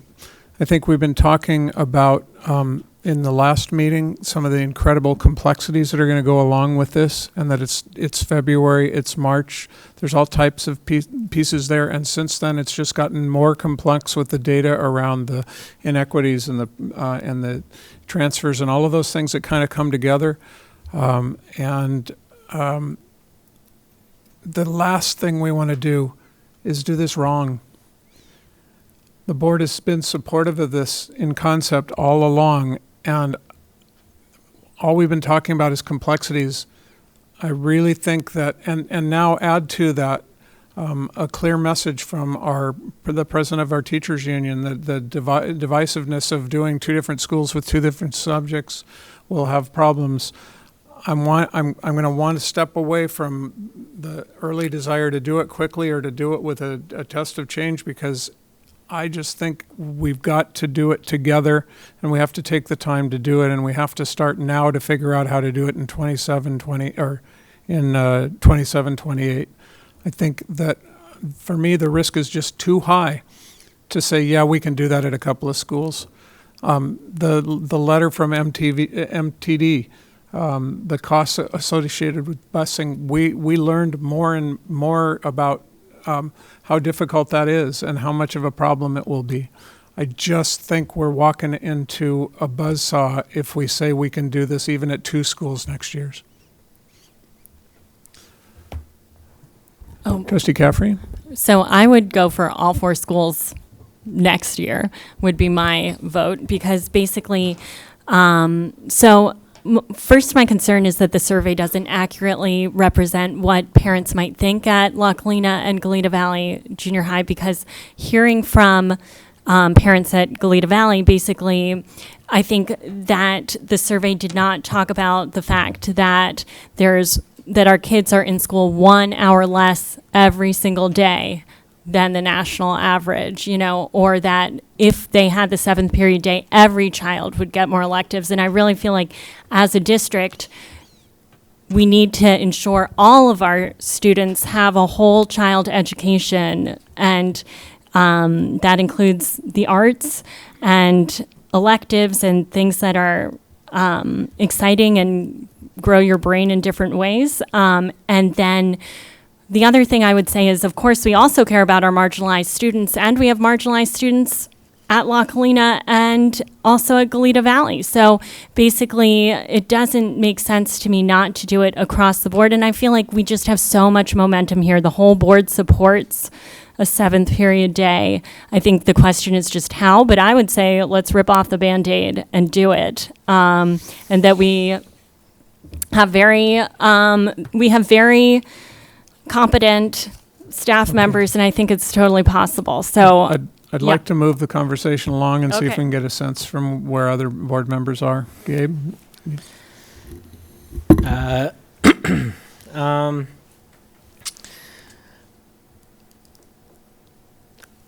I'm gonna go with option 2. I hear the idea of having half of our schools doing a 6-period day and the other half doing a 7-period day. I also want to recognize there are challenges. The transportation challenges and the MTD letter was quite persuasive. We discussed it at the last meeting. That's going to be a problem that is going to be tougher for us to solve, more expensive for us to solve. I'm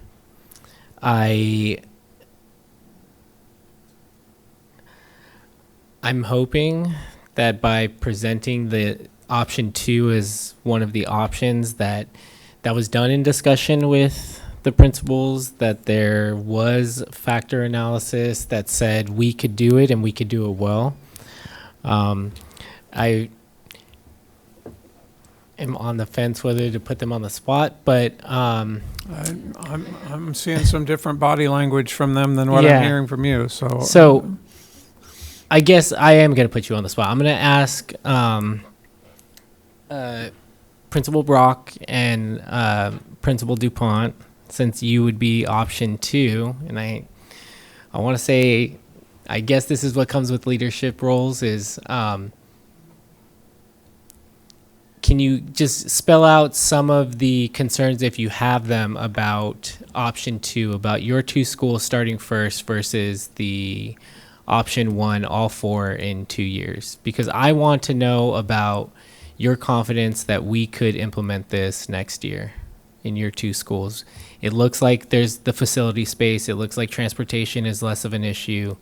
We would have to do some hiring. We would have to do some investment in equipment, but I'm putting you on the spot.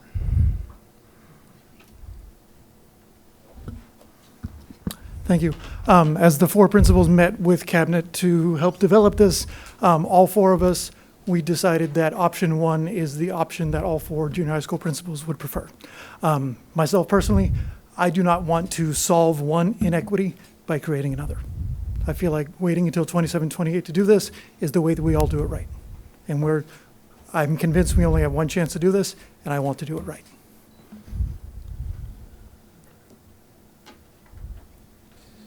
No, I'm going to echo Dan in that assessment as well, and also Board President Banning.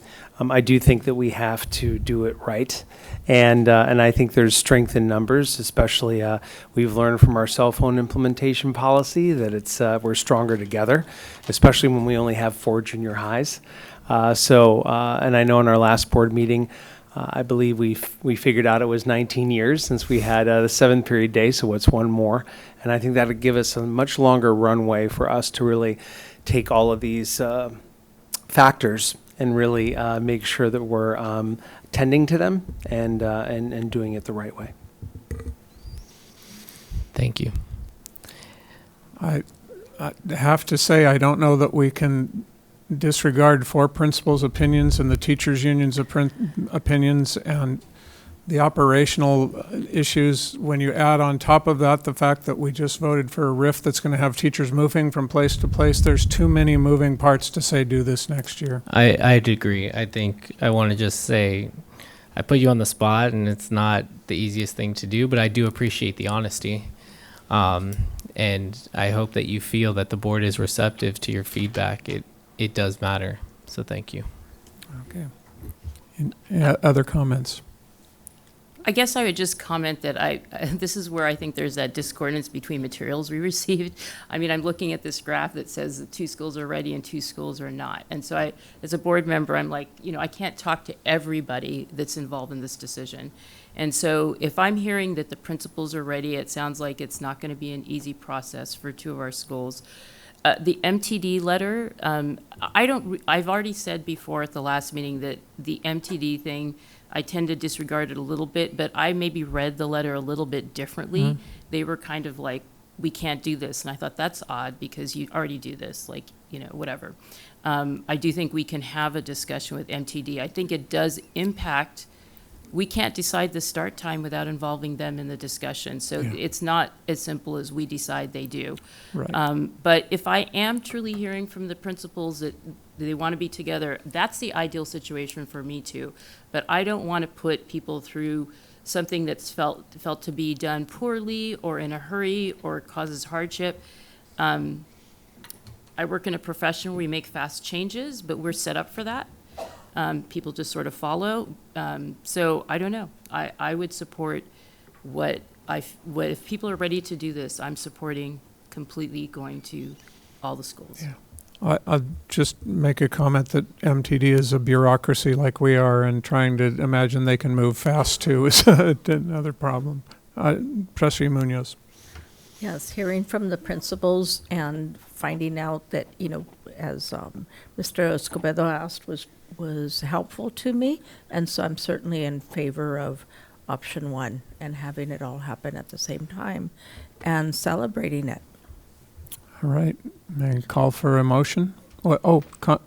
Carlos, thank you. All right. At first, with the options presented, I feel like it makes sense to I want to say option 2. I want to say have let's not wait another year to have students suffer from not having these elective opportunities. But as I think about it more, I hear more perspectives from the board. And also in thinking of the long term, I worry about students reacting poorly to a rushed change. I worry about students, thinking that, another, like was said, another inequity. Look at, I'm here in class for another hour while students across the town have shorter school periods or school days. So with that being said, I think I would put my support behind option 1. However, I would, of course, I assume that this is would be with accountability throughout the year. I won't be here next year, but accountability with benchmarks, having certain deadlines, like crafting a sort of, a long-term schedule so that we can, get get past different barriers by different times, having a timeline. So, that's my opinion on that. The other thing I wanted to bring up was, I know there was work on student surveys. I know they weren't included in this participation. I don't know if you guys know something that I don't about those student surveys. Okay. I do think that is an important factor in this decision. Agreed. Agreed. Okay, we're going to run out of time pretty quickly. Let's keep it brief. I just really wanted to ask about inter-district transfer. Do I make a motion at the end of the board meeting for basically to address this, or at what point do we? I think that fits into future agenda. Okay, thank you. Thank you, I appreciate it. All right, can I call for a motion? Seems let's see, I call for a motion. Let's see, sorry about that. The board to implement 7th period at junior high schools. Staff is bringing I'm sorry. That's 27-8. I'm sorry. I'm reading the recommended action, but it doesn't make. Yeah, reference option 1 in the PowerPoint. Okay. Apologies. I make a motion to adopt option 1 so that the 7th period day is implemented 27-28 year at the 4 junior high schools. Second for the motion? I second. Can I ask a question? We know that there's going to be budget required to set aside to do this, and I'm wondering if we can add a caveat to the option that we want to put some money aside to make it happen, which is part of the cuts that were presented in Conrad's presentation earlier. Can we just, is the board willing to make that addition to your motion? So the motion would be approval of option 1 for the 7 period day starting in 27-28 with a direction to staff to set aside sufficient budget to make it happen. Okay. So there's that revised motion. I'll make that revised motion. Is there a second? I second it. Okay. And Carlos, your advisory vote? Can I make a comment? Sure, please. I'm very, like I said, I'm in favor of option 1. I'm just having having some difficulty, making a decision without the student input, without proper student input. You're allowed to abstain. Yeah. You can say abstain. Mhm. All right. Yeah, I would like to abstain from this vote. All right. The motion, there's been a motion and a second, a revised motion and a second.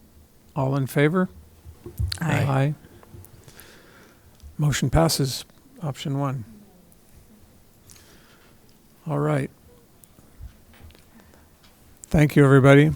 We're going to continue with the next item. Let's see if we can get through it. I think with the first time of putting a limit on the time, the extended time without considering the additional options there, that if we can get it done as quickly as possible, I think we've good. So this is item F6, software contracts for Red Rover and Vector Solutions. Thank you very much, and I'll be brief. I'm bringing this item as, I want to be clear, it's a budget reduction item. It is one of our HR items as we looked across the district office on how to cut. This is going to be worth a $40,000 annual cut to our budget. And I don't really have a large budget in HR, so that's fairly significant. Real quick, I had other factors that I looked at, though, things that were really important to us. One, that we minimize the number of platforms we're using to do all our functions. That's really difficult because I have to find platforms that stretch across HR's different functions. The user experience and having it be a native platform, something that a company built from the ground up and didn't go out and buy a bunch of different platforms and try to patchwork the coding together. That's what we're currently using. It doesn't work. And so I avoided platforms that do that. So with that, I want to turn it over to the board for any questions you might have and a vote. Questions from the board? There's no public comment on No this public item. comment. Any questions? Trustee Caffrey? Oh, basically, I'm curious about how the HR platform integrates with all of our other systems in our financial system and whether we did a holistic kind of analysis. Okay, thank you for that. Yes, I've been, that's one of the really important factors is the integration and ability to get data from our platforms into the new ones and from the new ones into the other ones. We do have a very good connection with our information system Munis in both of these.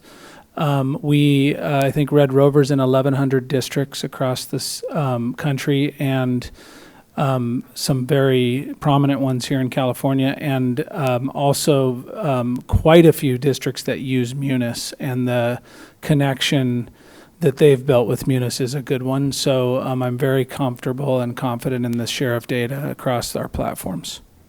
This also has been vetted through our ETS department as well. Thank you. Any other questions? Did you have another? I guess my question is about the timing for this, because I know the Finance Committee is looking at G&A expenditures, and I'm curious, like, we're talking about being, as efficient as possible and our operational processes potentially. So I'm wondering, like, is now the right time to approve these HR platforms, or does it make more sense to do a wider analysis and look at all, like, we're spending so much money on all of our different platforms, to look at them all at the same time? Well, this is pretty much all of my HR platforms that I looked at, and it's, and so I did do that. Yeah, I mean, if you're talking about district-wide, that's a whole nother, that is a very long process, particularly if you're looking at changing a financial system. But nonetheless, I did, really was important to get this to you tonight, because the companies are giving me implementation without having to pay for the actual contract till July 1. And I do need that time to be able to implement, so that we can get the systems up and running and ready to go to switch over to different platforms. So it is an important factor for me to have this at least dealt with by the board tonight. Any comments or questions from the board? I call for a motion. Make a motion to approve the software contracts. Is for there a Red second? Rover. Mhm. Second. Okay, moved and seconded. Student advisory vote? Aye. Board vote? All in favor? Aye. Aye. And your vote? Okay. All right, thank Thank you. Moving on. What's that? Did you, were you a no? She's a no. Okay. 4-1. All right. Next is item F7, the Santa Barbara Charter School renewal petition. Yes. Mr. Venz? So Santa Barbara Charter is recognized by California Department of Education as a high-performing charter school. And after we had posted our review 15 days earlier, we're recommending that their charter to be renewed for the 7-year term.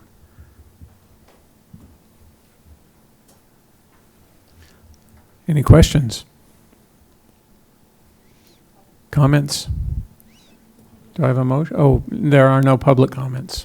No public comments, but I do have a comment. Okay.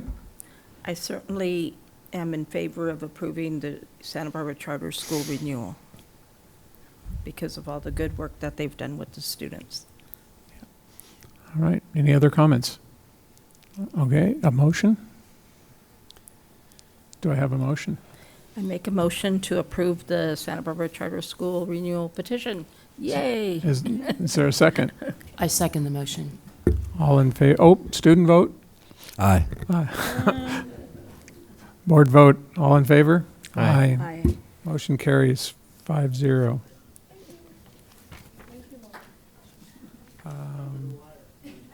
I know. Thank you for waiting. Okay, we just got a couple more here. We are up to a public hearing, notice of public hearing on Santa Barbara Unified School District entering into an energy savings and performance contract. Good evening, everybody. I'll be very quick. So we issued out a request for qualification to do the energy savings performance contracting, and we received 5 proposals. We reviewed them, and Optera Energy is the one that we chose. The purpose of this hearing is to ensure that we follow through the right process and that we can then go through a preliminary analysis. There's no fiscal involvement in this. We just need this public hearing in order to move to the next step. Before any fiscal involvement, we will bring it forth to the board for approval. All right, thank you, Mr. Ho. I'd like to open the public hearing. Are there comments? We'll open the public hearing at 11:07 and close it at 11:08.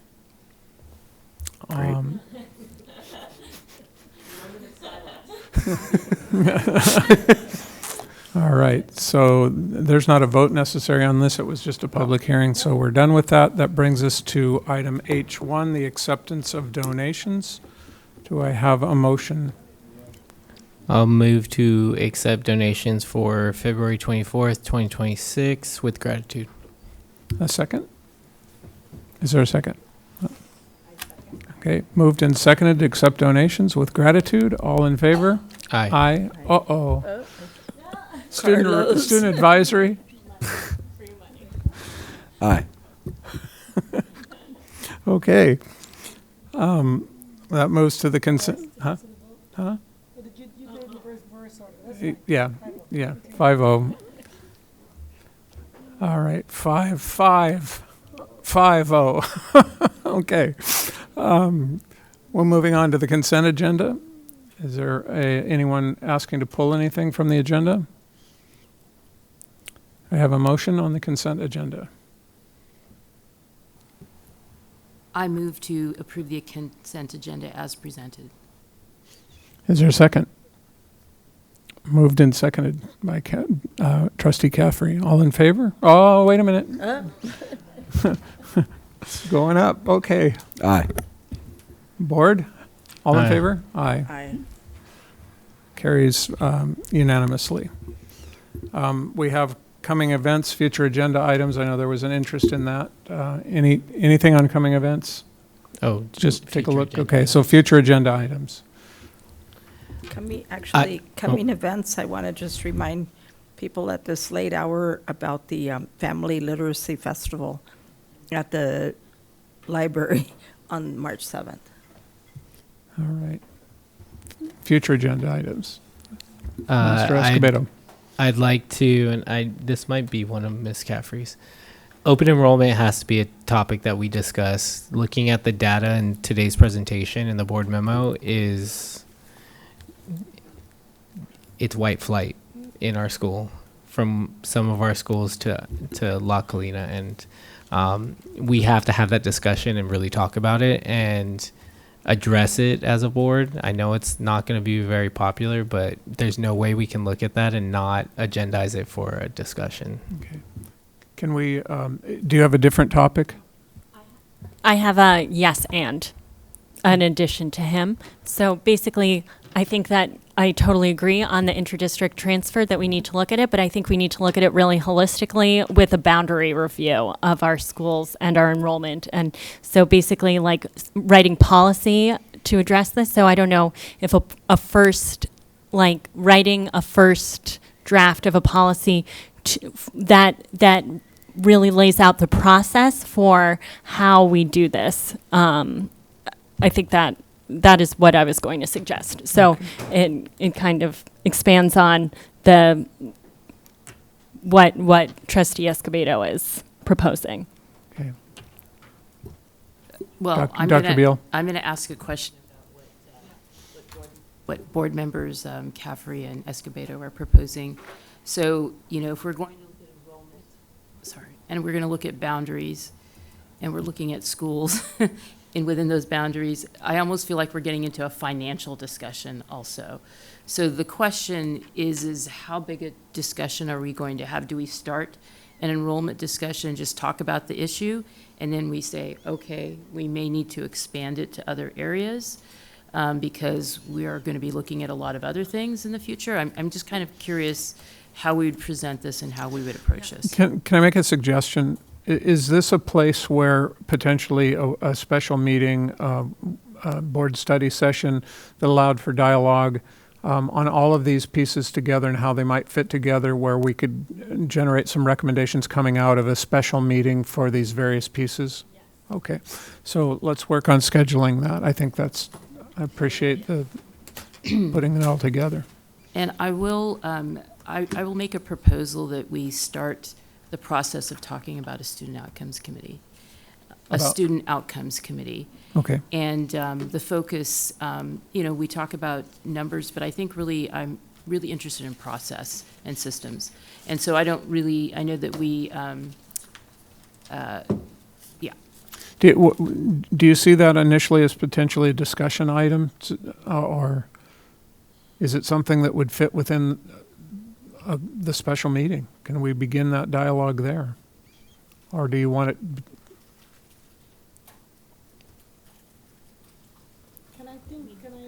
Yeah. I think what I'm hearing is a need to understand the process for achieving any number of these things that you're both discussing. One of them is there is a recommendation in the memo around open enrollment and transfers, which is one area that you want to explore, including the boundaries. But you want to understand the process to achieve that goal. And then the second one for the committee, so then the second question I heard around student outcomes is the same idea of we want to create a committee on student outcomes, but you want to understand the process for how we get to that development of that committee. And so are these questions about process or not? No. It's more that the committee is, that we form a committee, and maybe it'll be very similar to the financial committee, where we start really talking about, we have a forum outside of our board meetings where people can contribute to the discussion about how we get to our student outcomes. Like, what processes do we have in place that are working well, where we share data? So I don't know how that'll look. It's something that I would like to explore and I would like to bring to the board. Maybe like how we brought the financial, but the committee, so I would like to know if there's interest in exploring it. I could propose something, I could work with somebody. But we have heard, in different venues, people saying, well, we've started this curriculum and we want to talk about how we contribute to the outcome. And what I'm starting to think about is the fact that, I've got a minute, is how are the processes we have in place, how can they lead to outcomes, and then we also can set outcomes. It's a really much larger, almost academic discussion with people who are interested in doing that. Rose. I would like to suggest, along those lines, a special meeting for us to discuss the topic and then go from there in terms of student outcomes and such. And have, have the directors present information to us in terms of their work along these lines, and then decide from there as a board. I want to ask the question of urgency for having the answer tonight or not. I think that the initial request about open enrollment and tying boundaries together, I saw an agreement among us about that as a special meeting. Would it make more sense to bring this as another discussion item to a regular board meeting where we're fresher and can talk about what the next steps on a committee might be? Yes. Okay. All right. So I'm going to move that we accept those three alternatives: a special meeting for the first two requests and bringing the other one to another meeting soon. Okay. Close the meeting. 11:15 and a half. Wait. By my watch, it is 11:15 by the Apple Watch.